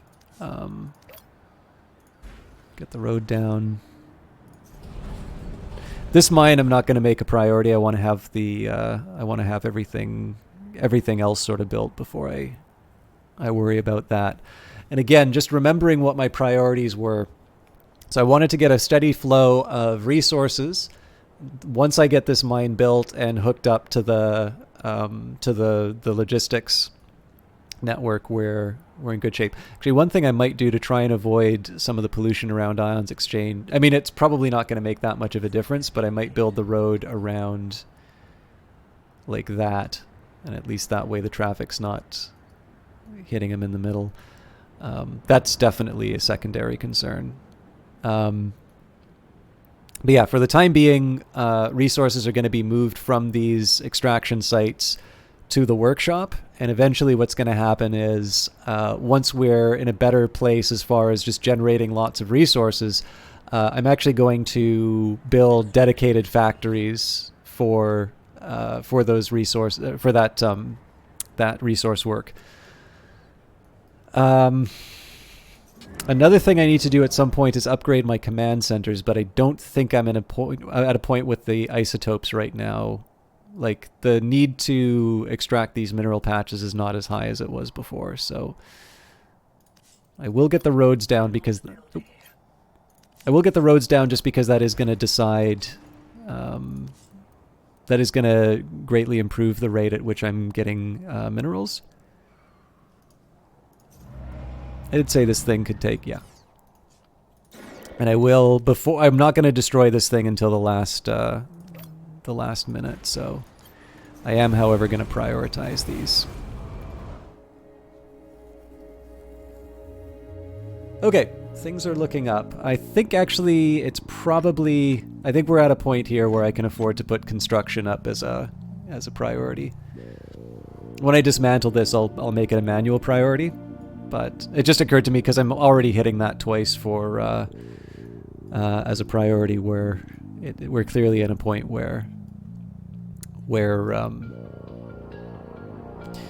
construction is a big deal. Okay. I don't think there's anything else I want to do with Mino's workshop right now, but let's just see where we're at. Yeah, so they're rolling down on upgrades. We're doing okay for level 2 minerals. So the big concern here is that the level 2 process, like the thing that makes the magic happen, is just not getting emptied as quickly as it needs to be. That's a little discouraging. Also the fact that we've got sort of these full waste modules, so I do feel like I am going to have dedicated people on these jobs. But I also think what's happening is I have a lot of people that are assigned to, assigned to buildings, assigned to jobs. So this is a point where probably my workforce is stretched pretty thin. And what I'm confronting here is just simply not enough people to do what I want.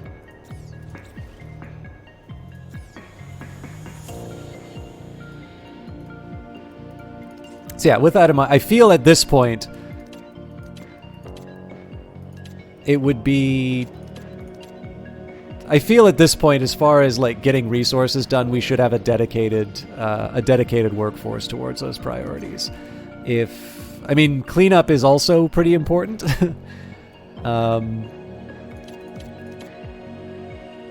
Yeah, so that's 10 people. I'm going to do a manual audit of like the assigned labor. So we've got 4 for each floor. Okay, so that's 8 accounted for. Then Lackey's Hovel. I think we actually have quite a few people dedicated there. So there's 4, 5, 6, 7, 8, 9.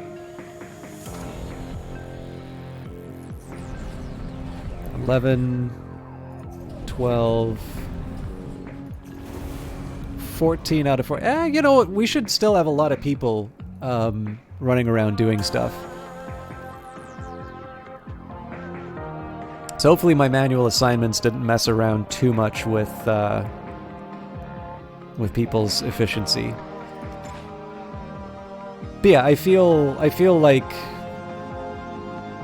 in principle people should be able to handle what they've been given. I'm hoping with dedicated people on the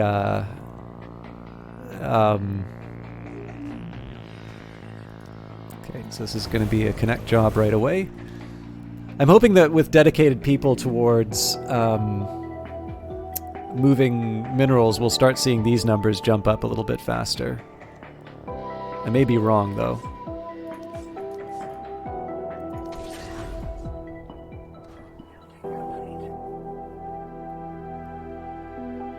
So again, I'm waiting to the bitter end to get that smokestack demolished.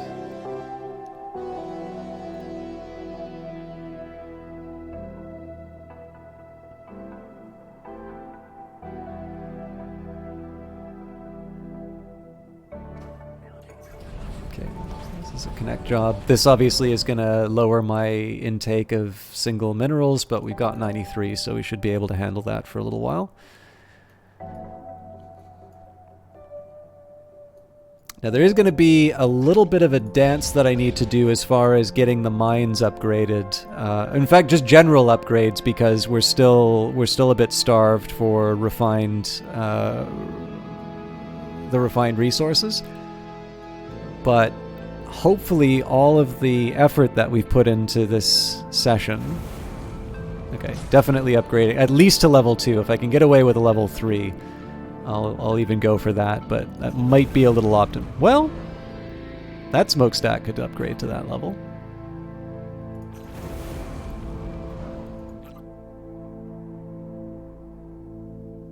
And we'll get a little bit of a refund for this smokestack as well, so I don't know, we'll see.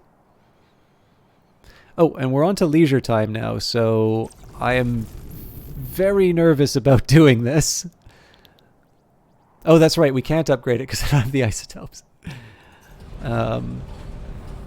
Okay, so 2 bodies work in that. I won't upgrade it yet.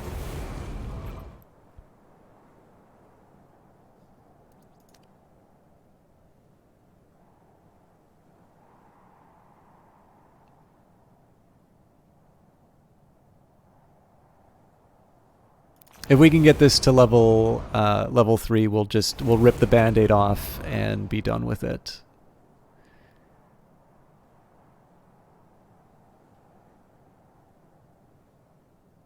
It's a tough one. 10? Yeah, that's not happening. Okay. We do have 4 people who can work it though, so that's doubling our... That's definitely doubling our capacity already. And again, we get a little bit of a refund from this smokestack. So with luck, we will start seeing the waste number go down.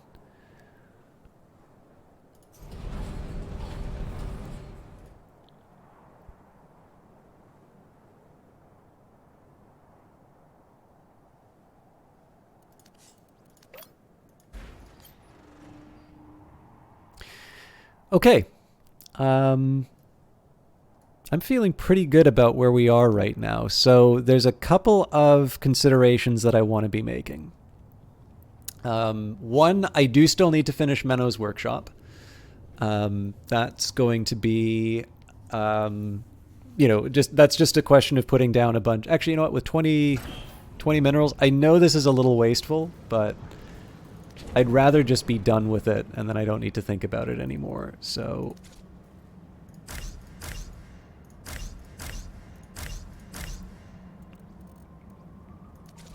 I'm not quite ready to, like, I'm going to build a lot of these waste receptacles, so I think at this point I need to...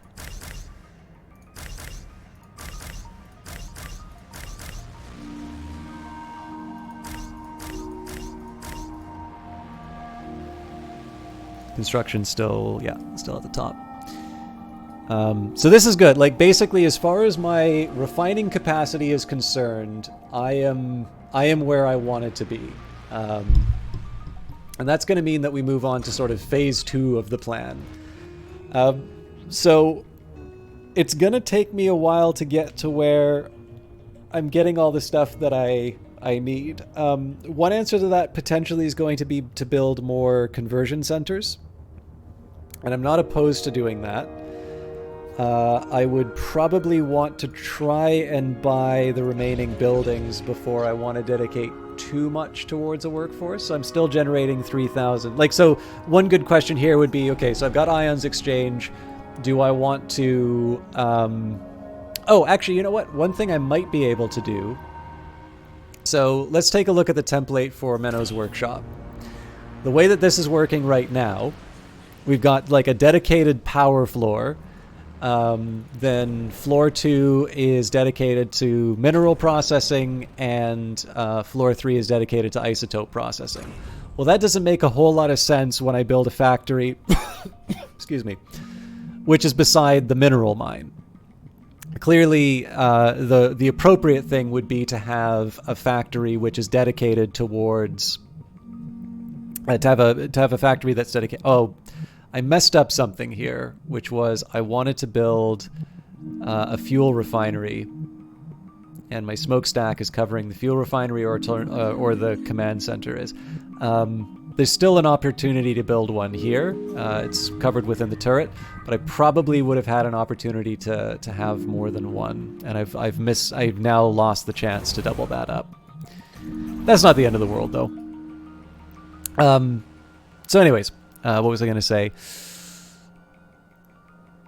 Yeah, so what I'm going to have, like, I could build 3 floors of the exact same thing, but one thing I could also do is replace that power floor with conversion centers, or alternatively, that I take some of that storage space that I've made and turn that into something that's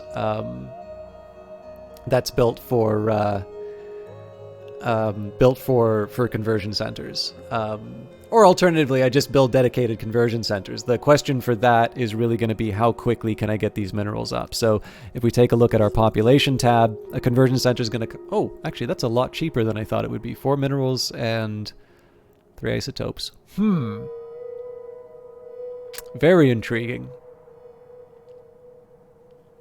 Device complete. Device complete. I should work out what the cost for... like once I include the once I include the... So, like, 2 of them, it's going to be 8 minerals, 2 isotopes. Can still afford that. I should work out what, like, the upgrade costs and such are as well. Anyways, building-wise, 16... Let's say 16 and a half.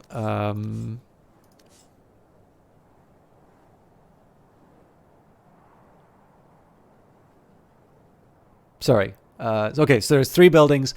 It's not going to be 8K. It's going to go up to... yeah, right. Sorry. That's why I was saying 16 and a half. So then it's 25 and a half that I need in terms of total credits, which at the current rate I will be earning in several days, which is quite slow. So I suppose it comes back to the question of Ions Exchange. Do I want to make that... Well, no, I definitely want to make Ions... Okay, Ions Exchange is going to be dedicated to... Ions Exchange is going to be dedicated to habitat pods and monetization stations. Now, given my placement of smokestacks and mines, my civilian infrastructure has to be to the north. So ideally, I'm not going to build much in the way of roads. I will keep it open for roadways, but my hope will be that my roadways go kind of out and around. Now, one drawback is there's some really nice territory for fuel turbines over here. So in practice, I think the civilian buildings are going to be over here, which is not great, right? Because the smokestack's still spewing stuff out. Like, so ideally, the civilian buildings start around here, but that, or I just get a couple of wind blowers and, you know, well, actually, that wouldn't be terrible. The street's still generating pollution, but yeah, I'll have to think about that a bit. I suppose...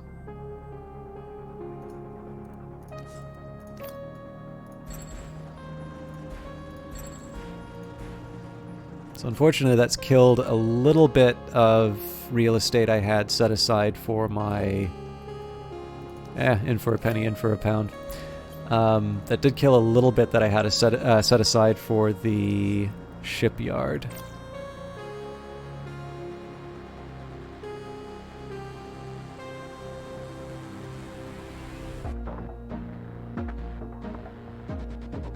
So that stops me from putting it here.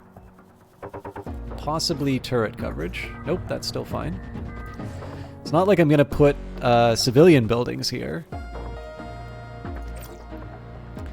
I guess this would have been nice for like maybe a battery farm or fuel tanks or something, but... oh wait. So if I decided I didn't want to have roads in this area, I guess it doesn't really matter.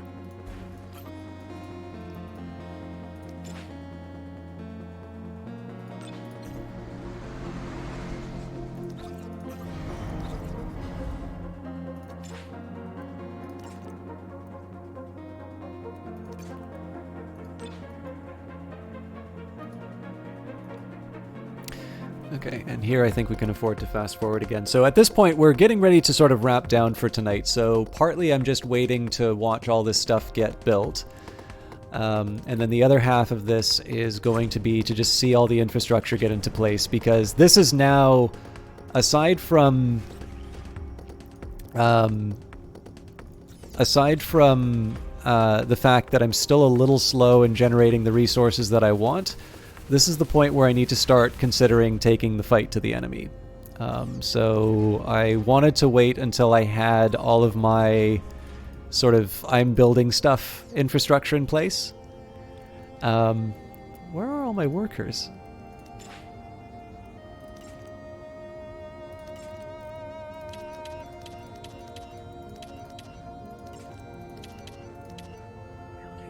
I'm gonna trust that they can do this.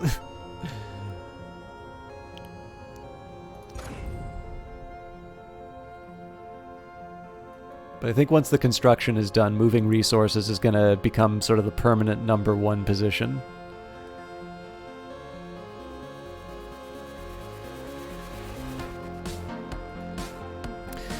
But yeah, essentially the question is now is, am I able to build enough resources to be able to get my, my ships running?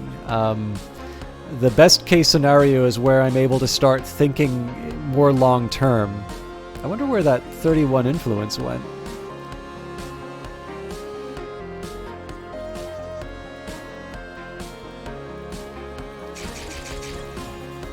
Credits wouldn't hurt in this case. How long till payday? Oh wait, we gotta wait 8, so...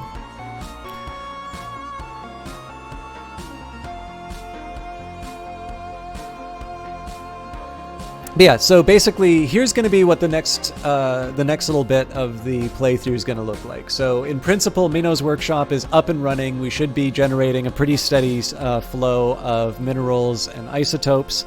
Lackey's Hovel also is something that's, in theory going to be adding towards that. But the fact of the matter is our rate of production wasn't that great for that particular region. So I wouldn't be surprised if...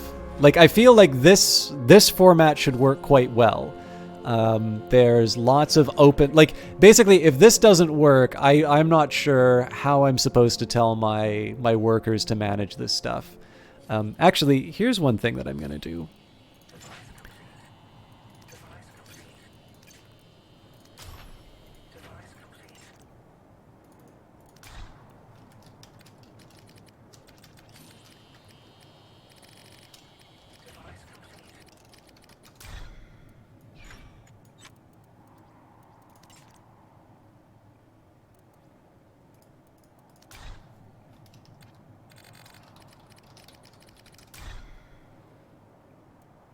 Yeah, we'll call it that.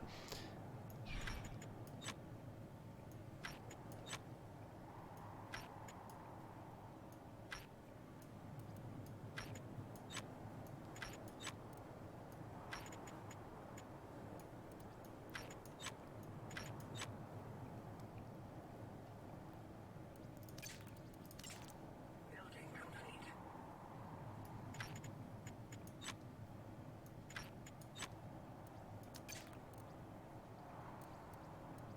So this strikes me as probably a little bit more sensible. I'm going to prioritize isotopes over minerals right now because I need to get a bunch of upgrades in. Okay, construction. I think I'm okay with those priorities right now. Move resources. Yeah, I can live with that. Clean up. I'm not sure which one I really want more, to be honest.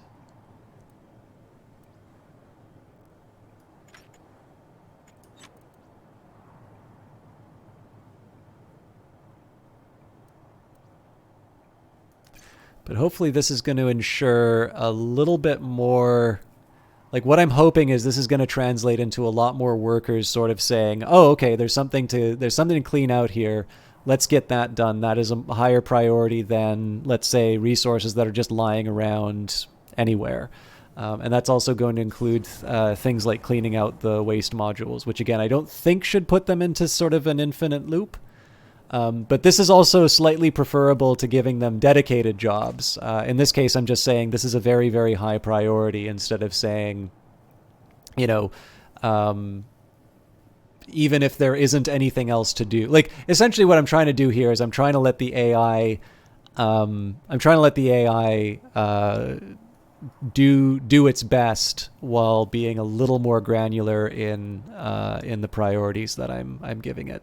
There might be a world in which I start mixing and matching some of these tasks, but I actually think, I don't know, I didn't make the game. I actually think this is a fairly logical breakdown of material, but given the fact that it seems to be that I put so much emphasis on move resources, and it just didn't seem to be doing what I wanted. I was thinking that maybe giving a manufacturing tab will fix it. Although, the fact of the matter is this stuff is still sitting untouched, so maybe I'm wrong. The number hasn't really changed since I've made this adjustment, although it seems like there's a lot of activity going on.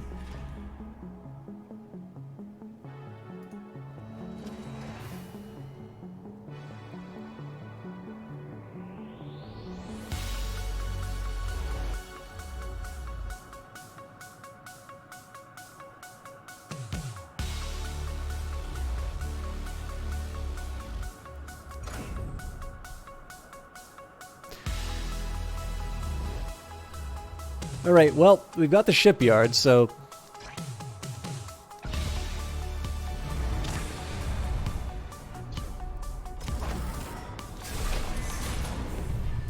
I feel like it's premature for me to start buying new... I feel like it's premature for me to start buying new designs. Although, what does it cost? 500? I think we can afford that. Okay. Before we do that, though, I want to go shopping for a new building.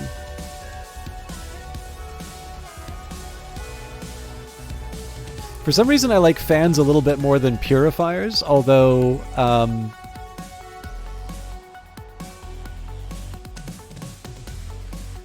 don't know if that really helps me here. Either way, I'm drowning in influence. I don't need a council monument right now. It might help with like livability and stuff when we're sitting next to turrets and things, but that's not a consideration for right now. So yeah, it actually looks like there are some extra designs that we can afford. So in fact, let's say I don't want to pay my employees. Oh, well, it's a little late for that. Oh, so close!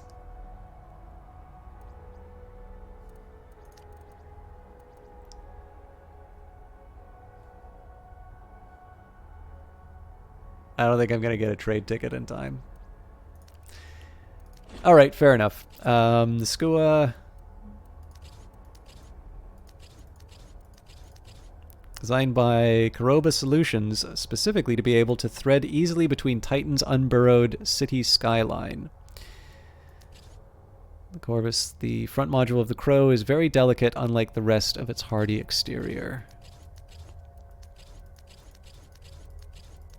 Well, this one gives me the most space. It does have this empty spot in the middle, so maybe...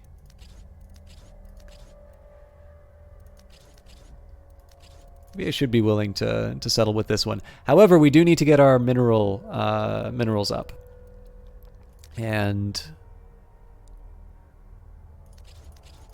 eventually we want to get up to 28. So this is kind of why I wanted to focus so much on mineral production. And the question now is whether or not we have, you know, have we actually built a system where we're able to... Have we actually built a system where we're able to sort of sustain... Oh, lordy. I hope they're moving waste out of here. Where are they going?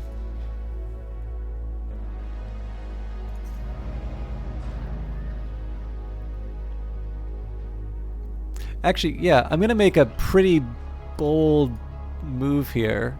I'm going to say that level 1 resources are no longer welcome in the central area. I'm really going to start forcing those resources into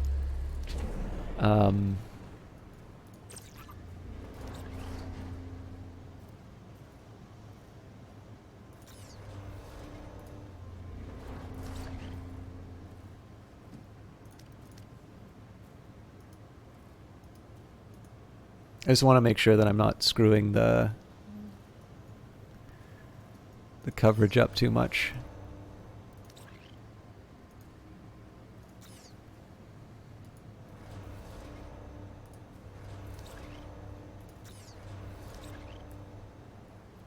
I'll take anything, huh? Well, that I'm actually okay with, because that's at least on the floor. Yeah, you know what? It's actually not a bad thing that level 1 minerals live here, because it's still on like a factory floor.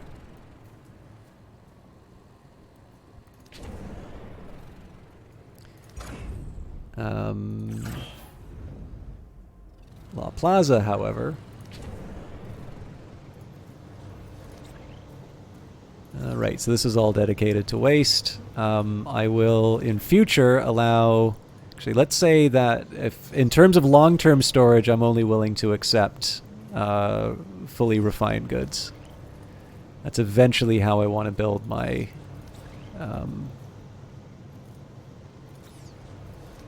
my city.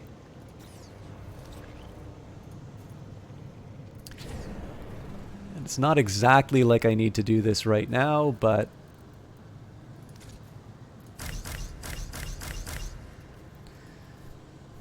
those will eventually be. Alright, so where else am I storing?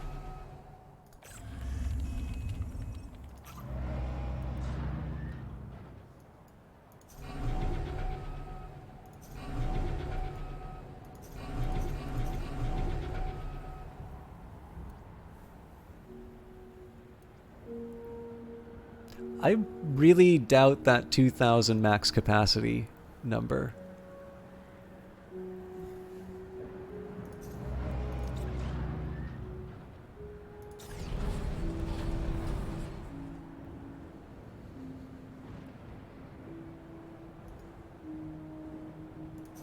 It does make me mildly concerned. It would be kind of neat to see like a cycle of stuff being extracted and so on, but I don't think I have the time for that tonight. But yeah, the hope certainly is that we're going to start seeing a boost in terms of the rate of production with that change to the organization. Looks like I can afford a new ship after all.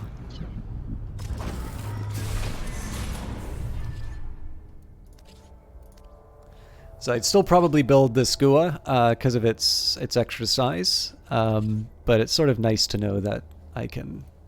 It's nice to know that I can build one of these things. Oh, and we have the minerals for it. So what is my alternative? My alternative is to build the dedicated factory. I think we actually need...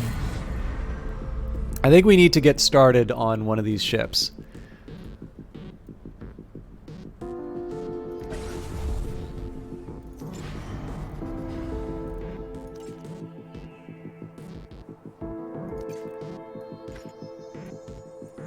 And that's going to be maybe not a manufacturing level task, but we definitely want to have some people working on building that ship.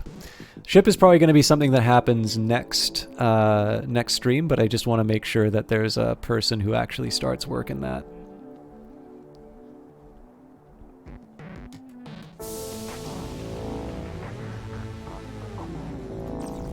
And actually, it's still sleep time, so against my better judgment, I'm going to devastate our grid to upgrade the energy plant.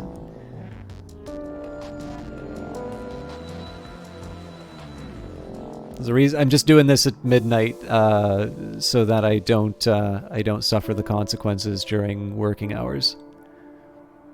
Of course, everything's going to shut off now, but that's cost of doing business.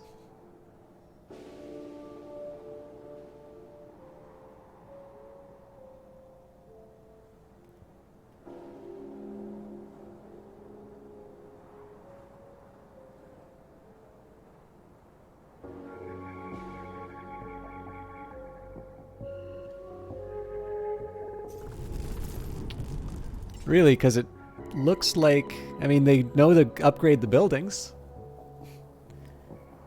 So why would they behave differently than the shipyard?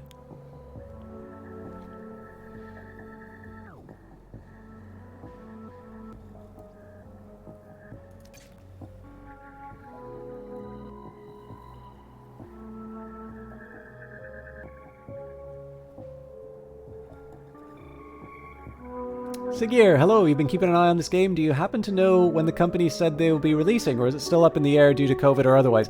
So, I mean, the game is out in the sense that it's early access. I don't believe they have a, we're at full release.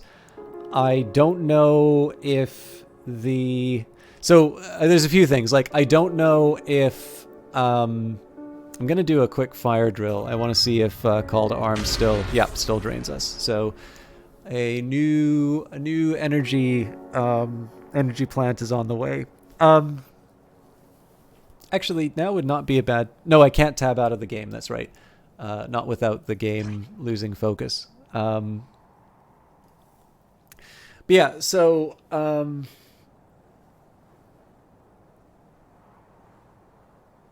so far as I can tell, there is no official word on when the game is getting its full release.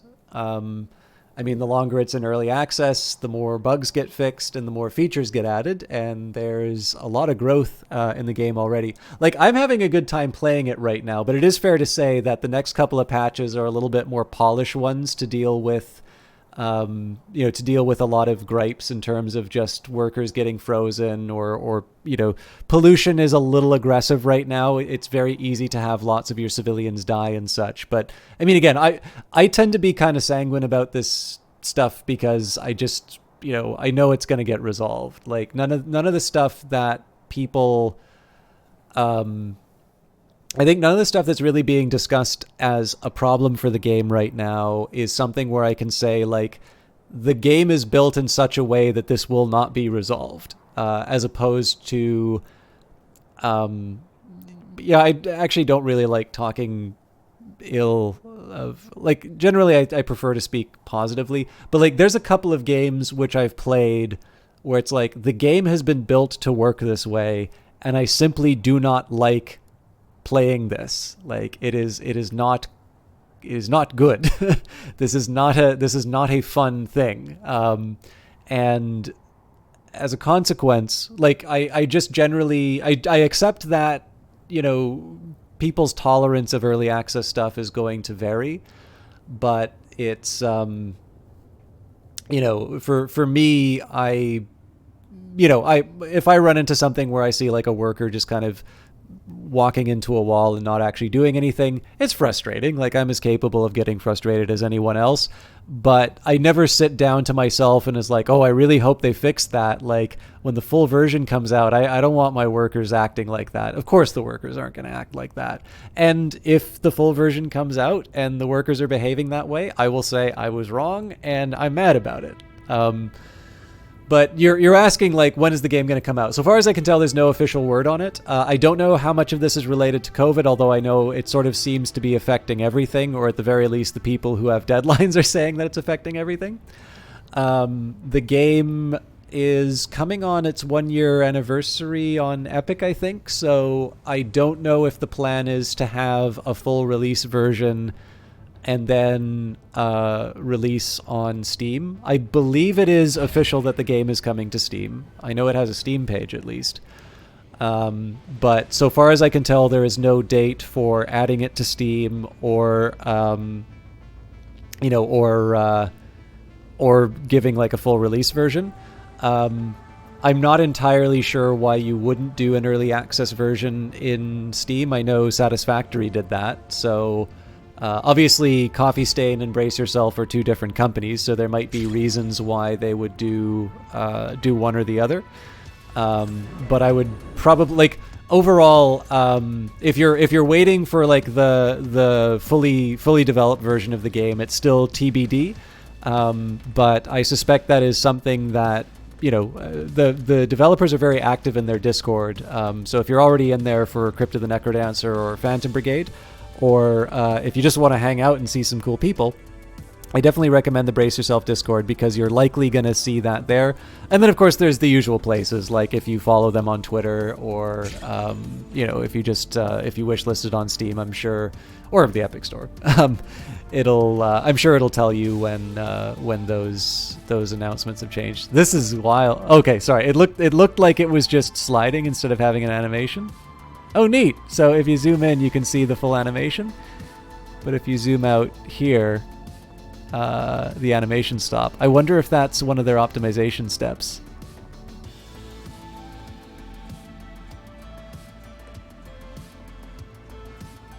I never noticed that before. I wonder if that's been in there the whole time. When you get to a certain level of zooming, like there's no animations for the civilians anymore. Then again, the workers do, so maybe it's just that they didn't touch the civilians. Yeah, maybe it's because the civilians changed costumes recently that... Yeah, that's neat.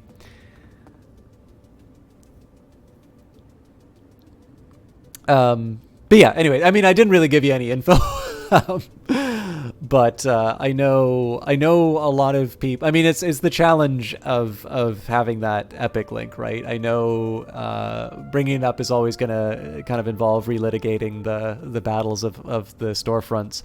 And the best recommendation I can make is it is generally, if you are interested in a game, wishlisting it is good because one, it gives the developers some useful information in terms of what the interest for the game is.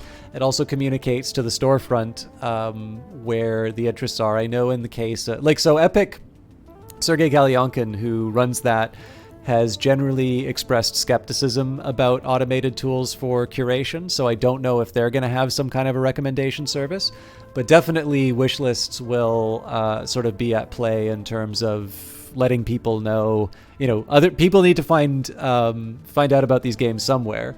So, if you see someone on your friends list wish list a game on Steam, you can say, oh, Industries of Titan, that's a very cool name for a game. What is it about? And then you will see this beauty, and one, people watch my stream, and then number two, they'll probably wind up wishlisting it, and basically Steam winds up paying for the cost of emailing everybody on that list, as opposed to the, brace yourself trying to curate a mailing list and then having to take a financial hit to just simply let people know about the availability of their game. So if you haven't wishlisted Industries of Titan yet, definitely do that on Steam.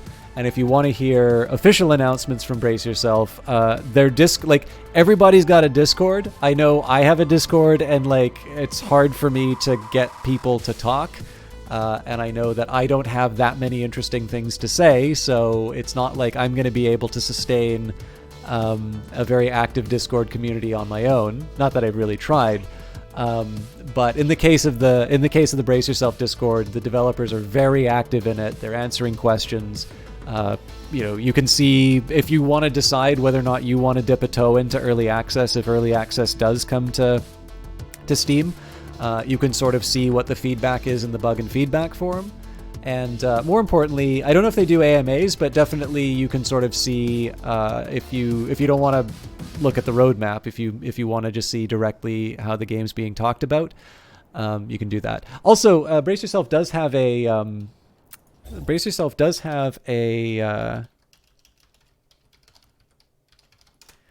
they do have a Twitch channel. I believe every Tuesday they play Industries of Titan, so you can probably have some interaction with the people who are working on the game so far. But yeah, this is I'm really enjoying it. I mean, again, the usual disclosures. I have the financial incentive in terms of the Epic link, and I was given a copy of this game for promotional purposes, so I'm obviously very well primed to say this is a good game and everybody should go out and buy it immediately. But I'm an hour and 45 minutes over when I would normally finish, and this is happening a lot with this game. So I am a big believer in revealed preferences. It's not perfect, right? Like Everspace 2 is something that I really enjoyed and I want to get back to on stream, but because Industries of Titan and Phantom Brigade exist, among others, it's really hard for me to find the time to do all of it. So just because I don't play a game doesn't mean I dislike it, but it is fair to say that the tendency for me to spend some extra time inside of this game, I think speaks very well to how engaging it is. So also, I'm sorry to plug Epic again, but it did occur to me, I wanted to mention this. A city builder I really like is Surviving Mars. That is free again on the Epic Game Store. So for those of you that are using it, and for some reason if you didn't get Surviving Mars when it was first available, it is now currently available. I highly recommend it. I enjoy that game very much. Again, that was one I was also given a key for from Paradox back when they were giving me keys. But if you're waiting for a fuller version of Industries of Titan and you like city builders, Surviving Mars is worth checking out. And for those of you that don't care for the Epic Game Store, I believe that is available on at least Game Pass. I don't think it is on EA Play. I know EA Play has Frostpunk, but I think Surviving Mars has escaped the EA service at least. I'm not sure though. It's probably worth it's probably worth doing a little bit of your own research. Oh yeah, I know it's on Steam as well, but like it's not free on Steam is what I mean. I'm more talking about if people wanna get the game at, you know, at a very very low price, at a zero price. It's yeah. No, it's all good. Again, I know people feel strongly about the Epic Store, so I try to let them know what the alternatives are. But the thing is everybody, like, it's not news for me to tell people that something is available on a subscription service, because while things do go away from subscription services, they, it tends to be a very long time. I wonder why I'm getting all these -1s. Oh no, and I know why, because it's a single mineral that's going away. I think I'm actually going to be in a spot where... Now this is really intriguing. The fact that this ship layout hasn't been produced on its own.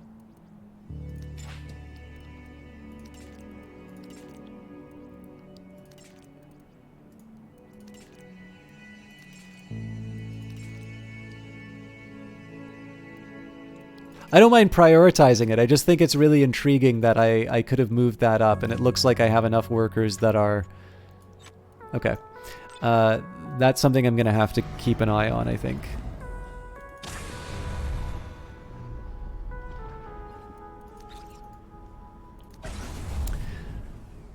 But yeah, anyways, I figure, if there's a good deal going on, particularly for a type of game like this that I like, I figure it was not a bad time to bring it up. So it's pretty clear that I'm going to have some energy problems later on. So an energy plant cost me 8 and 1. Then again, I think that's what the conversion center is going to cost as well. Oh, it's 8 and 2. I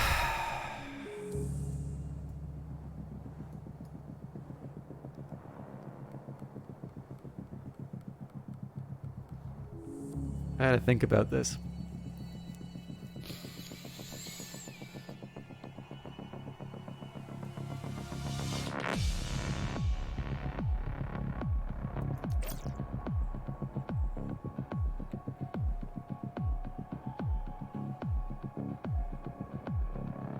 I think for now I'm content building convert. Well, I can do both.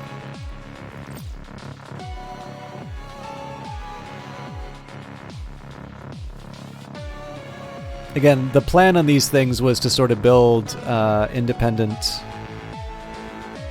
like I kind of like just have these little colonies. It's going to be a little tricky to pack this energy plant in a sensible place, though. Well, this'll do. And again, it's got turret coverage, and it's got turret coverage here. I kind of want to make sure that the energy plant is at least within the region. Oh god, I also forgot to upgrade the third one. Okay. So much for my so much for my surplus.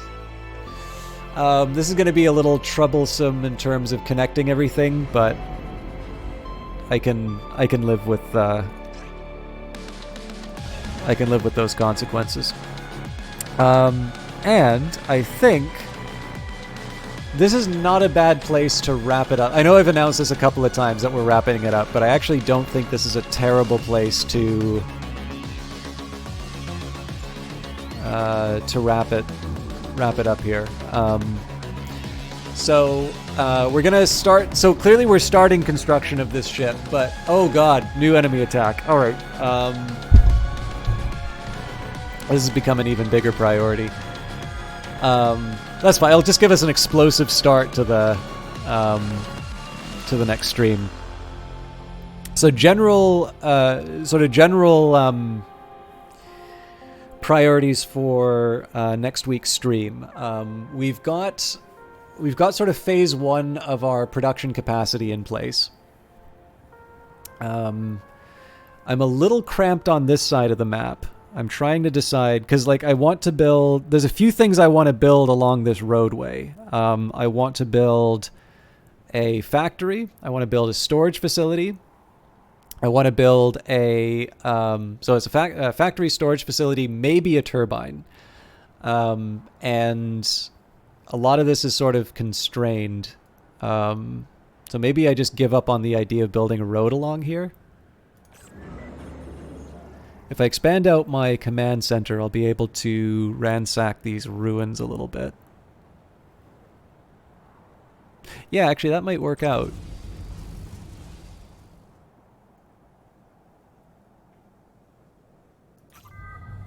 But then these aren't... Okay, no, what I think what I'll do is I'll just build the road down here.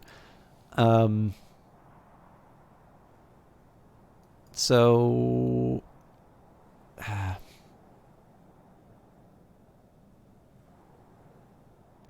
So I could get the factory here. The storage facility is a tough call. Well, no, actually, that's not as tough of a call. I can just build the storage facility here. Nope, because this is the waste storage facility.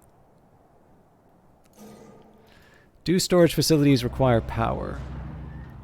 Looks like they don't. But that is still out of the... It's still out of the range. Okay, so maybe factory here. The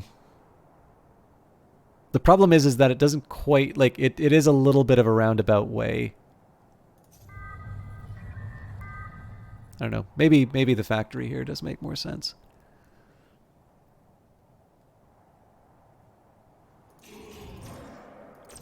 And then if I built the road...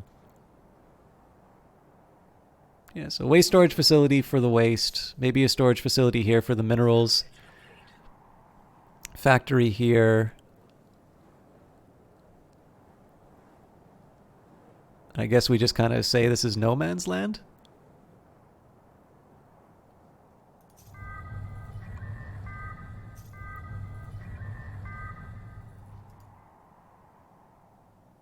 I think I'm probably going to have to live with that.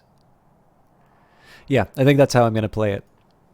So basically, I do kind of want to increase the rate at which I'm producing these materials. Of course, there's only so many workers I have. I'm making more and more jobs, and I've had the same number of workers for kind of the whole stream. So at some point, this is why I'm starting to build these conversion centers. And really, yeah, construction's already high up on the list. Although, again, I think I'm going to run into the same problem I had before.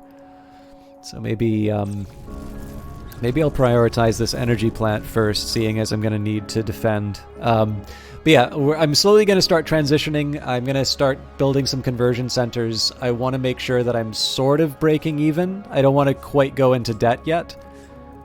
I have 2 buildings that I want to buy before that. And of course, a whole bunch of ships. So of course, in an ideal world, I'll buy up all my ship models before I start really, really pushing it as far as income is concerned. And of course, even then, I do want to still have a positive income because I'm going to be needing to repair things. So at this point, credits have become important to sort of own throughout, throughout the playthrough for sure. But yeah, depending on the rate at which I'm producing things, I might make satellite factories close to the, close to the mines. Definitely for storage facilities. So the current sort of semi-plan over here, and again, I feel really crummy that I can't double up the buildings, but I'm gonna have a waste storage here. I'm gonna have mineral storage here. Build a factory, which is going to be like Menno's workshop for getting level 3 minerals. I kind of feel like I need to be generating far more level 3 minerals than I do level 3 isotopes. I'll be doing a second similar style over in the mine, and also similarly, I'll have a fuel turbine here, probably energy plant here, and I'll want to upgrade the command center before that because everything's going to shut down when that happens. But at that point, kind of, I have these independent production centers, and ideally what that does is that sort of raises the level at which I'm generating these minerals, and I wind up in this virtuous cycle where I wind up being able to build more workers. I wind up being able to start developing out this area where it's going to have all of my offices and residences without any roads. I still need to have turrets to defend, but that's I mean, that might actually be the time that I have that may be the time that I build the council monument, just to be able to make it slightly appealing to live next to the turret. But anyways, the idea here is that the last couple of rounds have been about me getting to a point where I'm trying to build as many level or tier 3 minerals as possible. Even now, like, we've got a fair number of tier 2 minerals, which wasn't true before. So if I need to sort of refactor some of my factories to be able to accommodate the fact that I've refined so many tier 2 that I actually need to boost up my tier 3 levels, I wouldn't be opposed to that either. But the hope is that by building a new variation on Menno's Workshop, beside the mineral plant, I've got the shortest distance for transferring the raw goods. And if I build it like I've built Menno's Workshop, essentially it's going to be three machines that are producing tier 3 minerals. So that should be, we should take the rate and triple it, hopefully. It'll probably starve these guys of a little bit of their work, but anyways, that is the plan. Essentially, I guess I don't need to manually save it. It'll auto-save for me. The job has really been to just get myself to a point where I'm able to start building stuff faster. And there's sort of this, it's kind of the guns and butter trade-off, right? Where right now I'm building a lot of infrastructure to be able to produce more resources, but this is getting to the point now where the rebels have teeth. Now I've got 3 top-tier turrets ready to defend myself, so unless we get particularly unlucky in terms of where the rebels show up, we should be able to fight them off. But I'm at the point here where I really want to start building some command centers. I want to start hunting for them. I want to start finding where those bases are. And then we want to start sending some ships off to take them out. Because I'm assuming at this point, they have been spending their time like I've been spending my time, and building some rather nasty bases, which will take some effort to take out. Anyways, as promised, I'm out of here. This has been a inflated version of Industries of Titan. Which has kind of been true for a while now.